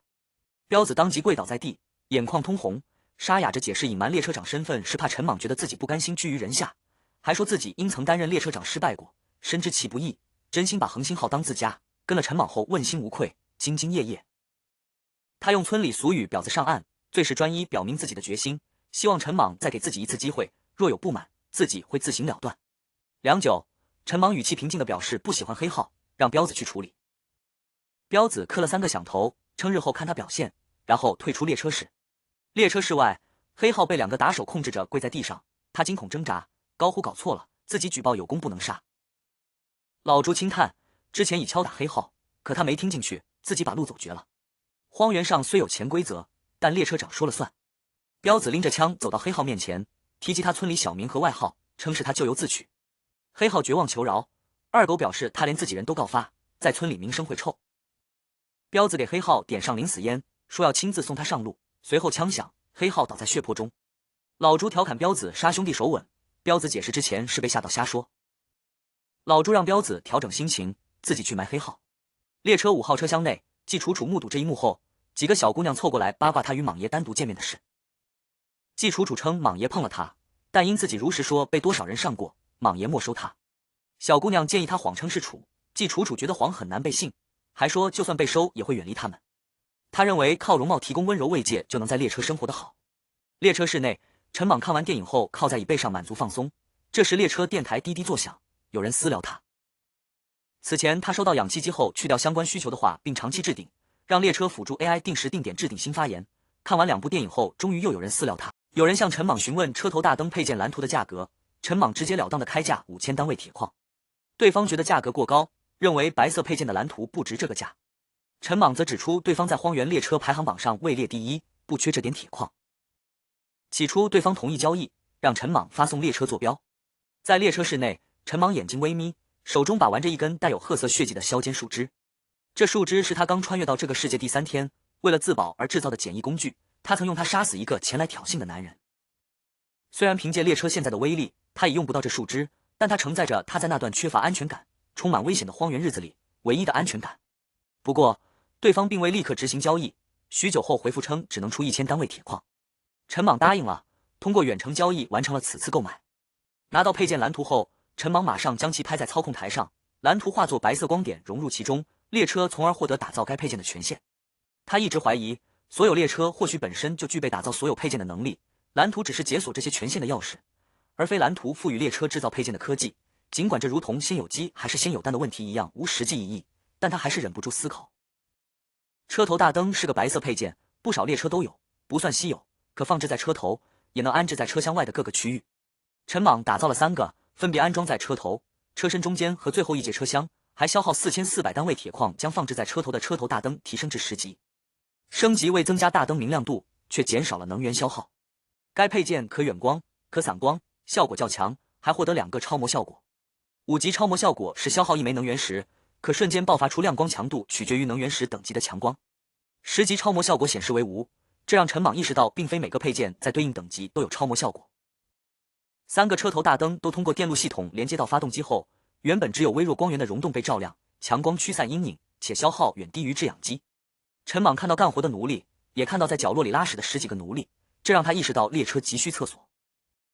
由于没见过厕所蓝图，他考虑用冰箱代替，并让老朱安排人员打扫。他还安排老朱从女奴隶中挑选人员负责列车打扫工作，待遇按3级奴隶走。此时列车内有1000多单位铁矿和13万多铜矿，此前在昆仑山消耗了几千单位铜矿击杀穿山甲。等奴隶们完成当天的工作，将有大量铁矿进账。再过段时间，他打算去砍伐木材，用于衣物定制生产线来制造衣服。他的衣服已穿很久，不太方便。一天结束，奴隶增多使老朱分发食物忙不过来，又挑选了一些女奴隶负责杂活。列车的岗位逐渐丰富，朝着正规化发展。陈莽拿到了当天开采的11万单位铁矿，照此进度，2座2级铁矿最多4天就能开采完。他把风火轮从5级升至10级，花费3.5万单位铁矿，列车理论上限速度达到360千米每小时，实际为322千米每小时。升级后的风火轮变成深红色，稍大且美观了些。其10级超模效果是在狂风天气顺风疾驰时会被点燃，速度大幅提升。陈莽打算找机会试试。最后，他又将列车辅助 AI 从5级升到10级，耗费7000单位铁矿，相比之前，资源消耗大幅增加。在这个末日列车的世界里，配件的打造和升级有着不同的规则。大部分白色品级的配件，打造时仅需消耗100单位铁矿，从1级升至2级，同样需要100单位铁矿，之后每升1级，便多增加100单位铁矿。而大多数绿色品级的配件，打造需要500单位铁矿，从1级升至2级要200单位铁矿，每升1级会增加200单位铁矿。不过，这这并非绝对，像车厢钢制装甲、风火轮等特殊配件，打造和升级所消耗的铁矿会更多。其中，装甲是陈莽见过升级消耗最多的配件，他至今都没见过这个配件的超模效果，心里直嘀咕这东西太耗资源了。列车辅助 AI 有着独特的升级效果，其5级超模效果是集群思维，每次升级 AI 的智能度都会提升，能和列车长进行更快捷的沟通，算力和处理信息的能力也会得到加强。表现在列车上就是能同时控制更多的配件，比如一边控制制氧速度，一边调动锁敌雷达，并用重机枪锁定雷达范围内的敌人等。将其升至10级后，获得了可网络入侵、可解密、可破译大部分网络防护墙的超模效果。陈莽一开始觉得末日网络崩溃这效果没啥用，但又想到高级区域或许还有联网的地方，觉得有总比没有好。升级完列车辅助 AI， 陈莽把目光投向了辅助万向轮。这是个特殊配件，不在2级列车可打造的12个配件当中。他对这个配件记忆犹新，当年在坤爷列车上当奴隶时，坤爷不舍得打造辅助万向轮，导致列车灵活性不足，在被尸潮围堵时，只能丢下所有车厢独自逃亡。这个配件能大幅增加列车的灵活性，使列车拐弯时弧度更小。打造它需要5000单位铁矿，价格不菲，而且没有后续升级消耗，等级会自动对标列车等级，无法手动升级。打造完毕后，每节车厢底部正中央下方出现了3个类似飞机起落架的滚轮，用于辅助拐弯。陈莽曾将列车电台这个看似平平无奇的配件升至10级，获得了远程交易的超模效果，这让他对其他配件充满期待。他看到了望远镜，这是1级列车时可打造的白色配件，单个产品打造只需10单位铁矿，可谓物美价廉。在没有锁敌雷达时，它是陈莽探查远处的重要手段。升级它消耗较少，仅需550单位铁矿就能升至10级。升级后可是距离更远、更清晰，获得了2个超模效果，5级可显示出现在镜头内怪物的等级，10级可热成像。这2个效果和锁敌雷达相比逊色不少，但价格便宜，适合新手列车长。陈莽又消耗1550单位铁矿将望远镜升至20级，获得了可看破虚妄的超模效果。他用望远镜看向外面的奴隶，看到了他们真实的状态。这个效果在末日里意义不大，但也让他觉得新奇。他本可将10级望远镜售卖，但考虑到新手列车长购买力和不想暴露无限升级的秘密，便放弃了。最后，陈莽把视线停留在车载音响内置火控系统和5.56毫米步枪子弹生产线上，这是他仅有的没升级过的配件。升级完这3个配件后，恒星号列车除了像装甲这类昂贵配件外，大部分配件都将达到10级。若将重机枪子弹生产线和步枪子弹生产线都升至5级，或许能给子弹附加特殊效果，让恒星号成为真正的超满配2级列车。陈莽觉得自己的恒星号底蕴比铁岭荒原上的3级列车还要深厚。做完计划，看着列车面板上充足的铁矿数量，他靠在椅背上颇为满足。但列车配件的完好度降低问题让他发愁，像4号生活车厢和可乐生产线的完好度跌至 70%， 影响了配件功能。询问得知列车升至3级才能修复受损配件，未到3级只能凑合用货换新。陈莽打算离开铁岭荒原前，挨个拜访那些挑衅过他的列车，尤其是紫云号，他要让对方知道他名字中莽的烈。陈莽看了眼列车面板，还有 6.1万单位铁矿，想着这11万单位铁矿还挺耐用。他没多犹豫，消耗4400单位铁矿将车载音响升至10级，获得2个超模效果。这是白色品级配件，升级消耗资源较少。车载音响5级超模效果是若列车搭载车头大灯和列车辅助 AI 配件，播放音乐时车头大灯会自动变换光线和颜色，形成迎合歌曲节奏的舞台灯光秀。车载音响10级超模效果是可发出2万赫兹以上的超声波噪音，消耗能源时等级足够高就能制造更高赫兹超声波噪音。正常人类能听到的声音频率在20赫兹到2万赫兹。陈莽思索一番，没想到这超模效果的应用场景，不过他觉得有总比没有好。之后他看向内置火控系统，这是恒星号列车内唯一枪口对内的配件，打造要1000单位铁矿，价格昂贵，升级也不便宜。此前他舍不得升级，现在铁矿多了，决定将其升级。其实这个配件升级必要性不大，它由数个袖珍重机枪组成，原本每节车厢和列车头天花板各有1挺。该配件升级不提升威力，只是提升射速、射程等，子弹威力取决于装填子弹等级，低等级重机枪无法用高等级子弹。它消耗45000单位铁矿将其升至10级，得到2个超模效果。内置火控系统5级超模效果是可发射空包弹，每10枚空包弹消耗1单位铁矿。内置火控系统10级超模效果是可发射神经弹，不会致命但会带来致命疼痛。陈莽没想到升级还增加了每节车厢天花板重机枪数量，原本每节车厢和列车头各1挺，现在每节车厢有10挺，这威慑感直接拉满，不用担心奴隶暴乱了， 110挺重机枪能轻松对付众多奴隶。列车外，年轻男人问李叔是否有眉目，李叔表示找到合适目标。一个中年男人挖矿时卖力，却总打量列车外置配件。中年男人脱离人群，偷偷朝10号地精车厢走去。李叔觉得机会来了，带着年轻男人跟上。结果中年男人进车厢后钻进冰箱打算睡觉，还表明自己对陈莽的忠诚。李叔看到天花板上的10挺重机枪，去其他车厢查看后也都是如此。他觉得陈莽太谨慎，认为原本的计划无法实施。年轻男人提议李叔找陈莽自荐当管理层，被李叔拒绝。5号打手车厢内，彪子和老朱看到天花板新增9挺重机枪。彪子觉得陈莽碰过季楚楚，应该没问题。老朱也认同，认为这样能说明陈莽有正常性取向，不然一个没什么癖好的人，让人担心会有心理问题而屠了列车里所有人。陈莽看到列车面板只剩 1.2 万单位铁矿，决定先睡觉，等明日挖完矿再升级剩余配件升3级列车。这一夜，列车内打手和奴隶因新增重机枪且猜不透陈莽想法而忐忑，老朱和彪子几乎一夜无眠。第2日晚上，陈莽发现奴隶们挖回12万单位铁矿，比昨日多1万单位。他猜测是内置火控系统升级后重机枪增多起到威慑作用，觉得升级铁矿没白花，算是隐藏超模效果。随后他看向制作台，上次升至2级可制造2级能源石，现在消耗6000单位铁矿将其升至5级，其5级超模效果暂无。陈莽望着5级的制作台，超模效果显示为无，陷入思索。他一直习惯先将配件升至5级，就怕出现这种情况，因为若5级超模效果为无，那10级大概率也一样。不过这也打消了他心中的一个疑惑，他拥有无限升级的0级权限，所以能不断将装甲、镐头生产线等配件升至5级甚至10级，但其他列车长没这手段。他推测列车升至4级后，会有更高品配件替换低品配件，如此一来，制作台5级无超模效果就说得通了，毕竟其升级主要是能制造更高级能源石。陈莽从制作台收回目光，看向 5.56 毫米步枪子弹生产线和 12.7 毫米重机枪子弹生产线，耗费近2万铜矿将它们都升至10级后，分别获得4个超模效果。5.56 毫米步枪子弹生产线5级能让子弹附带火焰，对木属性怪物有效；10级可使子弹附带寒冰，克制火属性怪物，且价格不变。12.7 毫米重机枪子弹生产线5级能生产分裂弹，子弹空中分裂成3枚且威力不变；10级可生产穿甲弹，对重甲怪物效果好，价格同样不变。至此，恒星号列车内配件基本升级完毕，具备升级列车的条件。列车升至3级需满足拥有10节车厢，6个必须载具配件打造完毕，消耗5000单位2级铁矿，车内配件等级总和超40级等要求，陈莽已全部达成且有溢出。很快，列车成功升至3级，面板显示你的列车升至3级，将解锁更多可打造配件，以及拥有更多个性化和实用功能。列车升级不提升战力，主要是增加基础速度，2级列车基础速度130千米每小时，3级提升到160千米每小时。同时多了9个可打造配件，其中4个载具配件是升至4级的必备条件。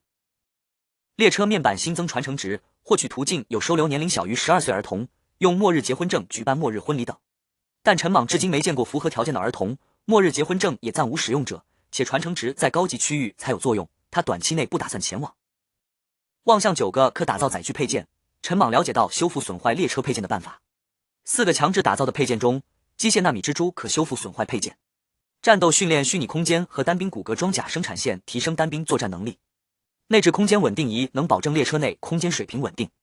另外5个非必须打造的配件，中央空调可保持温度，改善空气质量；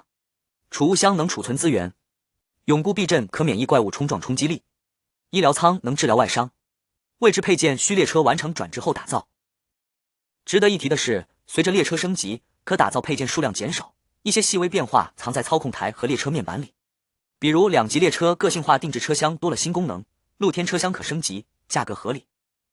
列车操控台新增3个按钮，计划生育可让车厢内除繁殖车厢生物外成员不怀孕。立刻自爆按钮有塑料壳和指纹识别保护，按下后还需屏幕确认。立刻弹射按钮暂未详细说明功能。以上介绍了恒星号列车升至3级后的全部变动和新增功能，其中新增的立刻弹射按钮，在列车遭遇难以抵御的危机时，按下它，操控台前的座椅会将列车长弹射到高空中。弹射完成后，列车会自动启动不可逆的10秒倒计时爆炸程序，后续的应对问题则不在该按钮的考虑范围内。陈莽在挨个查看每个配件的信息，思索其使用场景，以及在操控台上查看细微变化后，感到有些疲惫，长呼一口气后靠在躺椅上。他点燃一根烟，沉思片刻，决定放松一下，便抄起对讲机叫季楚楚过来。很快，季楚楚穿着一身白色吊带长裙，低龄且真空，宛如不容亵渎的仙子般乖巧地走进来，跪在地上。陈莽注意到她换了衣服，季楚楚解释是临时跟小姐妹借的，担心陈莽玩腻，换身衣服能让她感觉新鲜。陈莽招手让她过来，随后让她开始服务。3分钟后，陈莽觉得少了点感觉，便在操控台屏幕上找到季楚楚曾演过的综艺节目播放，这才满意的重新靠在椅背上。他喜欢综艺节目里季楚楚女神般的形象与操控台下她另一种风格形成的反差，认为这种精神层面的体验更能让自己有感觉。15分钟后，陈莽问季楚楚想要什么奖励，季楚楚表示自己已是1级奴隶待遇，在列车里很有安全感，很知足。她提到自己有个闺蜜严瑶，是女明星且比自己好看，还是处子之身，末日降临后与她失联，最后得知她躲在沙河平原，沙河是自己别墅的安全屋，现在储备的食物和水可能不够了，希望陈莽能去救她。陈莽询问娱乐圈是否有如此干净的人，季楚楚称会替严瑶扛投资人，还会教他。陈莽表示有机会去沙河平原会考虑去沙河市。5号打手车厢内，老朱和彪子看到季楚楚归来，假装谈正事。两人对季楚楚的处理问题感到担忧。老朱分析陈莽对季楚楚的服务很满意，此时他们不能碰季楚楚，可陈莽又许诺过奴隶，陷入两难。老朱认为两害相权取其轻，决定先按第2种假设做，不让季楚楚下去，因为挖矿数量前百的地精不玩女人，这样两全其美。老朱决定担下此事。到了奴隶收工的日子，恒星号列车热闹非凡，奴隶们上缴镐头后排队领取晚餐。陈莽坐在列车室内查看列车面板，列车升级至4级前需先完成转职任务，且只能在绿色区域完成，完成后无法返回低级区域。他在没挖完铁岭荒原地下资源矿前不会前往高级区域，但不妨碍提前了解转职任务。血肉列车有5条转职任务，难度从 S 级到 D 级。S 级难度极高，以3级列车击杀3至6级怪物，只有他在资源矿足够将装甲升至6级，火力配件等级提升后才有可能做到。D 级难度相对简单，但在绿色区域杀3级怪物也不轻松。根据完成的任务难度不同，转职后获得的未知大型火力配件品级不同，潜力级别也不同。较高的潜力日后能获得很多奇遇，高级区域排行榜上列车名字前会显示转职方向和潜力级别。这也解释了铁岭荒原上的3级列车为何不愿前往绿色区域，一是铁岭荒原安全，二是想完成更高难度任务获取更高品级的配件。从1级到3级列车可打造配件里基本只有三脚猫重机枪一个火力配件，所以这个未知大型火力配件对3级列车前往绿色区域至关重要，品级越高越好。红色品级的未知大型火力配件令陈莽心动，他有意向机械列车方向转职。可惜机械列车和血肉列车的转职任务差异显著，要是机械列车的 S 级难度转职任务也是击杀3至6级怪物，那对他而言就轻松多了，直接在铁岭荒原充分发育后前往绿色区域击杀怪物即可完成。然而机械列车的转职任务复杂得多，且仅有2次接取机会，必须在接取任务后的24小时内完成才算有效。若未接任务就完成任务，将视为无效，比如血肉列车的转职任务就是如此。若2次接取皆失败，就无法转职，只能一直是3级列车，永远不能升级为4级列车。机械列车的 S 级难度转职任务要求在列车内布置静态迷宫，设置好起点和终点，接任务后会有一只拥有高级思考能力、正常男性奔跑速度的致谢机器人降临起点，若半小时内未通关则任务完成。列车最多拥有18节车厢，不可攻击机器人，迷宫要有连通起点和终点的路线。A 级难度是通过言语调教触发隐藏任务人机之恋，让列车辅助 AI 诞生人类情感，耗费10万单位铁矿为其打造身体，同房1次后完成任务。完成隐藏任务的 AI 有真实人类情感，不同 AI 性格不同且受列车长影响。B 级难度需要获得足够的墨菲石，将简易医药箱或医疗舱、单兵骨骼装甲生产线都升至10级，利用超模效果把体内肢体骨骼转换为机械骨骼，骨骼受损可让纳米机械蜘蛛修复。C 级难度是将列车长权限转给列车内成员，对方在24小时内转回即任务完成，有血缘关系的成员亦可。D 级难度需打造18挺三脚猫重机枪并都升至3级，12.7毫米重机枪子弹生产线也需升至3级。陈莽看到这复杂的机械列车转职任务，想起之前看到2个3级列车长互骂，其中一个骂另一个准备转职血肉列车没脑子，他现在明白，血肉列车转职任务说明简单，杀怪就行，怪物等级越高奖励越大。陈莽首先排除了 A 级任务，他不想触发人机之恋，觉得整天言语调教 AI 很愚蠢，有心理洁癖无法接受。B 级任务虽适合他，因为他有无限升级能力，但他不想将自己改装成机器人，也接受不了纳米蜘蛛在体内。C 级任务他也放弃了，他虽信任老朱和彪子，但不敢将列车长权限交出去，担心对方有反心。这样就只剩 S 级和 D 级任务。D 级任务简单易完成，但陈莽不甘心，觉得血肉列车实力至上，奖励直接。S 级任务看似无法完成，列车空间小，还有车厢数量限制，且不能攻击机器人。但陈莽突然想到自己有10级冰箱，可打造100个冰箱塞进一个冰箱，制造大型迷宫。一个10级冰箱及打造升级需4500单位铁矿，100个共45万单位铁矿，铁岭荒原能满足他完成这个任务，很划算。现在的问题是，他不擅长设计迷宫，他秉持专业的事交给专业的人做的原则，让老朱去问奴隶中有无设计过迷宫的。老朱找来一个末日前是游戏设计师、迷宫控的年轻男生。陈莽让他试试自己花半小时画好的2D 版长方形平面迷宫，看1分钟内能否通关。年轻男生很快就完成了，还画出正确路径。陈莽看着被破解的迷宫，挫败感油然而生，面无表情地让他评价迷宫难度。陈莽话音刚落，站在一旁的老朱单手握拳轻咳一声。陈莽转头骂老朱，强调要听真实评价，别在不该暗示时瞎暗示，还吐槽暗示方式老土。随后陈莽转头问年轻男生是如何走出自己设计的复杂迷宫的，他明明设置了很多复杂岔路口。年轻男生深吸一口气后表示，这是简单的迷宫拓扑结构，长方形迷宫看似曲折，本质是条直线，起点和终点是直线两端，岔路口是分支。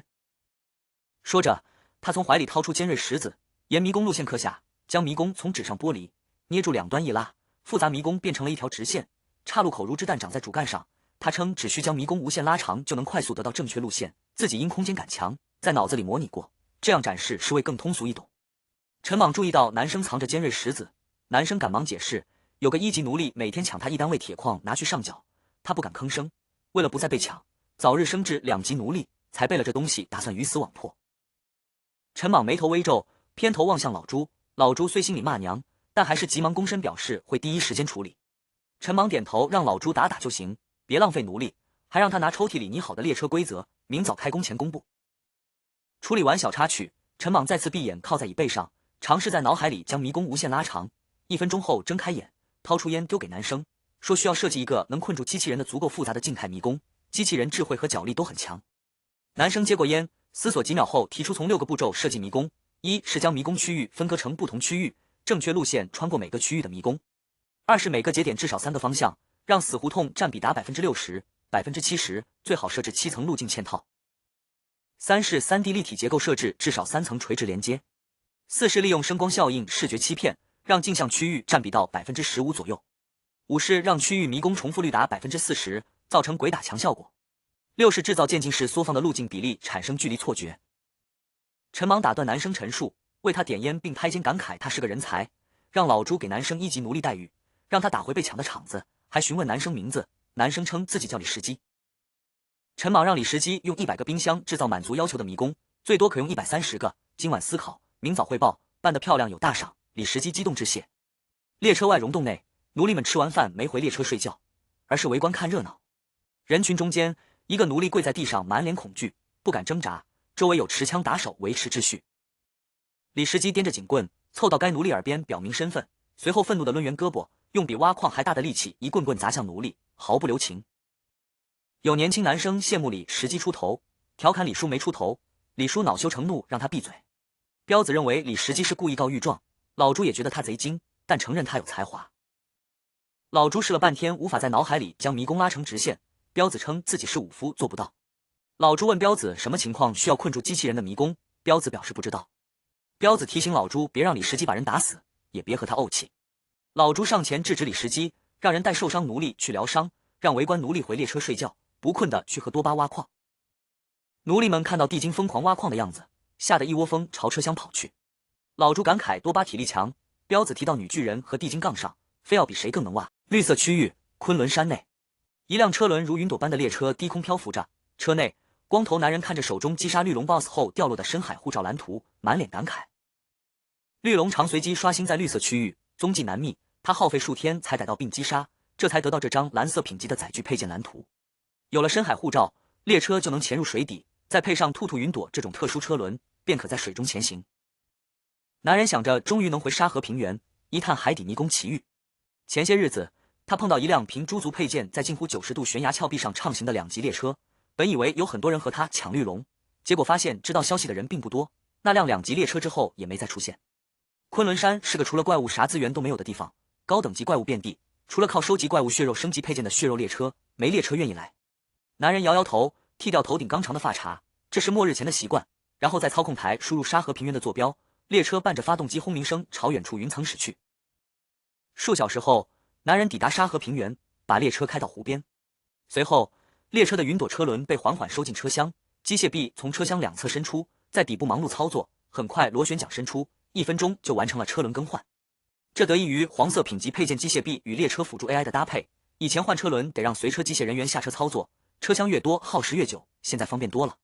他的5级列车有不少稀有配件，多数5级列车长忙着挖矿提升等级，他却觉得应在弹药充足时找 BOSS 寻奇遇，获取稀有配件蓝图，让列车多方面发展。一切准备就绪，男人用辅助万向轮辅助列车入水，深海护罩形成淡蓝色光幕包裹列车，抵御水压，防止进水。列车下潜20分钟后抵达湖底，一座金色宏伟的宫殿出现在眼前，宫殿入口上方漂浮着海底迷宫几个白色光字。列车驶入，操控台屏幕提示列车长下车选迷宫难度。宫殿空中浮现光幕，告知男人他是首位探索者，无论成败都有安慰奖，成功则有区域播报、声望值和额外奖励。接着出现5个光幕展示不同难度迷宫。S 级意识降临机器人在随机列车上，半小时内抵达静态迷宫终点通关，奖励30枚墨菲石。A 级陷入99层梦境，24小时内清醒通关，奖励20枚墨菲石。B 级屏蔽4杆近999节点海底迷宫，6小时内到终点通关，奖励10枚墨菲石。C 级意识附身地精怪物，24小时内挖12单位铁矿，该难度暂无法选，奖励5枚墨菲石。D 级5杆保留近999节点海底迷宫，24小时内到终点通关，奖励2枚墨菲石。男人被封后奖励吸引，他认为 S 级难度虽为 S 级，但相对简单。他想起机械列车 S 级转职任务，很多列车尝试都失败了，排行榜上也没见过有 S 级潜力的机械列车，猜测有列车靠类似奇遇获得30枚墨菲石。他果断选择了 S 级难度。选完后，光幕显示搜寻对应列车失败，下发意识传送器，当搜寻到可降临列车时，它会警报闪烁，1小时内按按钮就能传送意识开启任务。空中光芒凝聚成意识传送器掉落，男人急忙冲上去捡起，仔细检查确定没损坏，嘟囔着让别摔坏，称这是他的大机缘。随后，光头男人如获至宝般捧着对讲机返回自己的列车室内，坐在操控台前提起又放下，反复把玩许久，才小心翼翼地把对讲机放在一旁，对着列车辅助 AI 说道：妈，当这个对讲机响起并且冒红光时，将列车的音响声音调至最大，不管我在做什么，哪怕睡觉、拉屎都得叫醒我。列车室内随即响起一道悦耳的机械化回应：收到。每个列车长能给自己的列车辅助 AI 取名，他唤其妈，是因为母亲在末日前就因癌症治疗无果离世了。做完这些，光头男人彻底放松下来，靠在椅子上，满脸期待地盯着桌上的对讲机，盼着他赶快发声，让自己轻易拿到奖励。他觉得机械列车 S 级转职任务难度离谱，正常没人会选。虽说有2次选任务的机会，但完成 S 级任务要付出大量时间、精力和资源，在末日里没人会做这种蠢事。不过他觉得世界上头铁的人不少，相信很快会有列车长选这个任务，届时他会狞笑着让对方认清现实。他望着操控台屏幕上的列车3维立体图，眉头紧皱，咬着手指盘算着30枚墨菲石的用法。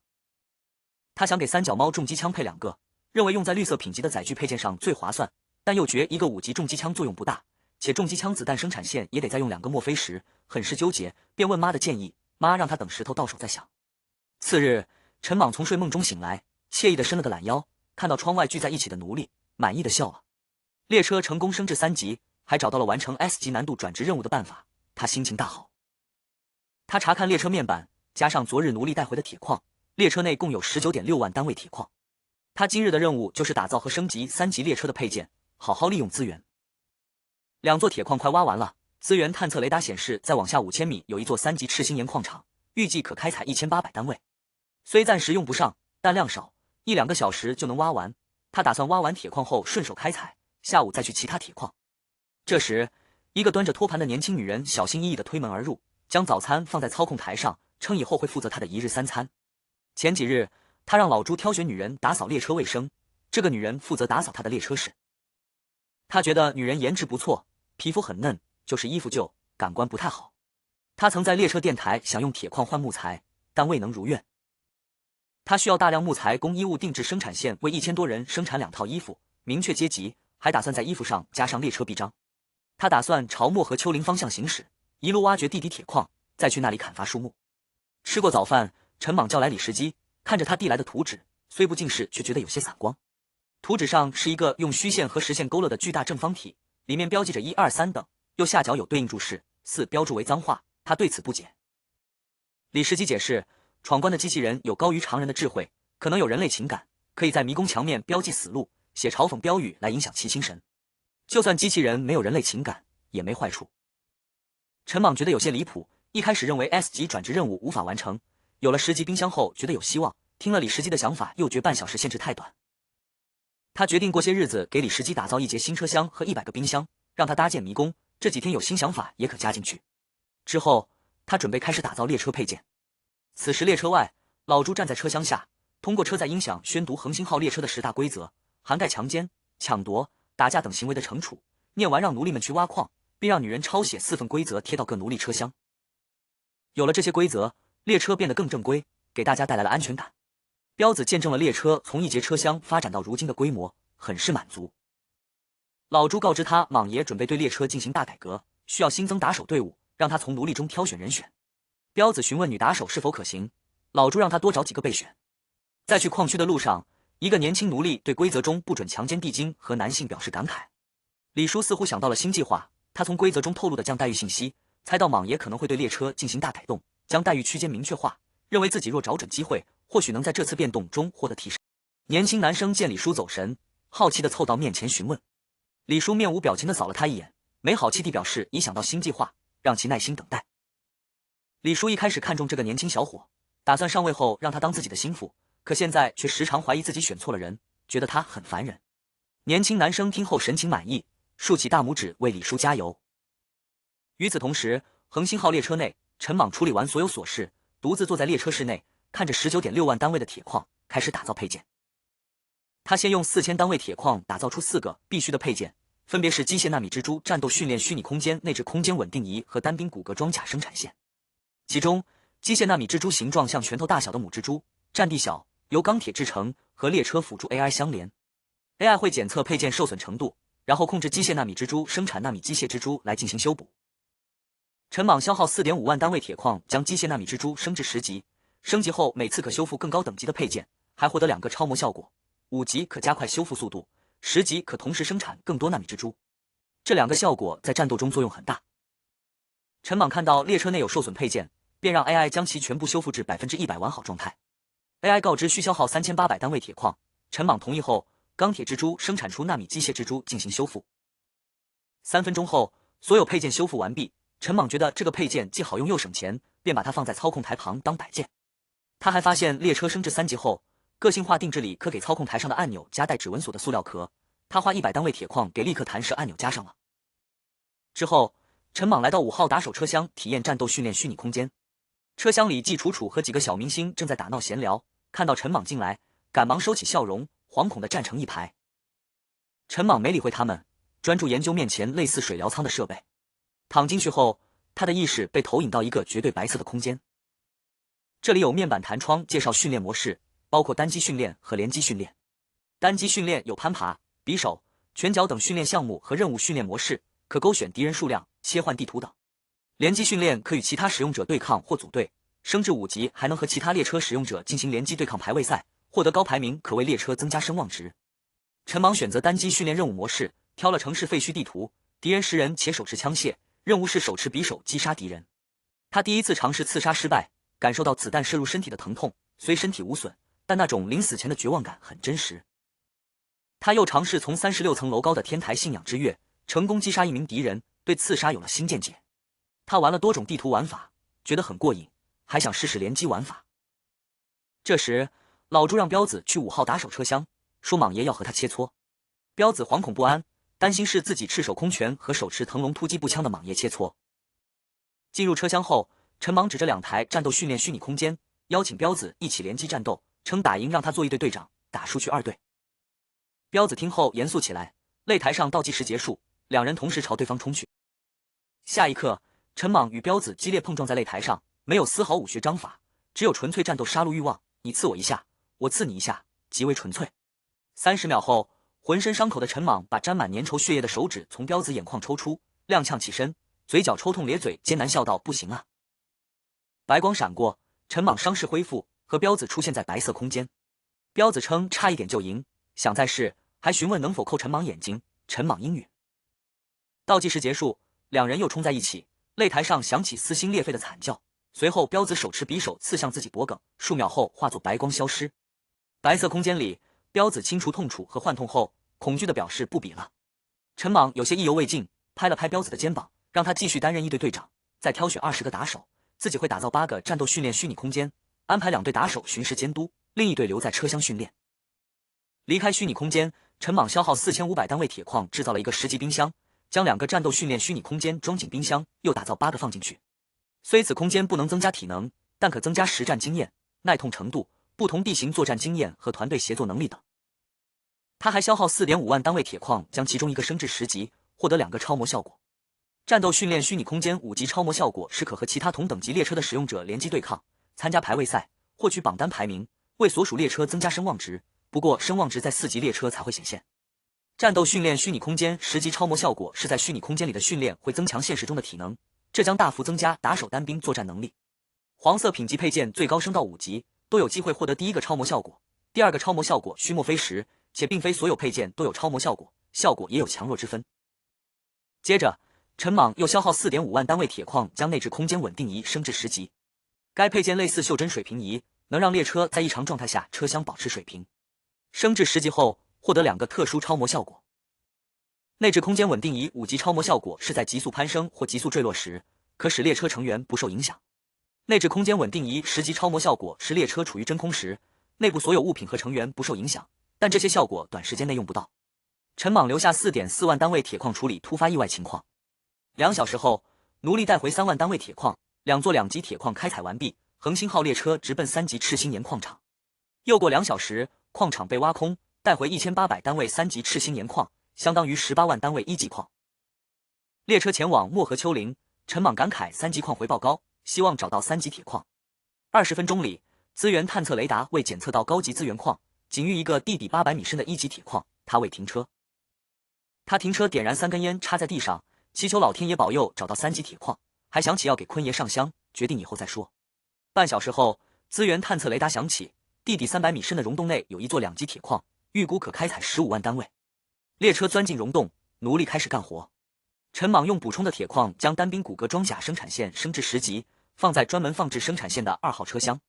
升级后可打造更高级别的骨骼装甲，1级增幅身体综合素质 1.1 倍，10级增幅到 2.0 倍，且价格都是4万单位铁矿一套。升至10级带来2个超模效果，单兵骨骼装甲生产线5级超模效果是受损后会自动缓慢修复。单兵骨骼装甲生产线10级超模效果是制作资源消耗减半。这东西可给打手和奴隶用，但价格贵。他消耗2万单位铁矿打造了一套适合自己的单兵骨骼装甲，装甲像黑色骨头架子，与身体贴合，无厚重感，挥拳有音爆，效果不错，不影响行动，穿在衣服里面外面也看不出来。与机甲相比，外骨骼装甲存在一定弊端。不过要是需要重型火力，陈莽的列车并非无用武之地。此时他已把升至3级列车后的4个可打造配件都升到了10级，资源消耗殆尽。陈莽靠在椅子上，偏头看向窗外劳作的奴隶，心里想着今天和明天把这个铁矿挖完，就去寻觅下一个铁矿。他之前在太平市废墟的图书馆搜刮到了铁岭荒原的数条地下河走势图，经过多次地底挖矿，他发现地底铁矿基本都在溶洞里。有了这张图，他就不用像无头苍蝇一样在荒原漫无目的的搜寻，沿着地下河走势找，能找到70%矿场，剩下的30%也不贪心去强求了。晚上，陈莽打造了一个战斗训练虚拟空间放在列车室。他对单机训练的任务模式很感兴趣，第2次玩时就用信仰之跃成功刺死1名敌人，多玩几次说不定能完美无伤通关。彪子找到正在挖矿的壮实女人张三，告诉他陈莽要招打手，自己相中了他。张三询问打手买男肉的方式，彪子说通过工作时长和贡献值，有功的话陈莽会赏赐。随后，彪子带张三去5号打手车厢，在战斗训练虚拟空间的擂台上测试他。倒计时结束，2人迅速冲向对方，30秒后张三认输，他对彪子的实力十分敬佩。彪子让张三继续挖矿，等扩充打手成员时会把他的名字递上去。铁岭荒原上，一辆列车里，方爷对着2个壮汉愤怒咆哮。上次让他们去太平市搜寻物资，他们把健身房的健身器材搬空了，到现在都卖不出去。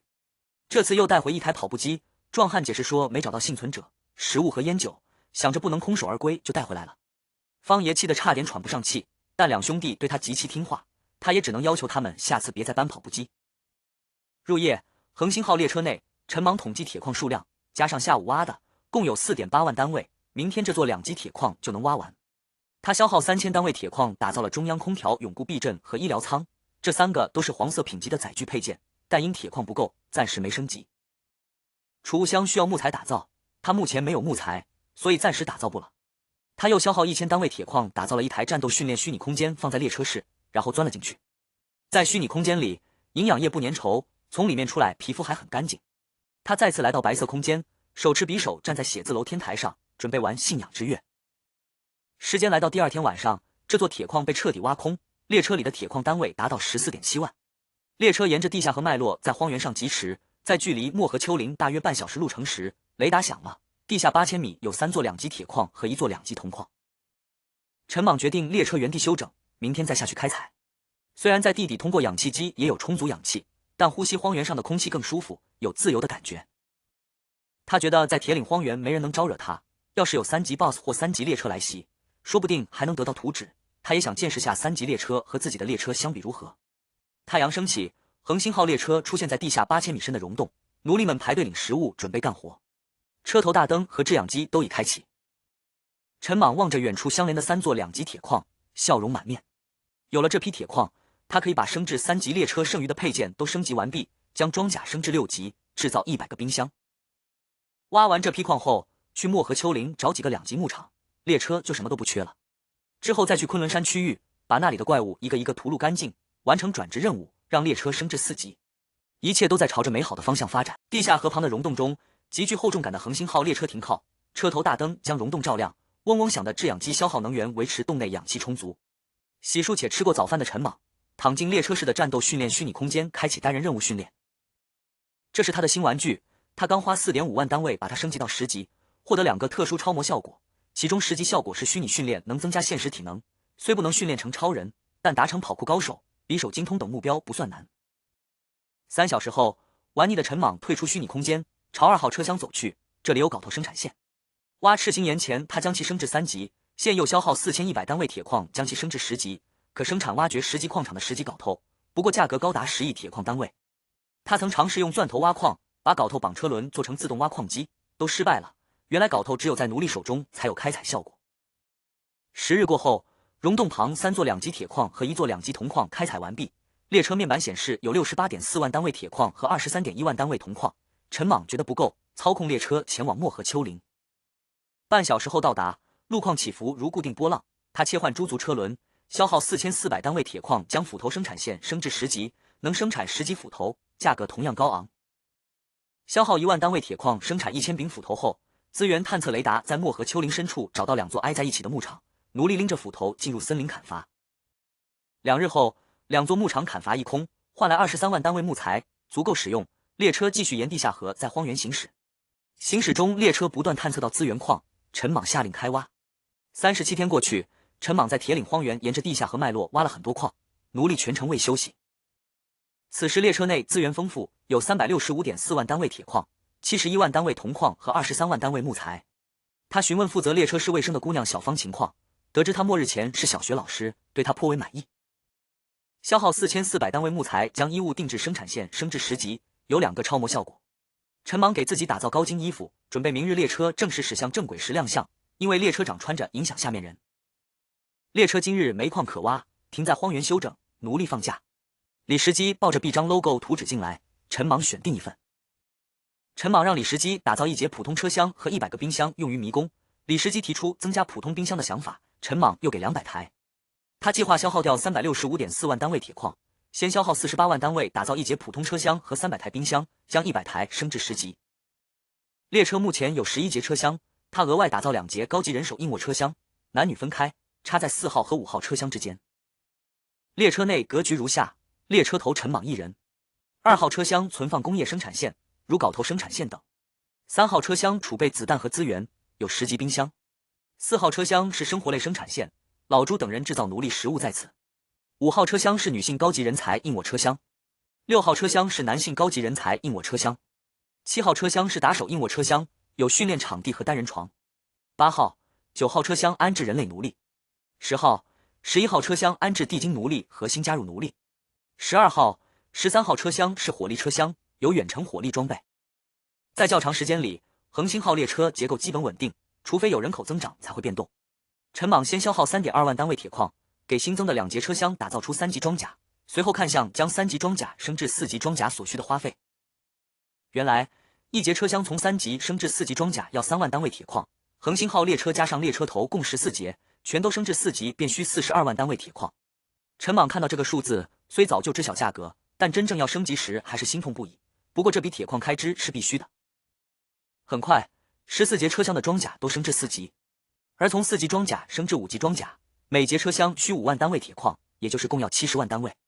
70万单位铁矿投入后，列车装甲成功到达5级，列车面板里原本的365.4万单位铁矿，瞬间锐减到165.2万单位。然而这还没结束，陈莽曾说过，不把装甲升至6级，就不会去昆仑山，去绿色区域没6级装甲实在没安全感。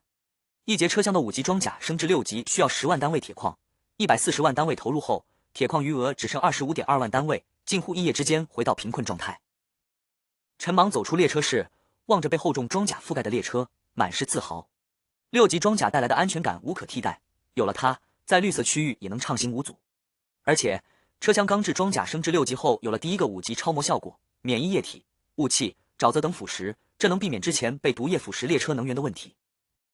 不过剩下的铁矿远远不够升级升至3级列车后可打造的配件，升至4级列车还需10万单位2级铁矿。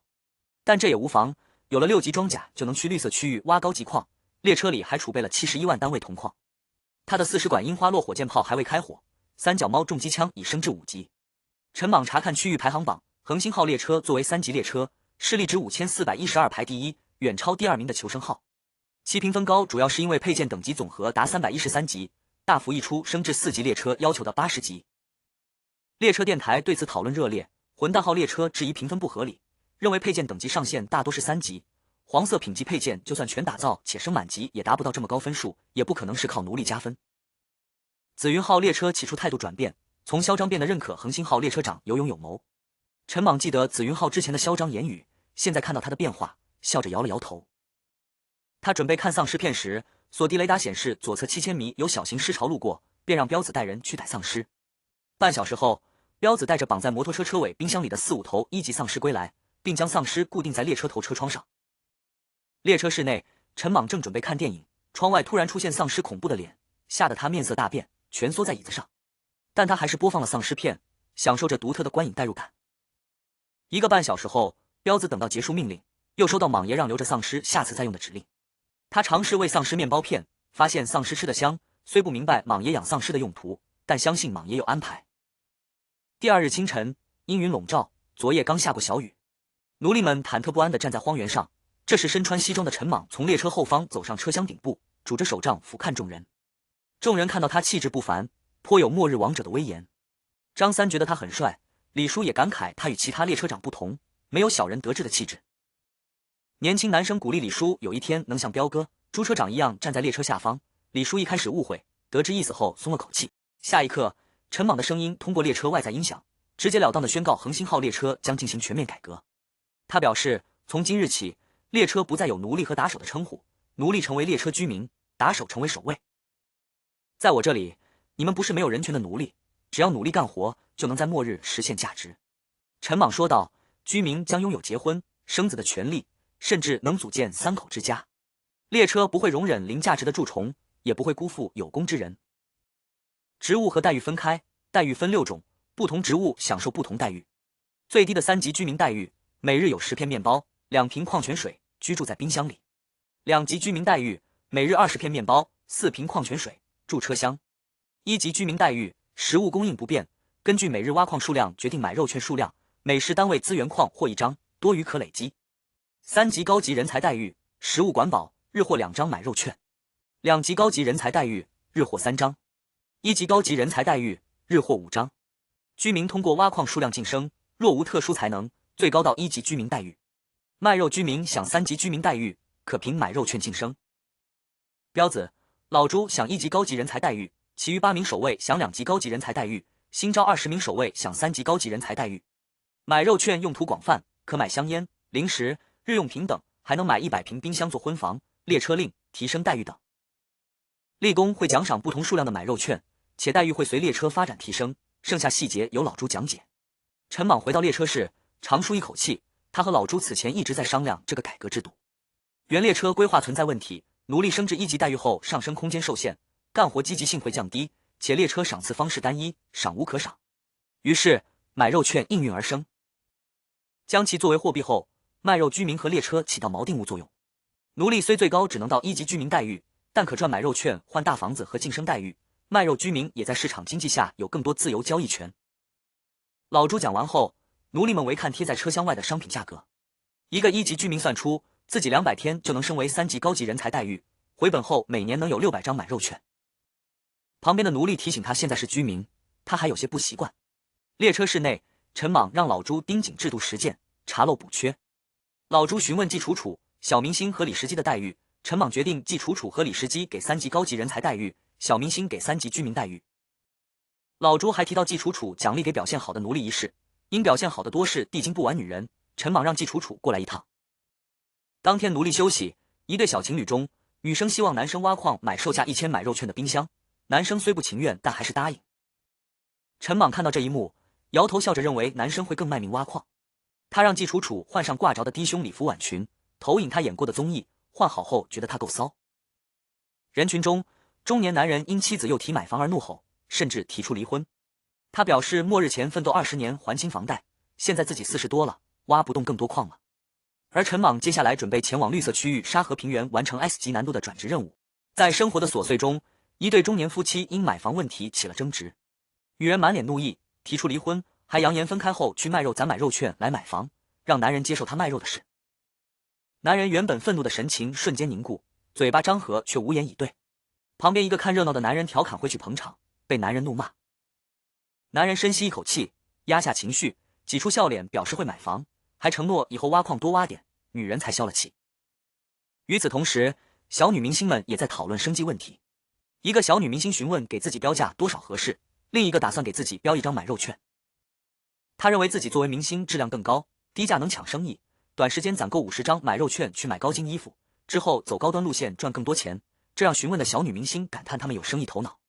太阳升至正当空，彪子站在荒原上，对着70-80号人宣布选拔恒星号列车守卫的规则。将有21人成为守卫，享受3级高级人才待遇，所有人要进入战斗训练虚拟空间进行生死战，活到最后的21人入选，最后决斗出的2人分别担任2队和3队守卫队长。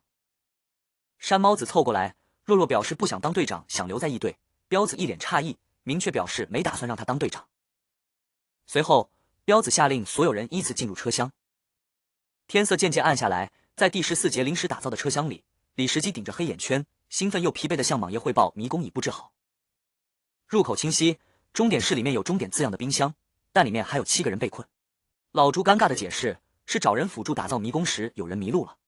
莽爷皱起眉头，决定不管这几人，再找10个人进迷宫找终点。1小时后，陈莽把杂志扔给老朱，说要去睡觉，让老朱明早告知最快通关时间，明日前往绿色区域沙河平原，还要求尽快清空迷宫里的人。在苍龙号列车内，一个顶着黑眼圈、双眼无神的光头男人趴在操控台上，望着对讲机发呆。30多天过去了，都没人尝试机械列车的 S 级转职任务，他为此愁得睡不着觉，还多次问 AI 对讲机是否在他睡着时响过。天刚亮，陈莽从睡梦中苏醒，伸了个懒腰，满怀期待地看着日历，今天要前往沙河平原。上次去昆仑山没找到资源矿，他急需铁矿升级配件和列车，沙河平原是他的最佳选择。老朱前来汇报迷宫通关情况，最快的用时约4个半小时，最慢的今早刚出来，精神都不正常了。李时基把所有人带出了迷宫，虽然他对迷宫了如指掌，但挨个找迷路居民也累坏了。一切准备就绪，陈莽坐在操控台上，思考着离开荒原平原前还有什么事没处理。他想起那个送他制氧机配件蓝图的年轻小伙，便把13个1级铁矿的坐标发了过去。主角号列车内的年轻男人正为找矿发愁，看到坐标后以为恒星号列车遇到危险，将信将疑。得知真相后，他激动地蹦了起来，决定立刻进发去挖这些铁矿。陈莽没太在意年轻男人的感激之言，他因制氧机受了很大帮助，不介意给予回馈。他还翻开抽屉里的小本子，上面记着汽水号、恶意揣测和紫云号列车，语气嚣张。于是他在列车电台置顶消息，要和这辆列车长做交易。很快，紫云号列车长私聊道歉，称当时炸了车厢，情绪上头，说话太狂。陈莽表示只想和对方。恒星号列车向紫云号列车发起挑衅，扬言要当面看看对方。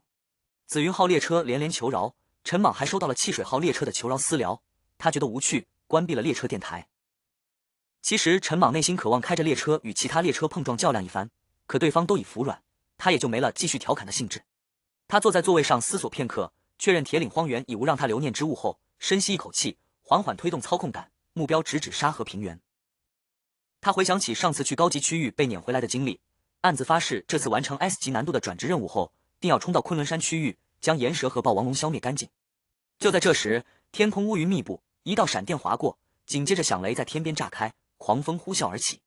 陈莽望向窗外，想到了什么，咧嘴一笑，将操控杆猛地推到底。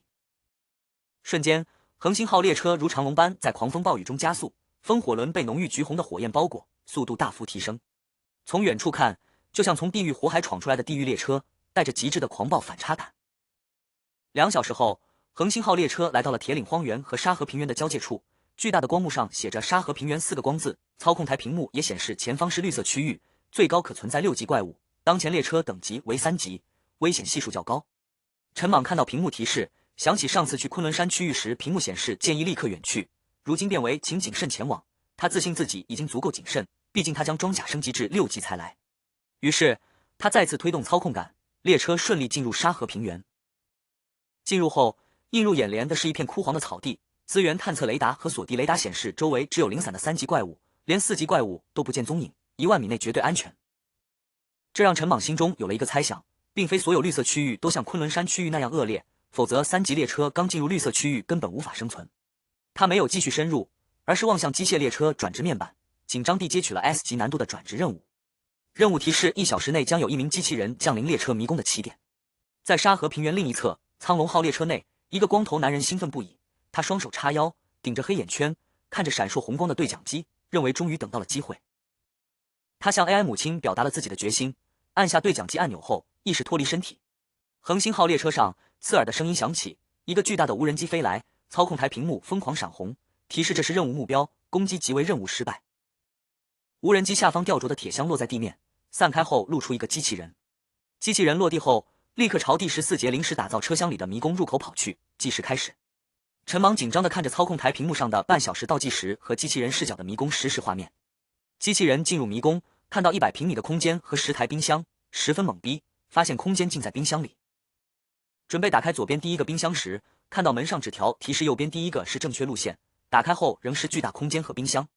列车辅助 AI 表示没办法，机器人发现角落里隐蔽的冰箱，以为找到了正确路线，结果多次进入冰箱后，里面都是普通冰箱和嘲讽纸条。男人崩溃不已，挨个尝试冰箱，10分钟后发现绕回了被复制的迷宫。倒计时还剩30秒时，男人打开一个冰箱，看到里面有数十台冰箱，希望彻底破灭，精神崩溃跪地，绝望地嘶吼着，哭诉自己分不清路线，想回家。很快，耳边响起 AI 清脆且机械的声音。此时，最后的30秒倒计时即将结束，神经接近崩溃的光头男人仿佛认命般跪在地上，直起身子望向面前数十个冰箱，眼里满是绝望，突然惨笑起来。接着，机器人失控跌落在地，倒计时结束，男人的意识被抽离。坐在操控室内全程目睹这一切的陈莽眼睛突然一亮，发现没有无人机驶来，意识到这个机器人成了他的战利品。他当即通过对讲机让老朱安排李时基去拆迷宫，将所有冰箱整齐收纳在一个冰箱里，并把机器人带出来。这批冰箱花费了他48万单位铁矿，现在看来一切都值了。他打算把普通冰箱拿去回收，10级冰箱留着日后当储物箱或给居民当单人屋，100平方米零公摊，可摆放日用品，也算温暖小房子。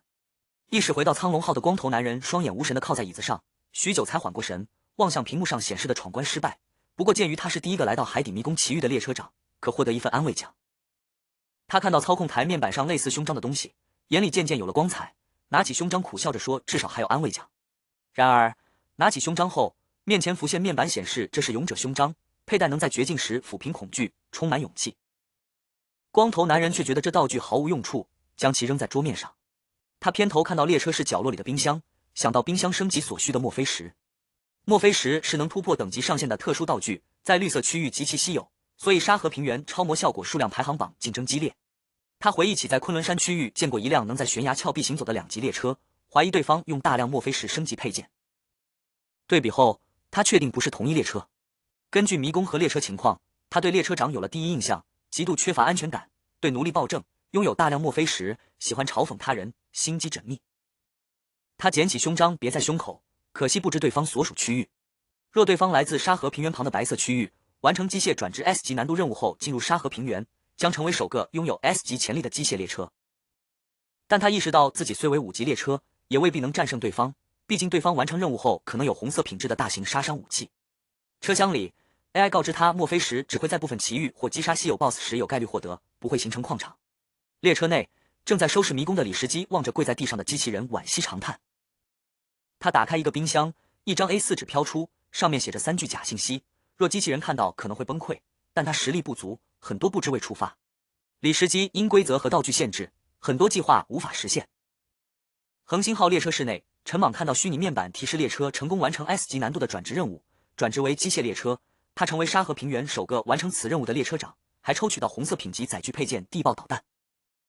此时，沙河平原所有列车长脑海中响起播报。陈莽回过神后，花费1单位铁矿打造出地爆导弹和一个露天车厢。他走到列车尾部，看到导弹斜放在车厢，直指苍穹，让列车更显暴虐。雨停了，一抹阳光落在导弹上，陈莽点燃烟，长吐烟雾，吐出穿越至末日世界以来的憋屈和不安。一支烟燃尽，陈莽轻敲手杖，的爆导弹在升降台控制下缓缓收回露天车厢，从外看就是普通无装甲车厢。他回到列车室内，打算将这节车厢打造成第14节正式车厢。原本安置迷宫的车厢，等李时基拆除迷宫后，就用地心熔炉吞噬。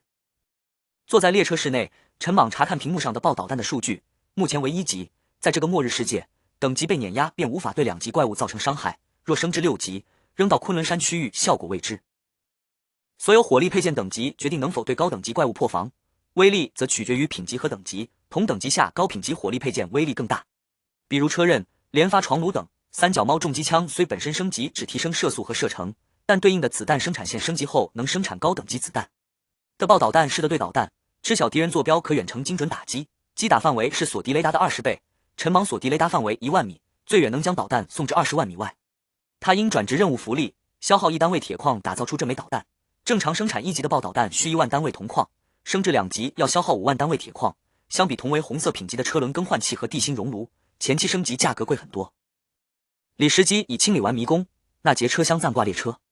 陈莽决定先去挖矿，推动操作杆，列车朝沙河平原深处驶去，目标是找到2级铁矿，将恒星号列车升至4级，让转职机械列车效果显现，再升级的爆导弹和露天车厢。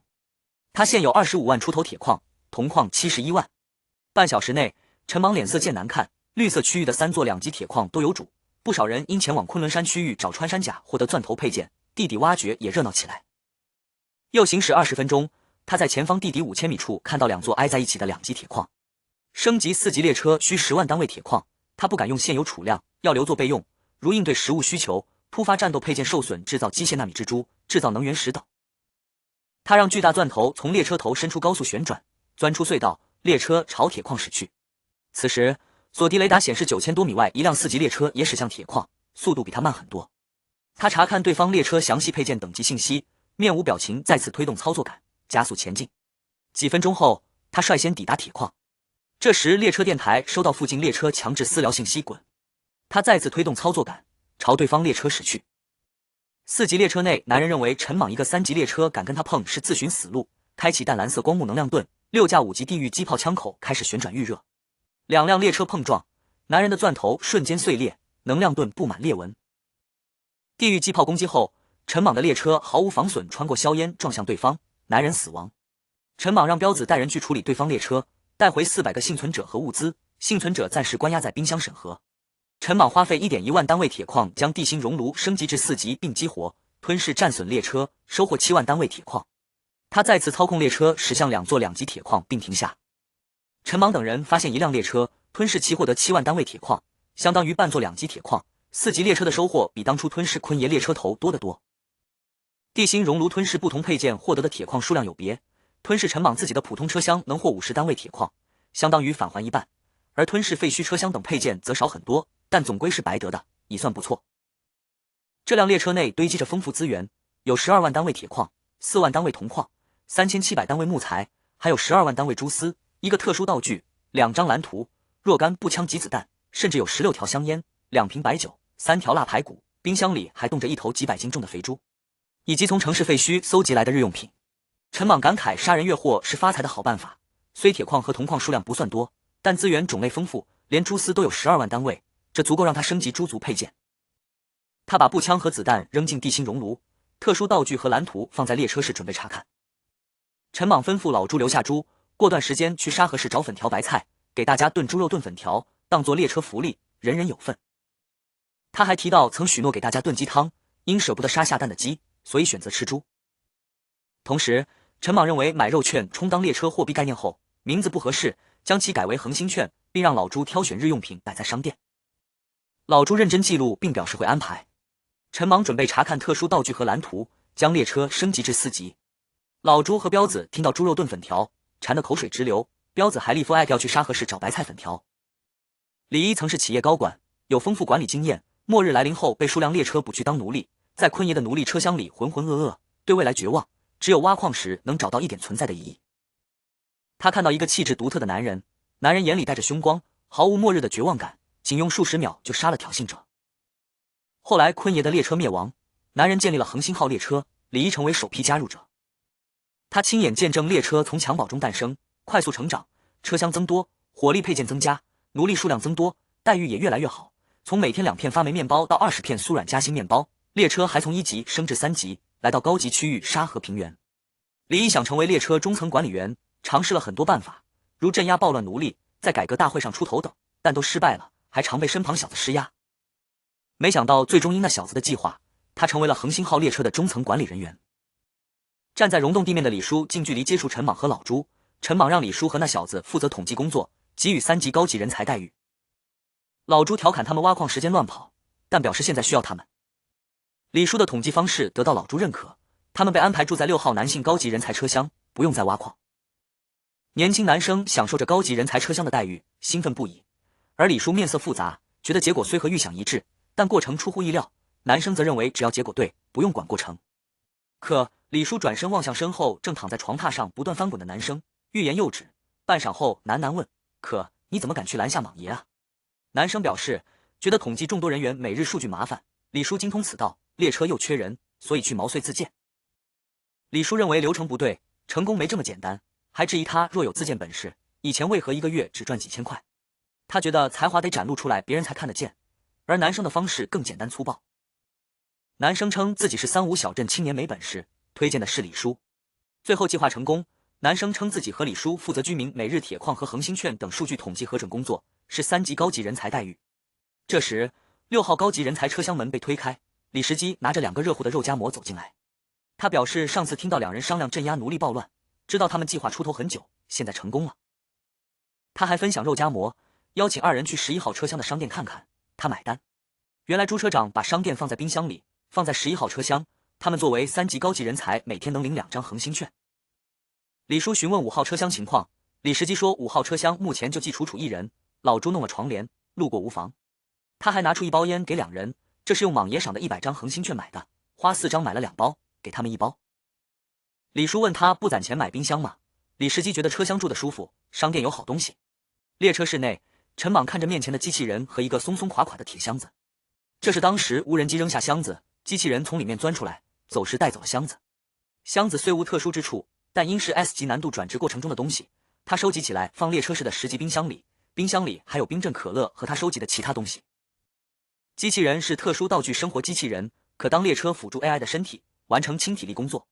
它外表是光滑蓝色钢铁，无裸露电线、装甲，无安装重型火力武器接口，战斗能力弱，可当助理。陈莽给他起名小爱，小爱表示自己是10级 AI， 算力高，智能程度强，大部分意识在列车辅助 AI 里，能多线程进行，列车所有配件启动只消耗 37% 算力。陈莽还有从4级列车缴获的一个特殊道具和2张蓝图。特殊道具咸鱼发箍能让人佩戴时在水底呼吸10分钟，样子是咸鱼发箍，他戴了一下觉得憨，就放抽屉了。蓝图1是绿色品级配件氮气尾喷，2是黄色品级配件蓝图兔兔云朵。兔兔云朵是云朵状车轮，能让列车飞在天空，但需列车最高时速上限达650千米每小时。陈莽曾见一辆列车车轮是云朵能在空中飞，很震撼，没想到这么快自己列车也有机会。他推测4级列车或兔兔云朵蓝图后去搜集增加速度的配件，可惜半途夭折。陈莽整理列车收获，有43万单位铁矿、75万单位铜矿等大量资源。打造3节普通车厢后，满足升至4级列车的条件，消耗10万单位铁矿后，列车升至4级，解锁更多可打造配件，成功转至机械列车，潜力为 S 级。列车面板新增声望值板块，它目前有30点，是铁岭荒原和沙河平原区域通报增加的。列车升级后，列车电台加入沙河平原，它无法回铁岭荒原，废弃地精列车将永久沉沦。这是多巴打造的列车，他没舍得喂给地心熔炉。恍惚间，列车电台很多人聊天，聊天室有289辆列车，大家都在讨论完成 S 级转职任务的恒星号列车。区域通报泄露了列车名。列车电台里的讨论正热烈，破防号列车突然发言，称恒星号列车已成功升级至4级，进入绿色区域，还在超模效果数量排行榜上位居榜首。十步杀一人号列车对此表示怀疑，认为即便恒星号完成 S 级转职任务，也不可能直接成为榜一。宇宙号列车和只爱一人列车也觉得恒星号列车6524的评分太过离谱，正常刚升4级的列车不会有这么高的评分，很多5级列车都达不到。陈莽看到这些信息很无奈，他原本评分5412，升至4级后列车基础评分变为1000，又获得新的红色品级载具配件地爆导弹，给地心熔炉的配件升级，还捡了一批幸存者，评分就到了6542。在沙河平原区域排行榜上，恒星号列车排名第34，被一众5级列车夹在中间，4级列车普遍排名靠后，评分较低。超模效果数量排行榜上，恒星号列车以57个超模效果领先，猎七号28个超模效果排第2，杀出血路号26个排第3，厌世号24个排第4。数据地破防号列车开始分析，正常6级列车打造黄色品级配件最多能获得14个超模效果，4级列车最多7个。而恒星号列车有57个超模效果，一出正常数值50个，要么有50张黄色品级配件蓝图，要么消耗100枚墨菲石。众人觉得这2个结论都不现实。苍龙号列车指出白色区域不存在奇遇地图。陈莽无奈叹气，他认为这些人推理逻辑没问题，但答案全错。他受资源限制，若资源无限能整出更多超模效果。他对厌世号感兴趣，因为它是 A 级潜力的5级机械列车，完成 A 级难度转职任务需调教 AI 有人类情感并与其谈恋爱。他佩服这种人，也知道完成任务后 AI 权限很大，但回报也可观。机械列车科幻性强，需多人运转，死亡率低。血肉列车靠杀怪升级，可一人运转，死亡率高。二者相处融洽，无利益冲突。陈莽只想安心发育。这时，苍龙号列车找他私聊，称去海底迷宫奇遇选 S 级任务失败，又找到通天塔奇遇，邀他一起探索。此奇遇只有恒星号列车能开上去，苍龙号列车提供坐标，合作55分，单独闯关各凭手段。苍龙号列车的光头男人感慨，算过恒星号列车至少将猪族配件升到13级，给很多冰箱升级，消耗墨菲石多。他担心陈莽怀疑他动手，其实他只想探索奇遇。陈莽干脆答应半个月后去。苍龙号列车有点猛，觉得陈莽要么艺高人大胆，要么蠢，又想起在其列车里的折磨，觉得现在该担心被黑吃黑的是自己。陈莽回复并敲定时间后不再看列车电台，他想去见识奇遇地图，但现在列车刚升4级，很多东西没打造。他打算先把3级列车可选配件打造到10级，半个月整出半满配4级列车，再出去闯荡，还想适时的爆导弹威力，让堆积的铜矿发挥作用。中央空调、永固避震、医疗舱这3个黄色品级的载具配件，是3级列车的非必打造配件，他早在铁岭荒原时就已打造出来，只是当时铁矿不足未进行升级。黄色品级载具配件从1级升至10级，基本需要 4.5 万单位铁矿，相比白色品级配件贵了不少。白色品级配件从1级升至10级，往往只需4400单位铁矿。在消耗 4.5 万单位铁矿后，中央空调成功升至10级，并获得2个超模效果。5级超模效果为降低1半耗能，10级超模效果是在运转新风时，若检测到外界空气质量含有毒气或极差，会第一时间停止进气。不过该效果需要制氧机升至10级并获得对应的超模效果，且将列车辅助 A2 升至满级。中央空调自带新风系统，能有效改善列车内部空气质量。虽制温区间有限，不能直接将温度升至100度或降至-200多摄氏度，但在极寒或极热环境下，仍可维持列车内部正常温度区间，只是耗能会大幅提升。此时5级超模效果就能发挥作用，10级超模效果则在特定环境下才起关键作用。随着天气渐冷，即将入冬，那些没有升至3级列车、无法打造中央空调的列车里的人恐怕不好过。列车长或许有取暖办法，但奴隶们可能会冻死不少。即便不死，动出冻疮也会影响工作效率。而他列车的居民无需担忧，列车内有空调，车外还有具有锁温效果的衣服，这是衣物定制生产线升至5级才能获得的超模效果。大部分人难以将该配件升至5级，即便有墨菲石也不愿花费在上面，且至少4级列车才有机会获得墨菲石。此外，列车居民还有面包片、矿泉水等具有超模效果的食物，长期服用可增加身体素质，减少生病几率，生活条件几乎高于铁岭荒原和沙河平原上的所有列车。随后，他将永固避震升至10级，该配件能在列车受到猛烈撞击时大幅度降低冲击力度，保护列车内生命体。之前开车在地底深处与4级列车相撞时，1级的永固避震就发挥了作用，升级到10级后，降低冲击力度的效果进一步加强，虽两个超模效果都为无，但升级后的效果实用。接着，他又拿出 4.5 万单位铁矿将医疗舱升至10级，虽升级无明显效果，但超模效果惊人。5级超模效果为可断肢重生，与简易医药箱的10级超模效果重复，但医疗舱可永久使用，且过程无痛苦，不过消耗资源更多。10级超模效果是能治疗任何疾病，包括癌症，治疗不同疾病消耗不同单位铁矿，患病越重，消耗资源越多，在医疗舱内更换机械器官也不会有不适。陈莽将医疗舱放在2号车厢的冰箱里，躺进去体检，被告知修复全身需 4.3 万单位铁矿，他觉得价格离谱，但修复后身体状态变好，认为这钱花得值，暂时不打算让下面人使用。至此，3级列车除储物箱外的可打造配件全部打造完毕。在5号高级人才车厢，季楚楚坐在座位上，望着外面朱车长等人搬运面包片的场景，思绪飘远。列车来到沙河平原，她希望莽爷记得她闺蜜严瑶躲在沙河市别墅安全屋一事，想通过严瑶保住自己在列车内的地位。她用恒星券买了口红，想以完美姿态给莽爷提供情绪价值。恒星号列车室外，老朱靠在列车上抽烟，调侃卖力干活的彪子攒钱买列车令，还表示愿当副车长，觉得跟着彪子更有前途。你就别拿我开涮了，朱车长。彪子无奈摇头苦笑，拿起一瓶矿泉水一饮而尽，抹去嘴角水渍后表示，他和朱车长都不会买列车令，也坐不稳那个位置，还以网游加入大工会比自建小工会收获高来解释。说完，他拿走守卫的食物，和老朱打过招呼后去巡逻了。列车的福利与居民的工作表现紧密相连，干得好有赏，若偷奸耍滑，连一天最基本的10单位铁矿都挖不出来，就会受到惩罚。彪子在溶洞内巡逻，主要是阻止打斗、吵闹等意外发生，顺便起监督作用。3日后，吹哨声响起，许多居民停下手中工作，在守卫的维持下，有序地领取今日食物，并根据超保底挖矿的数量发放恒星券。李叔坐在凳子上，根据居民衣领上的编号计算挖矿数量。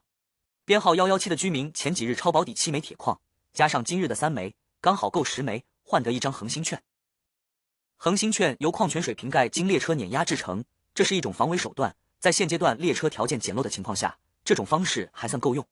该居民满脸感激和兴奋地接过恒星券，快速离开，将位置让给后面的人。他领完食物后，狼吞虎咽地吃完，一刻不敢停歇地拎着镐头继续挖矿，想多赚恒星券，因为不是每天都有矿挖，能挖的时候就要多挖。他有些艳羡地望向不远处的地精，那些地精好像不知疲惫，挖矿又多，获取恒星券的速度比人类快。所有地精的恒星券都交在多巴手里，多巴已经攒够200多恒星券了。多巴的目标是那个冰箱，他想为族人重建领地，认为人类先知能帮助他重建地精文明，于是充满干劲地继续抡起镐头挖矿。不少居民领完食物后选择继续挖矿，累了就购买可乐恢复体力。冰镇可乐味道好，能大幅度提升口感，还能恢复体力，售价极其便宜，10瓶可乐只需1张恒星券，还可计数保存。一个年轻小伙发现喝可乐能延长挖矿时间，且很划算。一开始只有他这么做，后来越来越多的人效仿，让他很烦。列车室内，陈莽被外面的挖矿声吵得睡不着，起身站在窗口望向外面，无奈叹息。可乐生产线几乎一直处于运转状态，可乐上架后引来了哄抢，居民挖矿效率大幅提升，3天挖了51万单位铁矿，2座2级铁矿快被挖空。列车储存的铁矿达到了65.5万单位，但陈莽因缺铁矿，暂不打算升级地爆导弹。目前列车第14号导弹车厢里的导弹是1级，只能起威慑作用，他打算明天白日把它当烟花放了看看效果。夜深人静，很多人都睡了，多巴也有些扛不住，准备入睡，看到还在挖矿的人类，眼里闪过一丝茫然。早上，恒星号列车踏上寻找新矿场的旅程，最终停在一处平原上。在老朱等人的催促下，所有居民和400个幸存者都被赶下列车。大家四处张望，没看到矿场。就在这时，14号导弹车厢顶部的机械闸门缓缓打开，1枚的爆导弹被升降台推出，呈45度斜指天空。所有人都被这一幕震撼，就连新加入的400多个幸存者也难以置信。随着列车辅助 AI 的倒计时，导弹发射，数秒后，远处平原传来巨大的爆炸声和蘑菇状灰云。所有列车居民目睹这一幕后纷纷欢呼，这让他们相信恒星号足够强大，能保护他们的安全，对列车更有信心和自豪感，坚信列车能成为末日里的诺亚方舟，带他们找到净土。恒星号列车旁，一个中年女人眼眶微微湿润泛红。这几日，她每日卖力挖矿，只为攒够恒星券买冰箱，在列车内拥有一个属于自己的家。末日降临，她的丈夫、孩子离世，与父母失联，她不知何去何从，和许多人一样对未来极度悲观绝望。然而，当那枚导弹炸开的瞬间，她仿佛看到了人类的希望，觉得未来并非完全绝望，恒星号列车或许能载着大家驶向未来，承载着所有居民的希望。列车室内，陈莽正满意地欣赏着导弹炸开的情景，这是他2辈子放过的最大烟花。突然，操控台屏幕疯狂闪红，沙河平原区域播报恒星号列车成为首个完成隐藏任务希望之车的机械列车。陈莽一脸懵逼，看到面板上的提示后才明白，完成此任务需要超过500名幸存者对列车寄予希望，相信他能带领大家走向希望。完成任务奖励100传承值，区域播报带来20声望值。陈莽长舒一口气，他原本只是想放烟花展示列车实力，没想到意外完成了任务。他在沙河平原声望值排行榜上以50点位列第6，目前获取声望值的途径有区域播报和在战斗训练虚拟空间排位。他的传承值达到了100，若不是末日结婚证用不出去，能到200，传承值高可能会有更多奇遇。居民回到车厢后，列车继续在荒原上疾驰。20分钟后，资源探测雷达疯狂作响，显示1万米远的地面上有3座挨在一起的2级铁矿和2座2级铜矿，这是绝对的高级资源区。陈莽毫不犹豫地调转列车方向驶去。数分钟后，他看到了漆黑的沼泽，终于明白这片资源区无人问津的原因。沼泽对能量盾和装甲有极强的腐蚀性，且此地净空并禁止钻地。但他的列车有应对之法，车厢钢制装甲的5级超模效果可免疫液体、雾气、沼泽等腐蚀，还有13级的猪族能顺利通行，即便被腐蚀也能被机械纳米蜘蛛快速修复。10几头鳄鱼从沼泽中窜出，朝列车冲来。12号车厢的8座连发床弩迅速发射长弩，命中率高达 96%，3只3级鳄鱼瞬间倒地，其余鳄鱼带弩继续冲向列车。一头4级鳄鱼冲向列车，攻击无果，爪子、牙齿尽断。车刃从车厢两侧伸出，将几只4级鳄鱼锯成2半，重机枪也锁定5级鳄鱼和其余鳄鱼进行攻击。战斗仅持续数秒，列车轻松清理了沼泽地头蛇，强力磁铁将掉落物品吸入车内。陈莽感慨装甲升级带来的益处，昔日去昆仑山因装甲等级低，见到怪物就得跑，如今6级装甲让怪物无法破防。重机枪子弹生产线的超模效果让子弹有分裂和穿甲效果，威力巨大。陈莽切换出猪族，驶向沼泽深处。列车辅助 AI 启动，让外界毒气无法进入，制氧机保证车内氧气。他感觉似乎探测到了世界的底层逻辑，在腥臭沼泽获取高级资源矿有条件限制。数分钟后，列车抵达沼泽中央，3座2级铁矿和2座2级铜矿安静地躺在那里。陈莽跳下列车，满意的笑了，抄起对讲机大喊干活。列车居民兴奋地扛着镐头冲向矿区，多巴被挤在一旁愤怒怒骂。同样跳下车厢的年轻男人嘲笑多巴骂人不痛不痒，认为他骂得像娘们，还示范一群傻逼都他妈给老子滚开。满脸愤怒正准备继续骂人的多巴，听到后眼中闪过犹豫，先试探性小声重复，后深吸一口气，高举镐头满是愤怒地吼道：一群傻逼都他妈给伟大的地精滚开。随后他带着一众绿油油的地精强行挤进人群，如摩西开海般在人潮中开辟出道路，一边怒吼一边前进。很快，所有人就位，采矿的敲击声再次在沼泽中心响起。以前奴隶的镐头每日上缴，一是担心暴乱时镐头成为杀伤性武器，二是怕奴隶斗殴闹出人命。但从奴隶转为居民后，这个习惯渐渐没了。一方面是大家挖矿时间不同，镐头不好统一收纳；另一方面是大部分居民认可了恒星号，不愿暴乱，就算想暴乱，看到车厢内枪口对内的10挺机枪也会打消念头。陈莽坐在列车室内，望着干劲满满的居民，都有点想下去挥两镐。他看向列车升至4级后可打造的配件，共5个，3个黄色，1个蓝色，1个白色，这些都是列车升至5级必须打造的。随着列车级别提升，可打造配件数量从17个降到了5个。这5个配件中，能量盾特技控制台和雷达屏蔽器对列车提升最大。尤其是列车特技，4级列车操控台上新增了列车特技按钮。陈莽已打造出1级的特技控制台，它有一个凹槽可填装特技，等级提升凹槽会增多。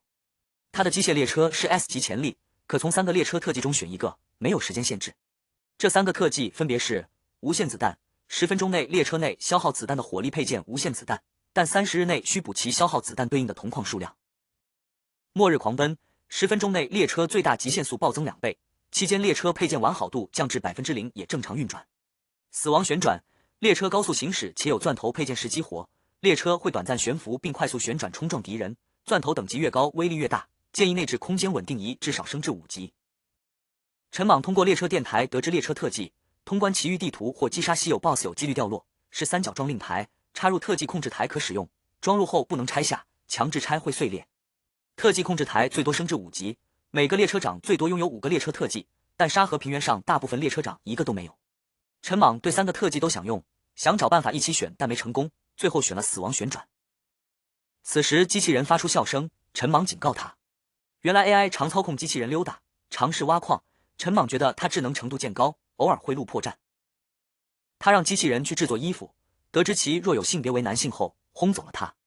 这时索迪雷达预警，一支其他列车派出的无人机靠近，陈莽决定试试死亡旋转特技。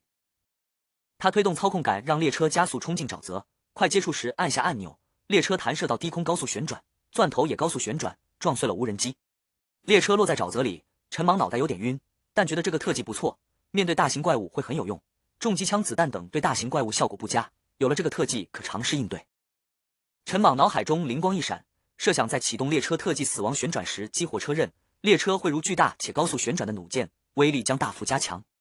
10级的车刃、10级的钻头、6级的装甲组合起来，钻头和车刃能产生1+1大于2的效果。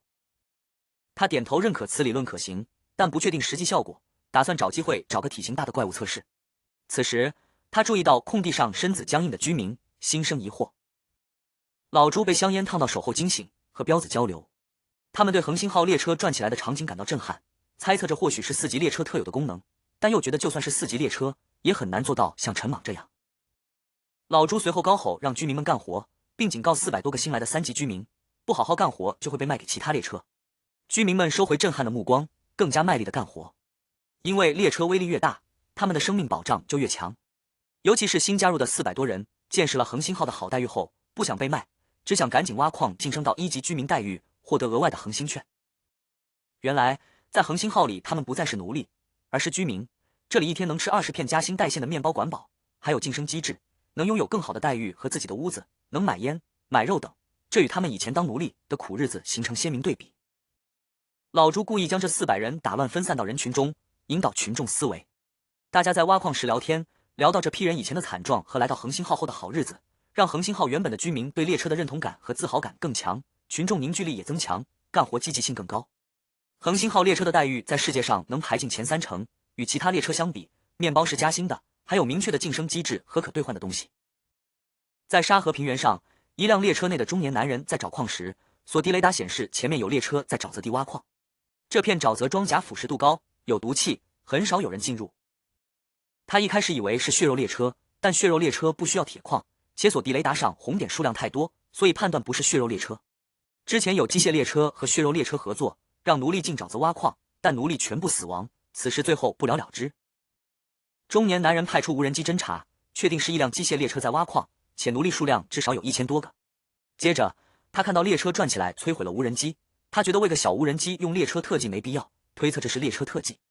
在沙河平原，只有血肉列车和 B 级以上潜力列车可能拥有列车特技，排除 A 级潜力的厌世号后，判断是 S 级潜力的恒星号。他无奈表示理解强者脾气暴躁，但又不甘心自己是 C 级潜力列车，很多福利拿不到。他曾赌赢完成 C 级转职任务，任务是将列车长权限转给成员，若对方24小时内转回来即完成。这时列车内被锁链捆绑的遍体鳞伤的男人咒骂中年男人，中年男人无所谓，称自己曾是3级列车长，因意外沦为奴隶，隐瞒身份当2把手，现在列车在他手里发展的好，没杀男人已是恩赐。男人讥笑他想舔恒星号，中年男人称不会跪，等恒星号离开沼泽就是其死期，要夺取其矿、奴隶、资源和女人，让列车更伟大。男人诅咒中年男人死于恒星号之手，列车和他们一同爆炸，中年男人满不在乎，觉得诅咒无用。坐在操控台上的列车长不再理会角落里遍体鳞伤的男人，把玩着雪茄，看着索迪雷达屏幕上的大量红点，满意的笑了。他很有耐心，打算在此守着，因为沼泽里有3座2级铁矿和2座2级铜矿，在沙河平原这已是高级且密集的资源矿了。他已待了3个月，仅侥幸开采过1座3级铁矿，获得170万单位铁矿。此后再未遇到，即便遇到，也有其他列车霸占。在沙河平原，2级铁矿是主流，实在没资源，1级铁矿也能挖。他把绿色品级的载具配件锁地雷达升至5级，探查范围达5000米，还能探测到范围内 BOSS 的具体信息，为此消耗了2枚墨菲石。他望向操控台屏幕上列车配件详情，眼中闪过笑意。他有黄色品级载具配件高级版纳米甲7 LV5，这是在地精遗迹奇遇地图获得的蓝图。列车升至4级后可打造的雷达屏蔽器，它也升到了5级。高级版纳米甲7 5级超模效果可与雷达屏蔽器等级相加，使得10级及以下锁地雷达根本探测不到它的列车。它能在沙河平原如幽灵般行动。列车室里的陈莽看着列车面板上的12万单位蛛丝，决定强化蛛族配件。半个月后，他要和苍龙号列车去通天塔奇遇地图，心里有些紧张，想多做些准备。消耗 3.8 万单位蛛丝后，蛛族升至30级，上线速度达到340千米每小时。原本该配件会降低列车上线速度，1级时上线速度是50千米每小时，如今提升巨大。更主要的是，升级后它能在180度坡面上自由行驶，相当于能在天花板上倒着开，无视地心引力。还剩下8万多单位蛛丝，它不再继续升级，剩下的蛛丝用于激活10级超模效果。之前在昆仑山这超模效果就够他一命。升至30级后，蛛族获得20级超模效果，可弹跳行走，最高起跳高度为10米，建议将内置空间稳定仪升至5级。以列车居民目前的效率，半个月能挖完矿场，届时很多配件也会升级完毕，正好去通天塔。5天过去，3座2级矿开采完毕，列车内加上原有的铁矿，共有 148.1 万单位铁矿。陈莽深吸一口气，消耗 9.5 万单位铁矿将14号导弹车厢的露天车厢升至6级，又用105万单位铁矿将导弹升至6级。红色品级的导弹消耗资源多，但也很值得。列车升至4级后可打造的能量盾是高品防御配件，最高5级，升至5级获得超模效果，可抵挡物理攻击，但需大量能源石。在沙河平原，除6级列车外，它的6级导弹基本够用。陈莽打算等居民挖完剩下铜矿，去沙河市给大家改善伙食。苍龙号列车室内，光头男人让副列车长整顿列车面貌，10天后要和恒星号去通天塔。他提醒副列车长，恒星号有 S 级潜力，完成了 S 级难度机械列车转职，日后崛起速度可能很快，现在实力或许也不弱。他觉得不应因之前迷宫任务失败而记恨恒星号，若通天塔是合作类地图，说不定要合作。他让给奴隶打造新衣服，展现老牌列车的底蕴。很快，最后2座铜矿开采完毕，列车储备105万单位铜矿。陈莽坐在操控室，推动操控杆，切换出蛛族向沼泽外激射而去，目标沙河市。一直等候在外的列车里，中年男人看到锁地雷达示警后兴奋不已，准备抢夺恒星号的奴隶。角落里遍体鳞伤的男人嘲讽他养不起，他表示养不起就卖掉。他召集打手，准备等恒星号靠近就动手。当锁地雷达上红点快速逼近，一节车厢伸出口径巨大如2-3个汽油桶的巨炮，有一款名为巨龙怒吼的巨炮，口径夸张，是黄色品级的大型杀伤武器。这是他完成 C 级难度转职任务，解锁未知配件后消耗约40万单位铁矿升至6级的产物。使用一次需1枚3级能源石，所以此前他不太舍得用。操控台上的男人通过锁地雷达锁住地图上的红点，只要按下发射按钮就能开火。他眼中满是激动与残忍，狞笑着撑在沙河平原，哪怕对方以前是龙也得服软。他觉得对方刚来沙河平原，不可能将能量盾升至6级来抵挡巨龙怒吼。这时，角落里传来嗤笑声，遍体鳞伤的男人提醒他，对方是 S 级潜力，拥有红色品级的大型火力配件。操控台男人坚信自己先手，且对方升不起6级红色配件，因为3座铁矿完全不够。角落男人又指出，对方可能有车厢钢制装甲的超模效果，装甲能完全免疫同等级及以下的伤害。但操控台男人反驳，装甲需单独升级，每节车厢装甲升级都要花费墨菲石和大量铁矿，对方不可能花费42枚墨菲石和100多万单位铁矿将列车装甲都升到6级。角落男人这才意识到自己考虑不周，认同了他的观点。操控台男人眼中闪过狠厉，猛地按下红色按钮，巨龙咆哮发射出如太阳般炽热的光球，目标直指不远处的恒星号列车。恒星号列车内，操控台屏幕红光闪烁 ，AI 提示有6级火力攻击逼近，建议无视。光球击中列车，列车速度稍降后很快恢复，部分配件完好度降低。陈莽将锁地雷达升至15级，发现目标后收回蛛族，切换风火轮，调转车头追去。同时，大量机械纳米蜘蛛涌出修复列车外的配件。攻击列车内的男人难以置信，恒星号列车吃了一发巨龙咆哮还能高速驶来，怀疑对方能量盾也是6级。被铁链禁锢在角落的男人讥笑他尿裤子。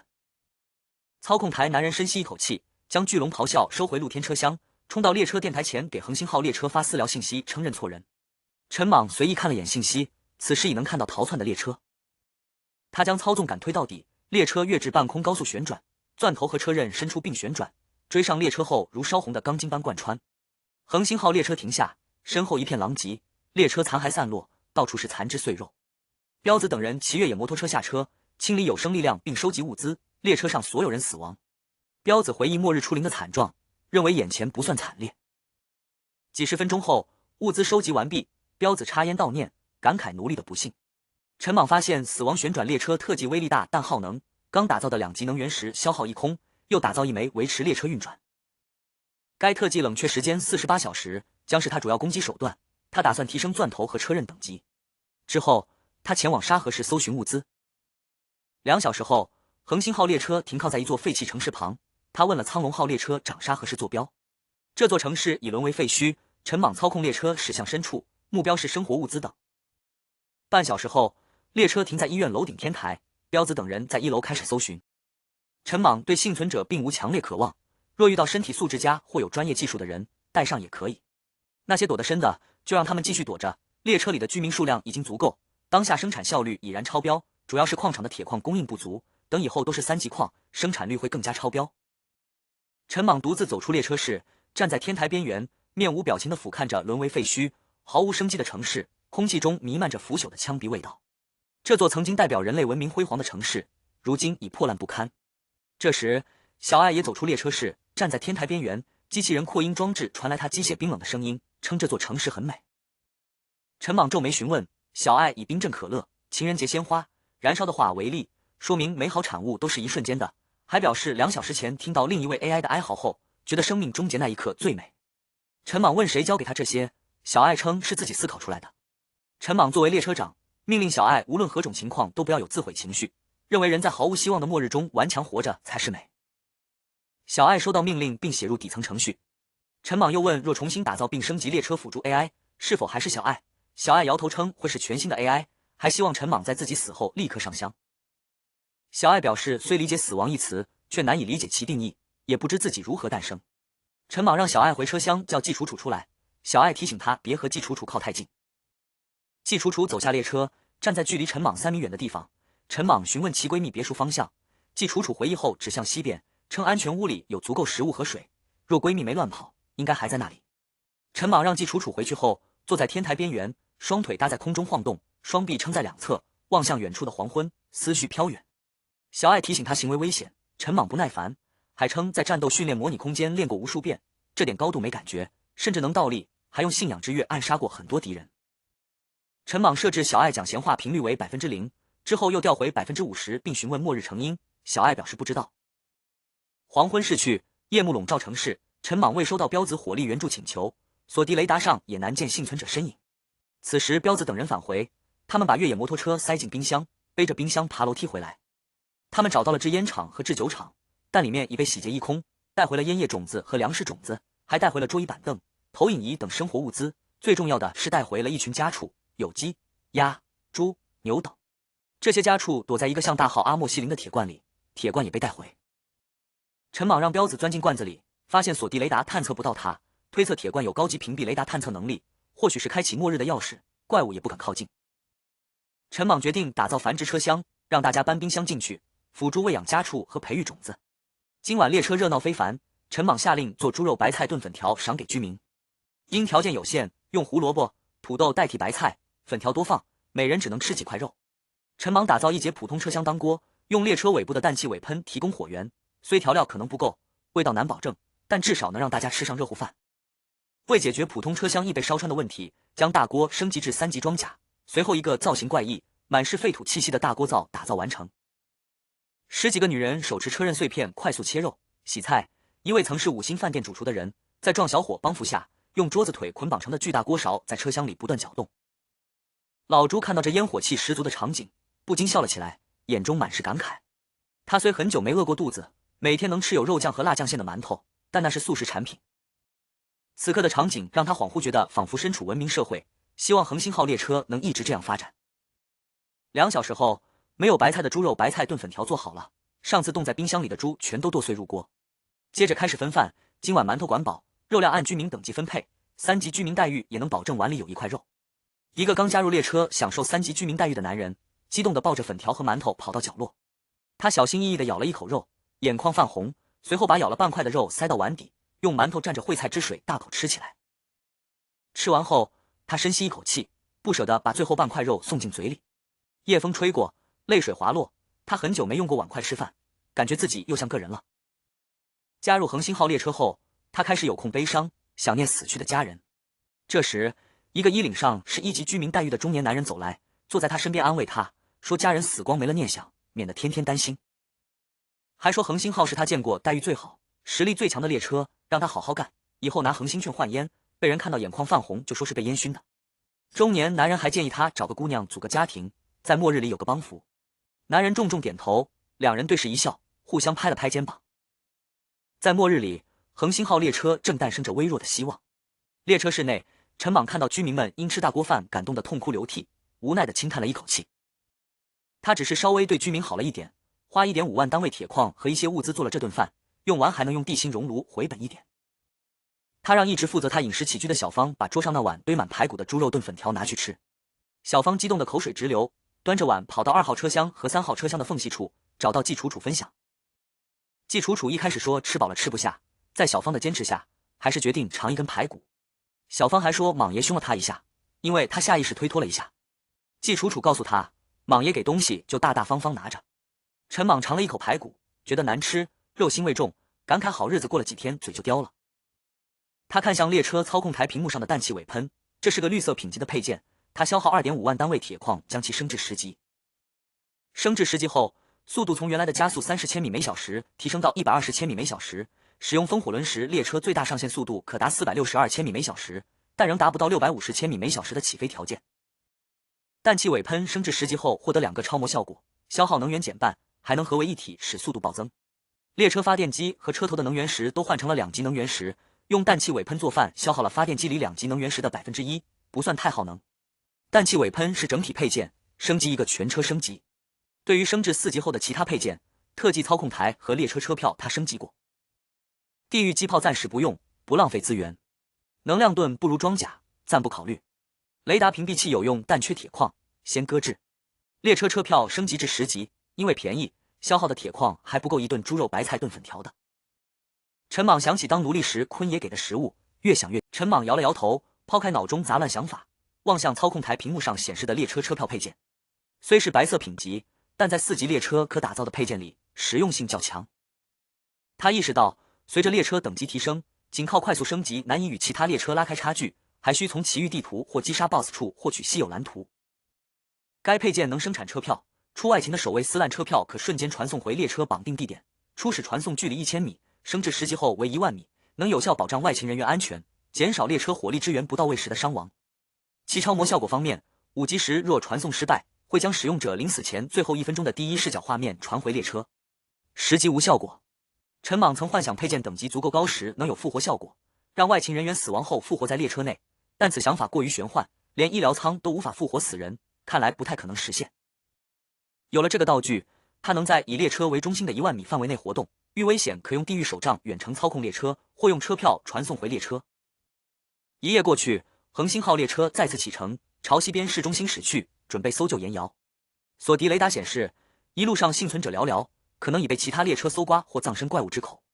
列车驶入公园，园内角落有13栋独栋别墅，索迪雷达显示7栋别墅地底有红点。陈莽换来季楚楚辨认岩窑，7栋别墅中只有2栋各有1个红点，季楚楚却指出岩窑在一个有2个红点的别墅内。陈莽操控列车驶入别墅区内停下，彪子等人收到命令下车，以3-3阵型分散逼近别墅。虽 AR 提示无危险，但他们仍小心行事。彪子一脚踹开虚掩的大门，看到挑高10米的客厅天花板上，一具干枯的尸体随风飘荡，尸体双腿已被怪物啃噬，伤口干枯泛白，地板上有干涸的血迹。别墅1楼有模糊脚印，2楼台阶无脚印，看来打手只搜刮了1楼。彪子根据 AI 指示走向负1楼的安全屋，发现是假门，真门是后面的防盗门，难以进入。此时一群机械纳米蜘蛛钻进防盗门，数秒后门被从内部打开。山猫子认出屋内一女子是朋友美嘉，两人激动相拥。彪子打断他们，提醒出外勤要注意。彪子询问女子能否走，女子询问父亲是否派来救援，怪物是否消灭完。彪子告知是莽爷让来的，他觉得女子可能还未适应末日，心态调整尚需10日。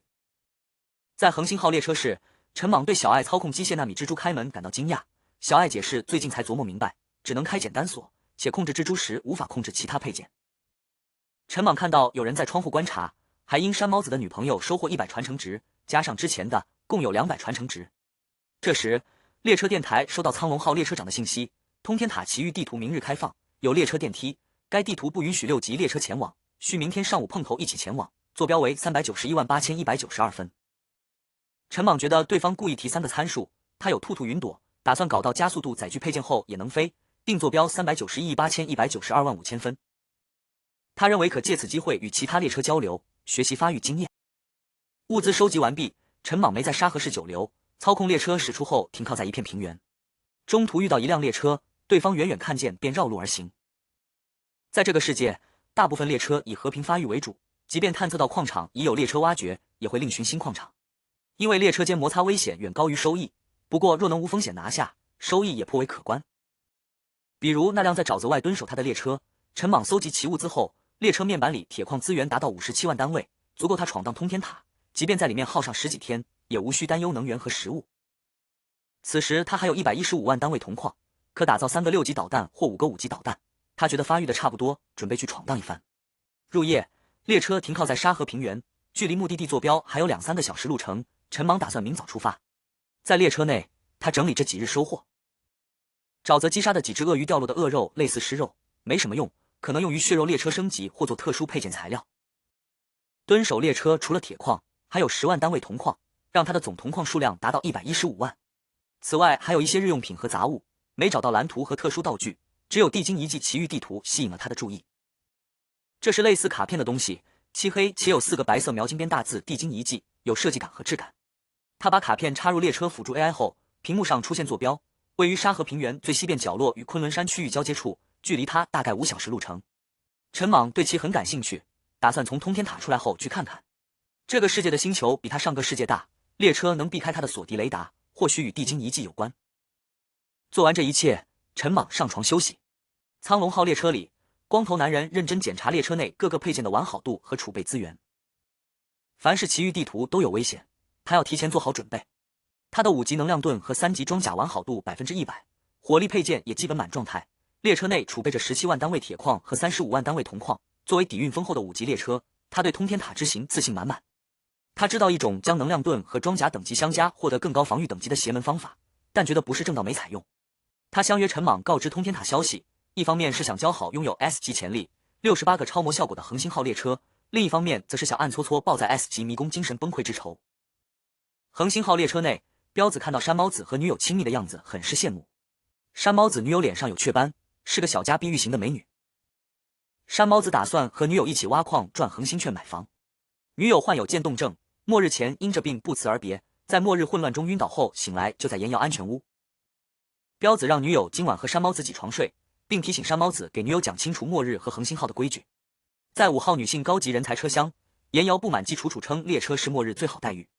他看到列车上有人居住条件差，还有女性揽客。季楚楚极度羡慕岩窑末日前后的好待遇，认为恒星号给了大家机会，大家都感恩戴德。岩窑表示不会用身体服侍莽爷，宁愿去挖矿。季楚楚让朱车长派人接岩窑去后面车厢挖矿，告知这里是3级高级人才待遇空间，居民每天最低挖矿10单位才能享受对应福利，低于标准会受惩罚。岩窑坚定表示不会靠身子吃饭，季楚楚称只要认真挖矿，在恒星号饿不死，杀不了。5号车厢内，老朱在带走岩窑后走了进来，笑着对坐在床边的季楚楚说，看情况好像失败了，他给莽爷的许诺并非如此，还提醒他别给自己惹麻烦。老朱一眼就看穿季楚楚想借助岩窑提高自己在列车内地位的想法，觉得目前进展并不顺利。季楚楚摇头称有点麻烦，认为岩窑没经历过末日，思想未扭转过来，给他点时间就会明白。老朱点头让他掌握好度，别整出不愉快的事，实在不行就让岩窑挖矿，莽爷不喜欢这类事。季楚楚表示明白，老朱便转身走出车厢。自从岩窑被带到车厢，莽爷都没怎么过问，对他似乎可有可无，听话就养着，不听话就和其他居民一样，该挖矿挖矿，该卖肉卖肉。很快天亮了，苍龙号列车里的光头男人切换出风火轮，快速朝坐标疾驰。兔兔云朵耗能多，在昆仑山区域飞在空中是因地形不好开车且天上安全，但在沙河平原能用风火轮时还飞就太浪费。快到坐标时，苍龙号列车停下，用机械臂将车轮换成兔兔云朵，点燃氮气尾喷，飞在空中直奔坐标。他看到恒星号列车后降落，探出头招手示意。陈莽通过15级锁地雷达早看到苍龙号列车，看出兔兔云朵耗能大，但没拆穿，轻叹了口气，觉得这哥们有点小孩心性。两人在车内交谈，苍龙号列车长介绍自己的列车是5级，22节车厢，600多个奴隶，速度较快，提议他在前面带路，陈莽同意。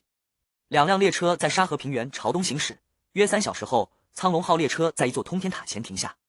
这座通天塔直径约100米，像巨大电线杆，更具科幻气息，表面透明，能看到内部大量形状各异的齿轮转动，大齿轮直径数十米转动慢，小齿轮直径几厘米转动快。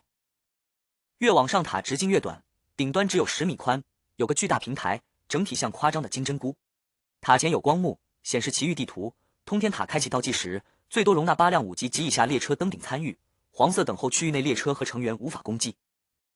苍龙号列车长招呼陈莽下车，陈莽让老朱叫上彪子一同下去，一直安静站在角落的小艾也想下去，陈莽想拒绝，但最终同意。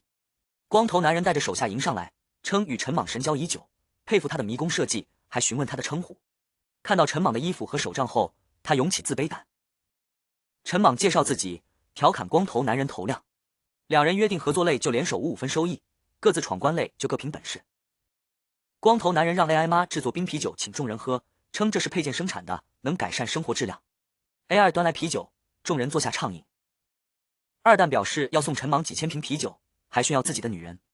陈莽没理会 AI 让他问二蛋列车潜力的信息，与二蛋聊得开心。老朱和二蛋手下也聚在一起聊天。2罐啤酒下肚，二蛋兴致来了，要送陈莽啤酒，炫耀女人。陈莽轻叹气，老朱收到示意后，恒星号列车5号车厢打开，季楚楚穿着红色晚礼裙走来，跪坐在陈莽身边，递上雪茄。二蛋认出季楚楚是当红一线明星，满脸震撼。季楚楚称多亏莽爷收留。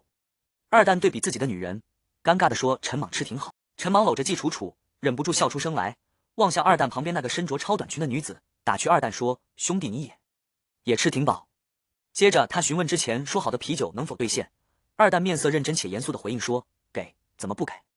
一瓶啤酒也就1单位铁矿而已，我二蛋不差这点东西。”随后便命人将啤酒搬到恒星号列车上去。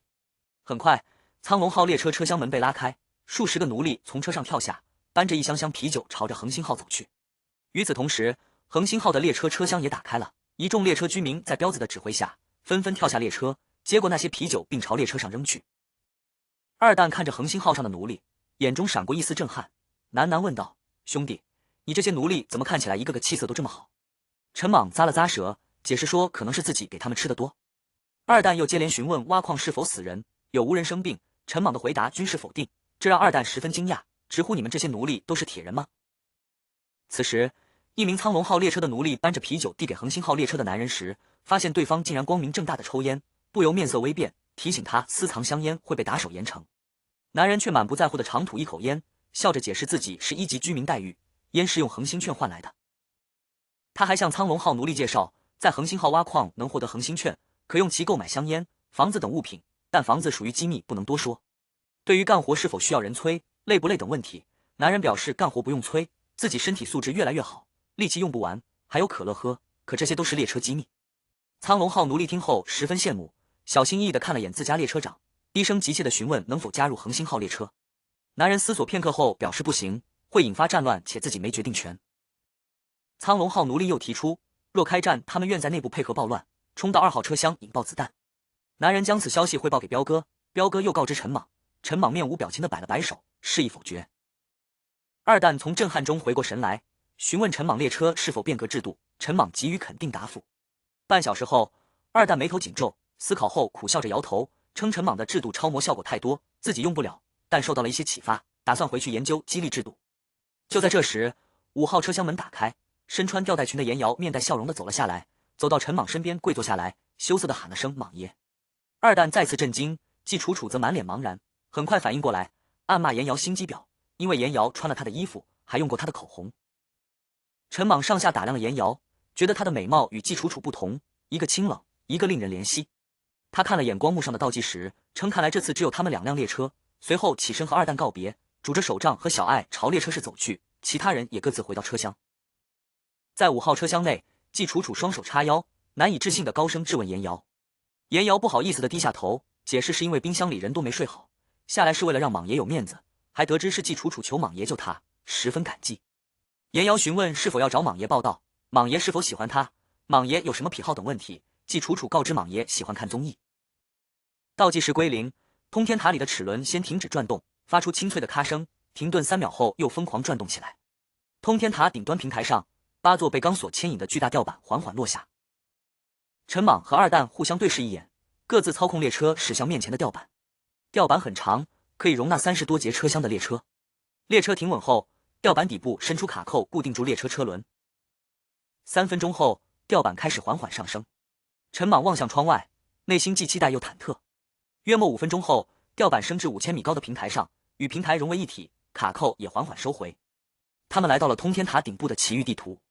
陈莽望向平台上方，只见8条笔直修长的马路通向一个巨大的机械之城。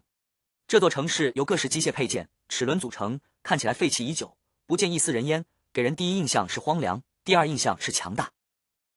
高楼大厦上有不少口径巨大的防空炮，但不少建筑已倒塌成残骸，没有尸体和绿化，充满了冰冷感。陈莽看着这一幕，心想若任务是闯过这座火力全开的机械之城，真想申请退赛。就在这时，巨大光幕浮现在机械之城上空，宣布奇遇地图通天塔正式开启，最大容纳列车数量为8，当前参与列车数量为2。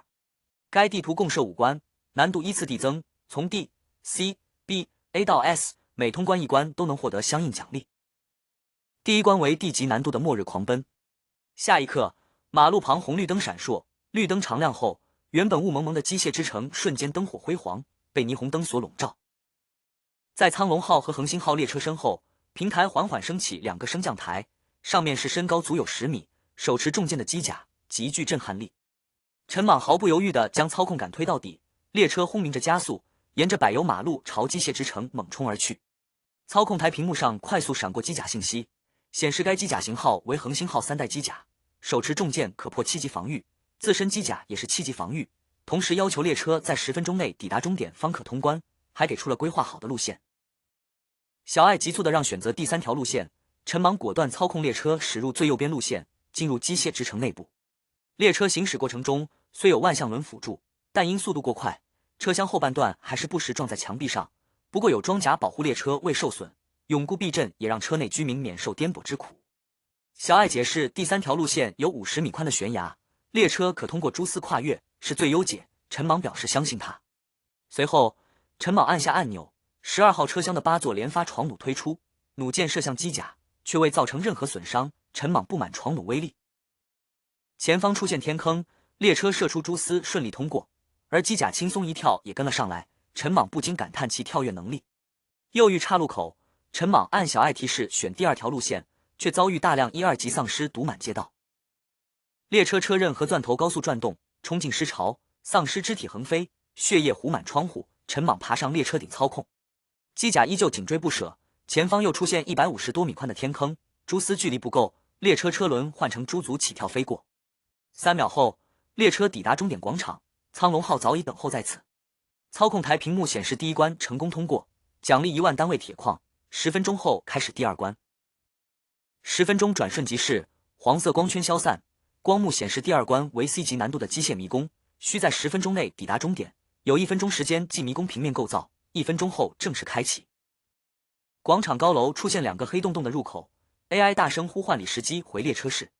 李时基迅速跑来，记下2个迷宫平面地图。陈莽告知选右边迷宫，让他指挥，还通过对讲机询问二蛋是否需要帮忙。列车驶入迷宫，李时基精准指挥，列车在黑色钢铁甬道中行驶。3分钟后，恒星号顺利驶出迷宫，屏幕显示第2关通过，奖励1个随机白色品级配件蓝图，随机到红魔芯片。10分钟后开始第3关。陈莽对李时基指挥二蛋的方式表示疑惑，李时基解释通过比例尺和速度推断位置。小爱表示能处理迷宫数据，但需输入信息，还提到可找配件改造机器人。列车电台传来二蛋的感激声。很快，第3关到来，光幕显示是 B 级难度的绝境之谜，要求破解谜团找出路，限时3分钟。光幕出现瞬间，广场开始缓慢旋转分裂，将2辆列车分隔开来。同时，广场边缘地底伸出无数类似恒星发动机的喷口，喷出大量寒气，如利箭般直冲云霄。恒星号列车室内，陈莽眉头紧皱，望向广场周围边缘那数百个喷口，冲天的寒气聚集在一起，形成了一个数百米高、表面严丝合缝的圆柱体。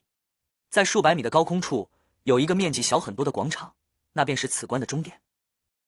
此时，倒计时开始，限时3分钟。列车下方广场边缘已开始塌陷。倒计时结束，恒星号列车将会坠入无底深渊，下方传来无数齿轮转动的吱吱声，后果不堪设想。刚回到座位不久的李时基又被唤出，面色紧张地快速巡视着广场。唯一的线索是广场地板上的花纹，在3分钟内解谜找到前往头顶广场的办法，就是本关内容。10秒后，李时基面色快速变白，双手发颤，显然找到谜底的希望不大。坐在操控台上的陈莽面色平静，望着由冲天寒气组成的圆柱体，这并非实体，猪足无处落脚。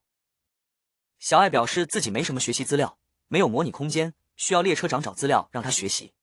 就在这时，列车电台传来二蛋急促且兴奋的声音，称自己已登顶，要飞到陈莽头顶，用特制钢索将列车吊上去。陈莽刚吐出一个字，苍龙号就以加速朝寒气冲去，瞬间被冰霜笼罩，列车冻结，在高空中失控后重重跌落至广场。